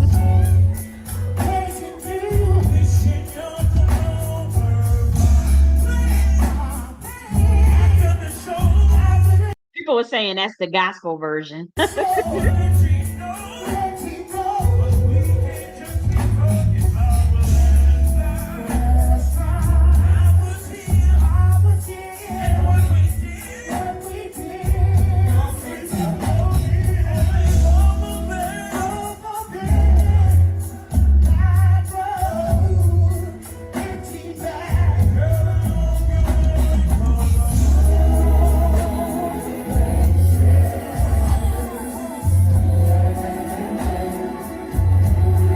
Really getting it.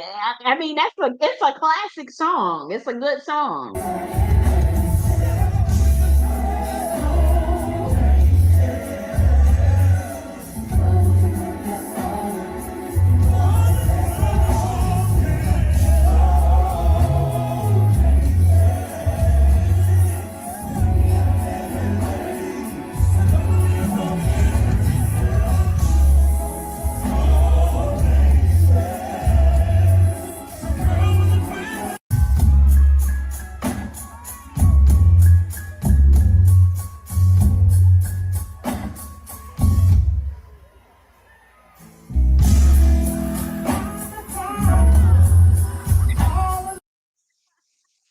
I was dragging him in the comments, but I said, "Go on, shit.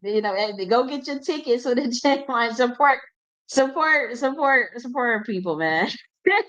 Who gives a shit? People sit there judging him. He in his own world doing his own thing. Now, I thought this was funny. When I was this song came, this says, "When your best friend is just as delusional as you." Now, for those of us that was kids when this show came out, we was like 13, 14 years old, maybe 15. I think we might have been 15. And even when as a 15-year-old kid, I ain't gonna hold you. When I saw this part of this, I started busting out cracking up. I was like, I knew the word delusional. And I remember the first thing that came to my head is, why are they so delusional? And somebody made this into a meme that says, "When your best friend is just as delusional as you." Now, what make this funny is she got wine and a cigarette. And everybody knows cigarettes are bad on the voice, but I thought this was hilarious. Watching this. This is what I'm going to be doing. Dallas wrote a song for Cher. So I said, a lot of people say I sound like Cher. When I said that, he goes, perfect. I have the perfect song for you. Those clouds past the moon where the stars shine. She's singing with the song in the car with me.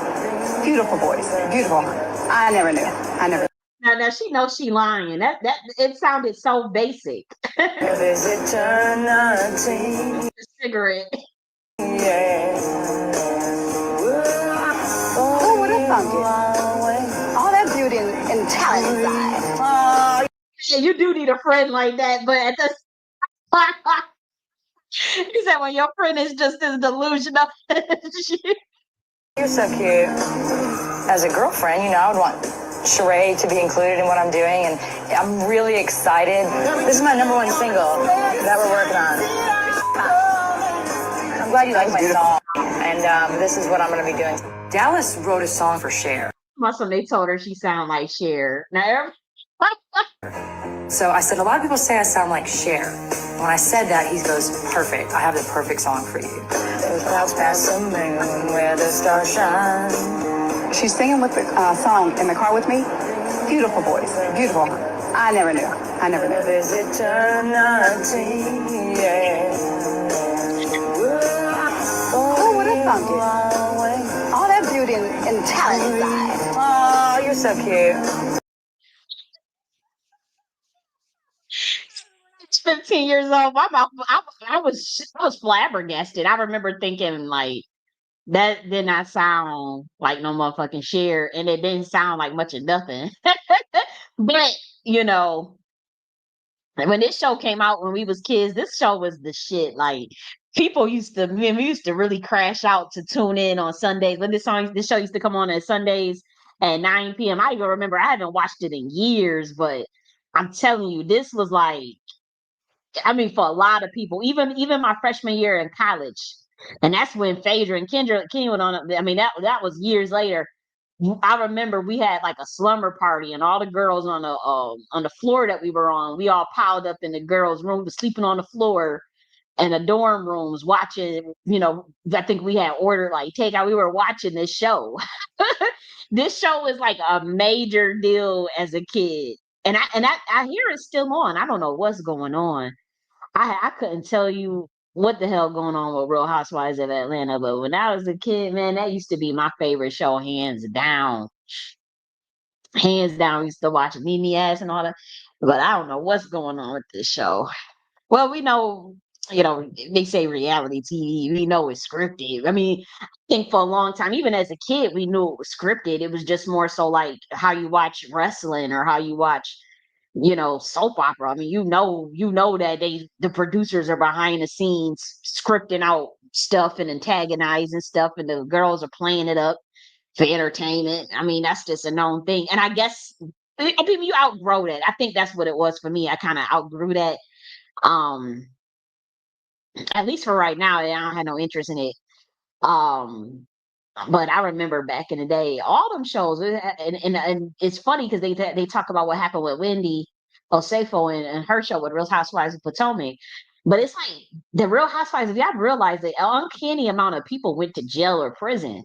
Like they got I remember the Housewives in New Jersey. I used to watch that as a kid. They had Teresa went to jail, Teresa Giudice, and her husband went to jail. Karen from Housewives of Potomac went to jail. She got 2 years in jail, from what I'm understanding, right, for DUI and shit. Um, Wendy Osefo is looking at jail time. That's not the only one. Danielle went to jail. So, and it was another one, Shah's of Sunset, Jen Shah. I think she went to jail. She in prison. Then another Housewives. I think I forgot what Housewives show she on. She got 6 years in prison. So it's like it's an uncanny amount of people on that show that end up going to jail. It makes me wonder if they trying to keep up for the Joneses, or is it a humiliation ritual? Probably not. I think they probably just feel the pressure to kind of put on airs, and they end up scamming and trying to get caught living bigger than life, living above their means and stuff. I think that's probably what it is. I know that's what happened with Wendy Osefo. I honestly didn't even want to believe that was a real story, because that level of stupidity as far as like filming with the items in the background of the house and all that stuff, and you know, just the details just the details of that situation. I don't want to believe that people are that stupid. And you know what? The sloppiness of it, because they're actually intelligent people, it makes me think that and I ain't trying to put this on nobody. I got a strong feeling about with a 90% certainty that that is not their first time doing that. The fact that Wendy will say, folk, the details of it, I'm just saying, just like, I deal with intelligence analysis. I can look at something and say, and as far as the predictive analytics or the way that some details from that story, I'm almost certain that if they were to go back a couple of years, I'm not saying do it. I'm just saying that that's the situation where somebody had got away with it before, multiple times possibly. For them to be that fucking sloppy, like if I literally did not believe the details of it. I said, y'all making that shit up. Ain't nobody, y'all threw that in there, and it could be very much well made up details because the media will get your ass. They would just add in stuff just to have it salacious. But if they that sloppy as far as like that the details of it, what happened, how they got caught in Jamaica and all that stuff, and the insurance fraud and scheming, that they have done that before. They have absolutely have done that before, and they have gotten away with it so much that they didn't even care to do due diligence to double check things because they probably had a connect. To be honest, on the inside, I honestly think they had a connect too, and I think somebody just ratted them out or um did something to I think that or something changed, but they might have even had a connect on the inside that was pushing shit through for them for as far as them claims, and either the block got too hot or something. But I'm telling you, them type of sloppy ass details, somebody. I wouldn't be shocked if they did this more than once, and I wouldn't be shocked if they had somebody on the inside that was processing shit for them. These are well connected people. You wouldn't believe how well connected these people are. And I'm not talking about Wendy, I'm just talking about a lot of them. And so you'd be surprised how somebody will look the other way, but and then maybe they just couldn't. Somebody else might have double checked something, somebody else. I'm telling you, it's something to this. It's something more to it. But this is the last video I'm gonna show for today. And this is what during this time where they doing so much stuff to the American people, there's so much dramas, there's so much nonsense going on.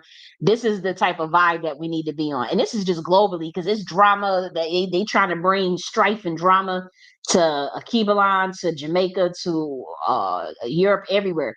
This is the type of time that your ass need to be as a human. It says me finally deciding to just go with the flow because I'm too damn tired fighting it. Now, if it's time to fight, then fight. But right now, when people trying to just distract you and get you all worked up over every little thing, this is the type of time you need to be on. You see how this dude is right here? That's the type of time you need to be on. Now, that's kind of dangerous, but see how that's crazy. He could be going to a damn waterfall. Somebody will help him pull him out. But on a serious note, that's the type of time we need to be on. And I think I'm gonna head up on off here. Do I want to show? Oh, I think I do want to play my little song that I made. Let me see. I caught myself doing a little beat and shit, making a little beat. I couldn't get that pitch right though, as far as matching the cadence of the lyrics, because I'm new at this. I did make my own beats, but I was trying to get the way I was singing it to match with the beat, and I couldn't do it. I tried to change the pitch and stuff, but nonetheless, I like and I added little cheesy videos and whatnot. Added a little cheese, not cheesy, but that I play the song. I made this beat. I thought I was killing it. If I had a budget to make an actual video, I would have liked to. I would have liked to show because I used to do Tai Chi as a younger kid. Well, not a younger kid, as a younger woman rather. like in my early 20s. What I would have liked to do was actually have the dancers that I had in here, some of them Gen Zs. But what I would like to do is like doing some combination of Tai Chi with the Tikkun dance, and then had them out in nature doing that type of dance. I'll show you what I'm talking about. But I didn't have no budget to make no video or whatever, so I just did what I could on my own, little makeshift. But let's play it, let's do it here. So I had a ball making my little beats, and I'm learning. I enjoy. I'm not in no way trying to act like I um and even superior to a musician, because I still have to work on learning how to play an instrument. I want to try to do bass guitar and piano, but like actual live instrumentation. That's the goal. So I'm not acting like I'm on that level or anything.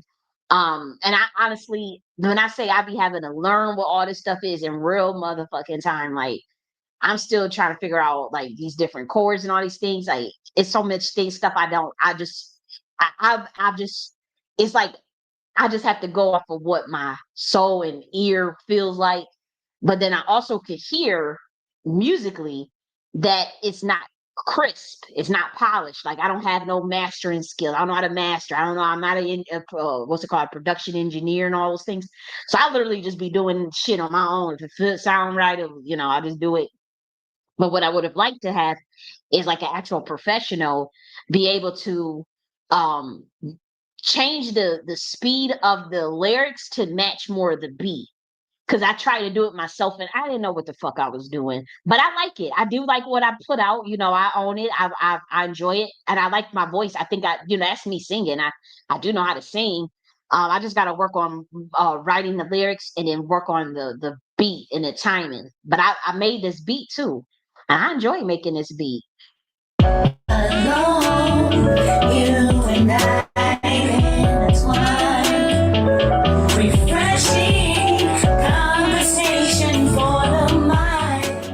Why would a community require a lie to sustain itself? And if someone is willing to pay you millions to sell out your community or to lie to your community, what do they know about your community? Ain't nobody gonna pay no millions for you to lie to your fucking community. Now, actually, this was not supposed to be a part of the song. That was just, honestly, I pulled out my phone. I pull out my phone and just record memos and just save them. And I was supposed to, it's to jar my memory on things I want to actually talk about. So I was going to talk about like how it's something they know that's special about your community if someone can come and just say, here's millions, here, do this to destroy your community. It was actually to be a topic of a whole video. But I said, you know what? I might as well just take that clip and just throw it in the song. I said, let me just throw it in there. But this was actually just a random memo on a phone from months ago. Not months ago, weeks ago, rather. Unless they know something about your community. And why are they trying to hide it? What do they know? And why do they require the lie to keep their system going? What does that say?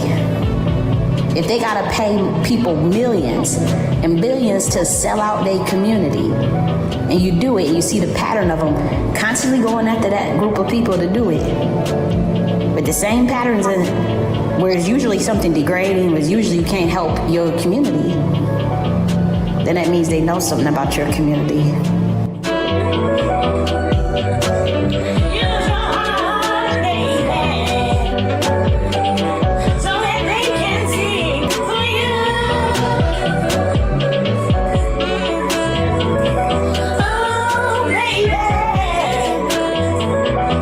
This was a dope dancer. I like how she does the different ticks and stuff. And like I said, what I would have liked to do is especially in the second part of the song, I would have liked to have I'll show you the part where I showed some of the Tai Chi. I would have liked to see some Tai Chi dancing with this type of tick movement, but to the beat out in nature. If I had a budget to pay influencers or these particular dancers, that's what I would have liked to have done myself, to get a certain scenery and a certain frequency of what I was looking for. But for now, I just added clips on my own.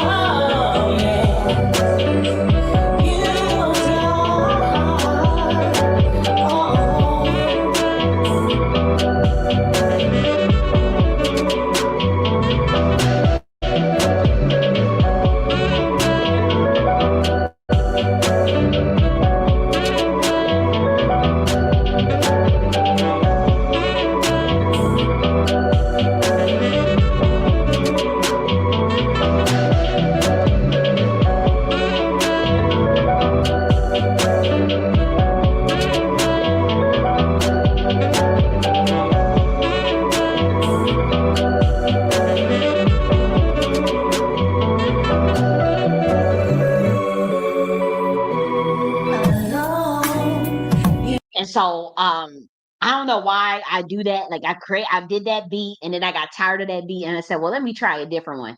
And so I said, well, shit, I like that too. So I just kept it. But I said, how do I switch? And I said, I'm just make it all into one, just change the cadence, something that's more like I got this mercurial energy.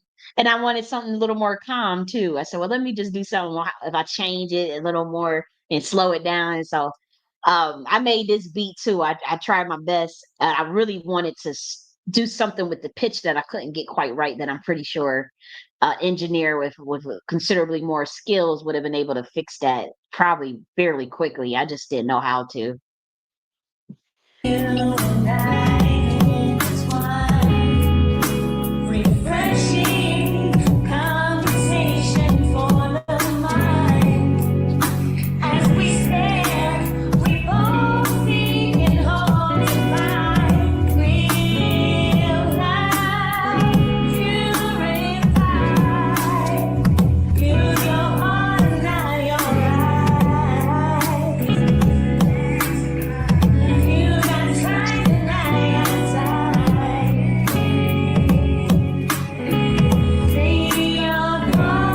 And so, we had to hit them with the collard greens. I actually made me some collard greens yesterday, with the turkey neck. And you know what? They get so ridiculous with these motherfucking prices. They had turkey necks for $18 for a package. For one package of smoked turkey necks was $18. No lie. One pack of the Roger Smith or something like that. And that's I mean, they was just $7 last year, wasn't it? Am I tripping? I said, what in turkey neck bone? Wasn't they like $10 last year? This shit is $18 this year. So I got me a pack yesterday. They make me some collards. I was like, damn. But my thing is, Miss Lady, Kamala Harris, this is how you made collard greens, Miss Lady. Do you see a bathtub, honey? You don't see no bathtub. It made me think of when I was watching him make these collard greens. It made me think. But this is how you would make them. And I have to say, this is kind of more complex because this is kind of like you gotta actually like to cook to be doing all of this. And I have to say, I don't like to cook. Um, I'm not the best cook. I'm good with cooking meats and stuff, any type of meat. I'm good with that. But I'm not a cooker. I guess I can learn how to be, but this type of cooking like this, the way this brother is doing, this is a man that enjoys cooking and all these different seasonings and all that. So I think this is the proper way to do it. But I have to say, I do the simple. I keep it real, real simple. Now we do vinegar and we'll do some seasoned garlic and all that stuff, pepper, black pepper, and all that shit. Seasoned adobo and all that, with the turkey, smoked turkey neck and all that. And some hot sauce. But he was really going above and beyond, this right here.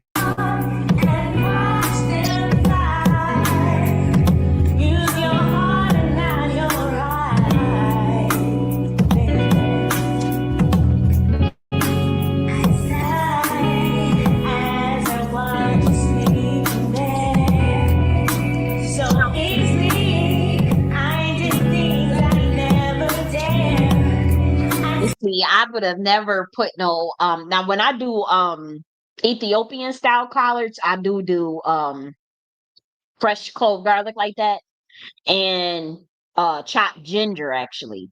And I saute that on the stove to make gomen because gomen and I use ghee.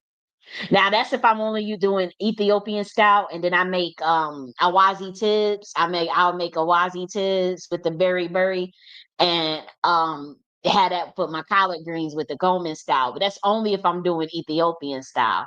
But if I'm doing Black American style, I have never put onions or garlic chopped up in collard greens like that before.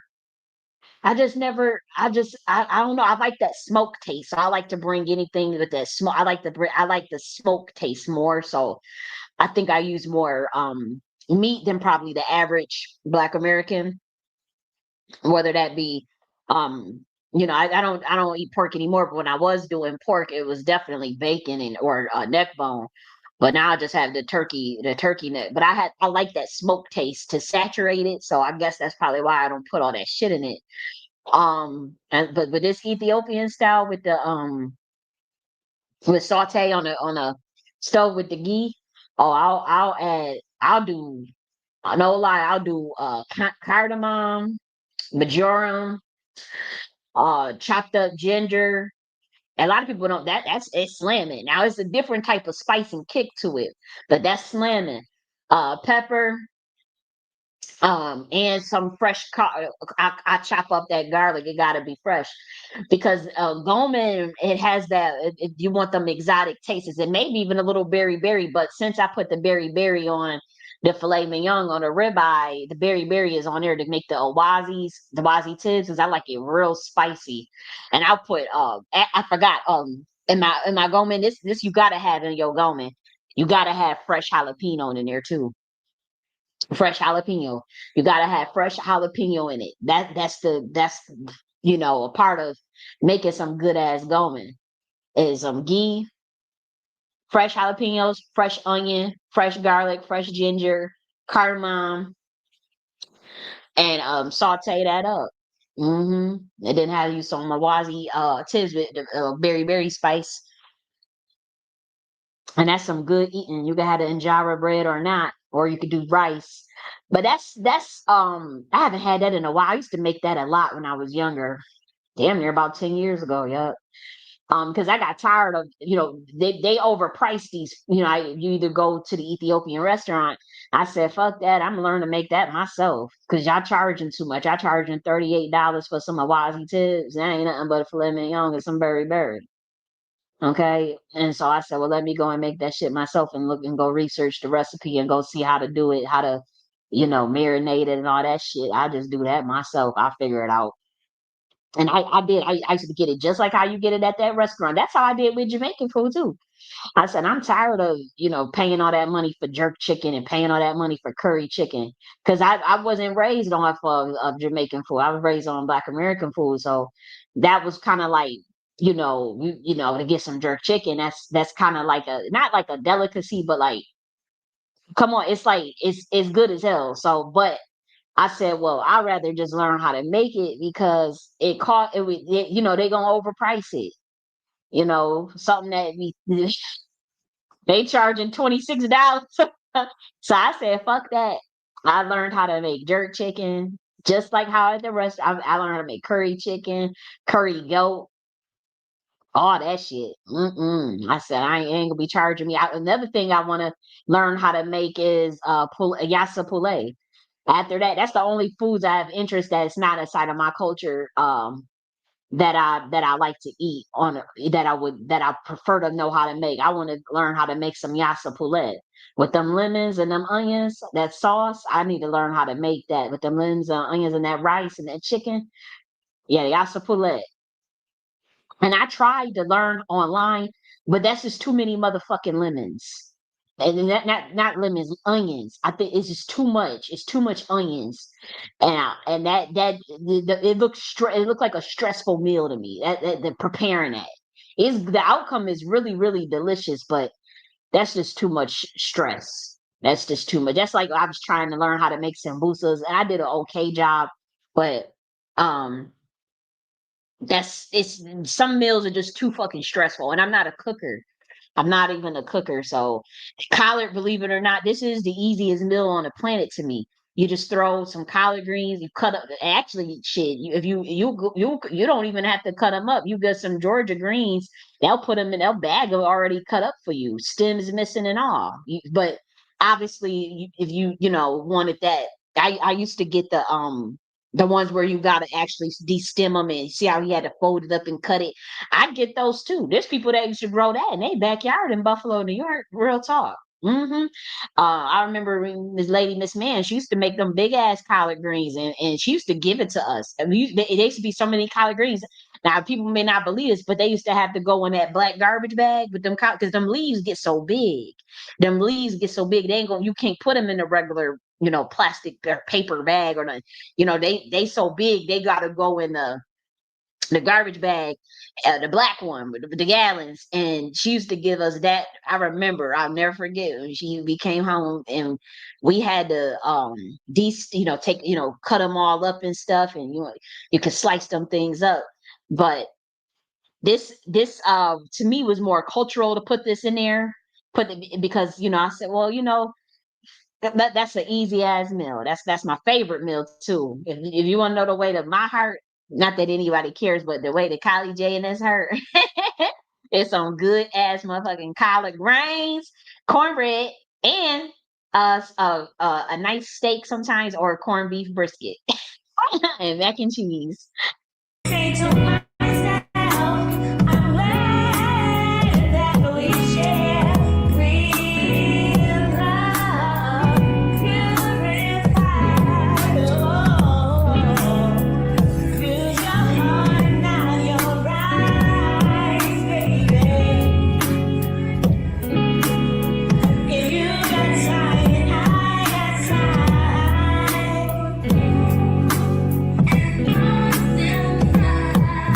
I also wanted to show some homesteading and some cool ideas with,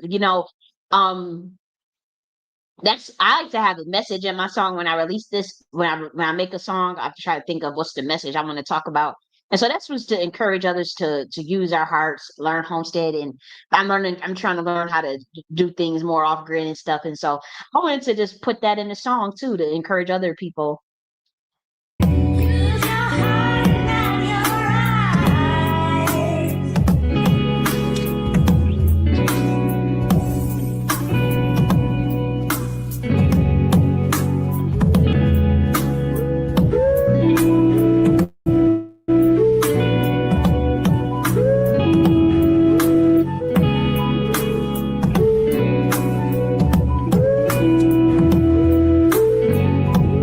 Another thing, the reason why I chose this particular video is because he already put what he's doing, and say I saw a bunch of homesteads, but like I wanted something that it showed the instructions, so someone who's new to it, or a youth, or someone that may come across it that's younger, and they'll see a working preliminary plan of an idea of what to do. Like, okay, that's only a quarter acre of a land, shit, and they showing all of that. Like, that's something they can get them idea to think of too. And that's what when we talk about putting the message in the song, or what we do, music, it does program. It can program people, and people do pick up things subliminally through music. And so I said, well, I wanted something where he's showing the instructions of what to do, and just for a youth, or somebody, it could be somebody that's 19 that just come across it and they got an idea. They could start earlier. I'm in my 30s and I'm just now realizing, oh shit, like, let me try to think of, what is this homestead thing? What is the off-grid thing? I'm learning on the fly. I know a little bit, but I need to actually put into action, like, how to do all those things. Like, it's just newest to me, it's new. And so, but I also wanted to spread that idea on for the next generation, or someone who's coming up, and get an idea. Well, what's that? So that's why I put it in there, because I want people to be able to see a preliminary plan. He's not preliminary, obviously. Like, if they had to come up with a preliminary plan, this just gives them that spark of an idea, of what that looks like, of what this homesteading looks like, or what does preparing your own food looks like, just giving that idea, throwing that idea out there.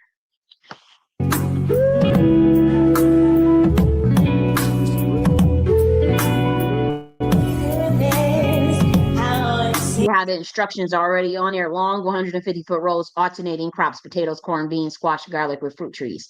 See, and it's showing that's programming, so to speak, but it's a different type. This is more of what a 125D being would want to show the youth, or to put out in the music, or something like that.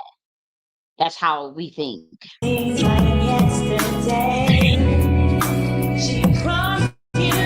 And in between the rows, we put chicken tractors to maximize space and provide natural fertilizer. Bees for pollination and honey. So they seeing these things and it's like, oh, okay, let me go get me some honey. Let me go look at the bees for pollination. You had so long, reward comes to those who cry. Real love purified. Just a second, I look at my watch and slap, and you love me, heavenly like a child.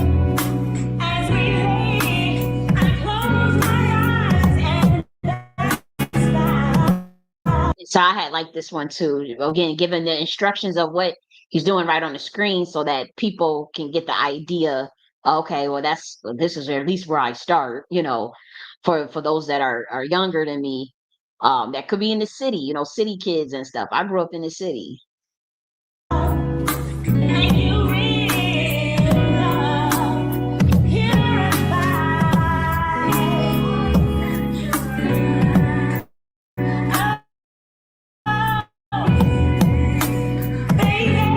I was getting it. I was saying, man, that's me right there. You could tell the difference because we sound a little different. What I would have done in retrospect was just sing it in my own cadence because sometimes I feel like I try to sound too much like the song, and that's not important. So this is better to sing in my own natural voice. But I was just trying to do my little thing. That's one of my favorite songs as a kid. That SWV Use Your Heart. That was probably hands down probably. Oh, probably like top 5 out of my favorite songs as a kid. So I love singing that song. It makes me think of Mother Earth. It makes me think of using my heart and feelings. And then obviously the word heart and earth is the same anagram. So it makes me think of Mother Earth a lot. So I really enjoy singing that song. If you got the time, then I got the time.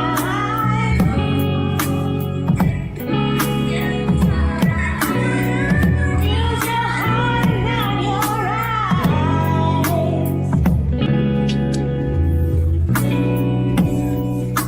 Use your heart, baby. Yeah, I wish I would have had someone be able to fix that pitch for me because I did that beat, but it's something in that. Even I think with that, it's something that I wanted changed on that, and I don't know how to change the speed of things yet. I've tried to Google it and stuff, but I wanted that either to go quicker or the actual it's something that pitch wise that sounds a little off to me, in the beat making itself.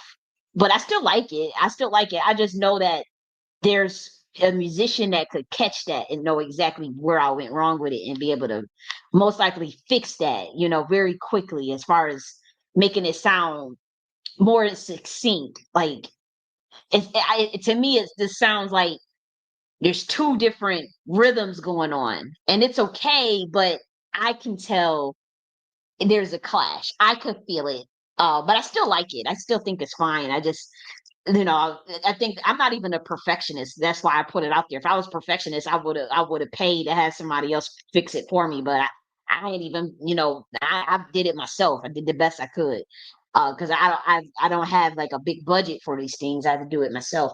But I said, well, that's a challenge to write my own damn lyrics, and I could perfect it better if I just come up with lyrics to the actual beats, and and then my own rhythm and cadence and melody for it, which is a little daunting, but I'm up for the task because that's gonna probably have to be my next song anyways. I'm a combine my own beat making skills, my own lyrics, um, and my own melody and harmony with the song, and just and just do my best there because this is just me getting my feet wet. So I said, well, I can do my own beat and let me just sing someone else's song on there so I can get more confidence on how to even produce a whole song. But eventually, obviously, I have to do my own lyrics, my own composition of the beat, or I can pay for a beat too. I could probably just pay for a beat, but I might do that because them beats would be really nice, and I'm not the best beat maker, but I'm trying. And I like what I came up with so far. These little beats I be making, I like my little beats. So that they can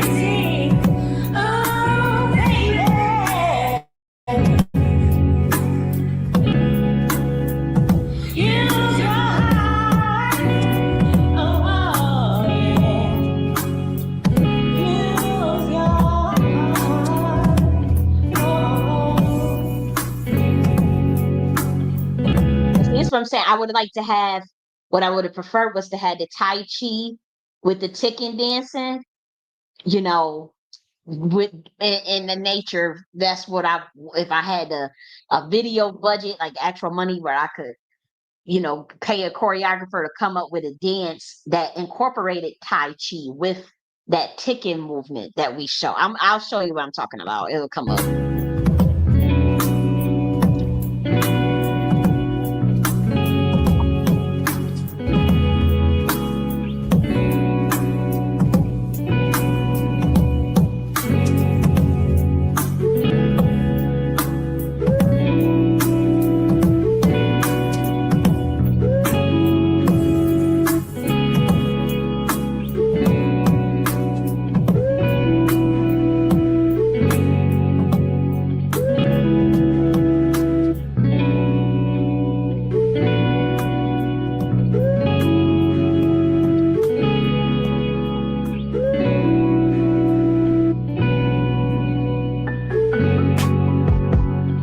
This part, we do it. I would have liked for it to have that ticking and that Tai Chi Corporation during this beat switch. I wanted some drums in there, so that's why I wanted to speed it up a bit. That's why I added them drums in there.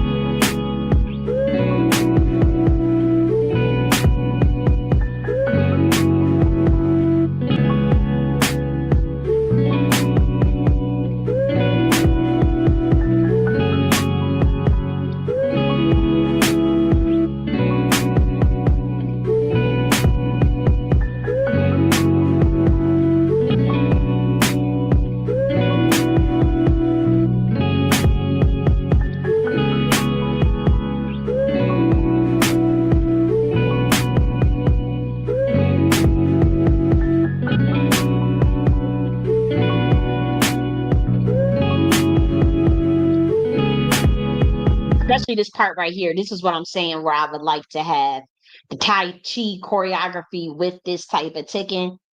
That's what I'm talking. That's what I would have preferred. Out doing the homestead, and then showing them doing the homestead. I know I'm cheesy, but just roll with me. Like you see how they had you shot a white boy earlier digging all in the ground and the soil and all that shit. I'm saying I would have want niggas doing, the little Tai Chi, doing that little ticking, out doing that homestead. If I had a budget, I'm telling you that way. I'm telling you, those niggas would have been out there and doing with the little shovel in the soil, doing them little ticks and shit, all in slow motion, doing little Tai Chi. I mean, I'm telling you, I'm an Aquarius. My mind, my imagination be all through the roof, man. I think the little shit I be putting out on the internet is something that shit I wrote in them books with them dragons. Oh, please. That ain't nothing. That is like child's play. My mind be thinking all so. But even when I be looking at, you see when I be showing them skating videos, you see a skating video.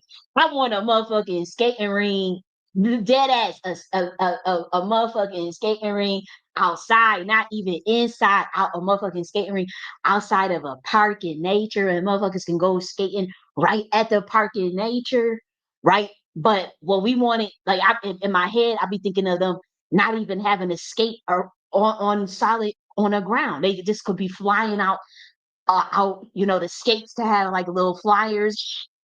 They out floating. They out floating like motherfucking Jetsons, skating around. I be thinking of some off the wall shit in my head, but we gotta keep it sane for motherfuckers. But yeah, I'm telling you, them niggas would have been out ticking, doing all these little ticking out, doing them homesteads all in the grass with the shovels, doing some Tai Chi movements too. I want to see some Tai Chi movement.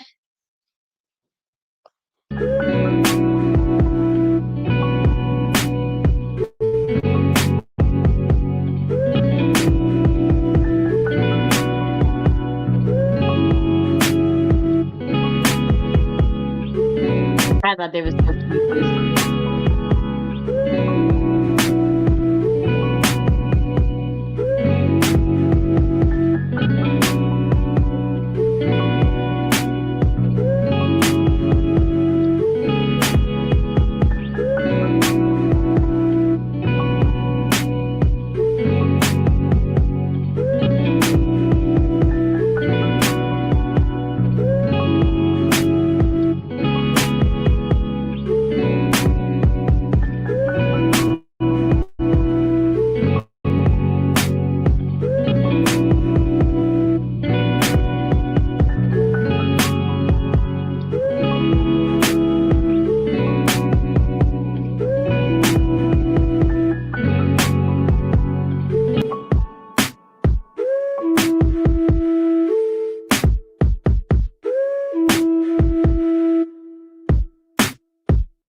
I like the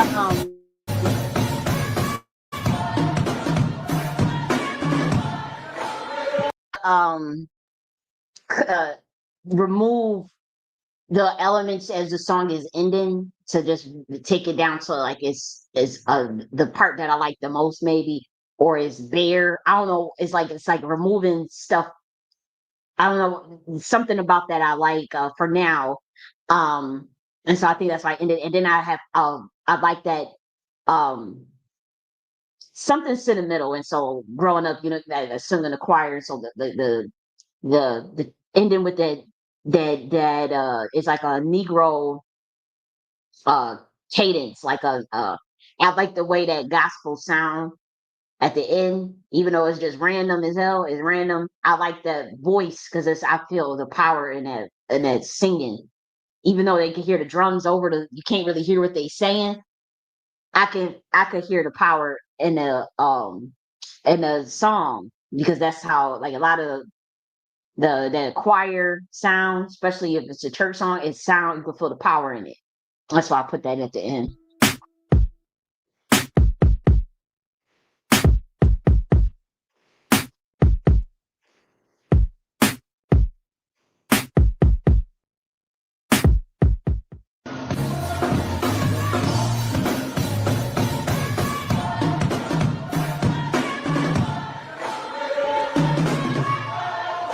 Now, like, I like the energy from that.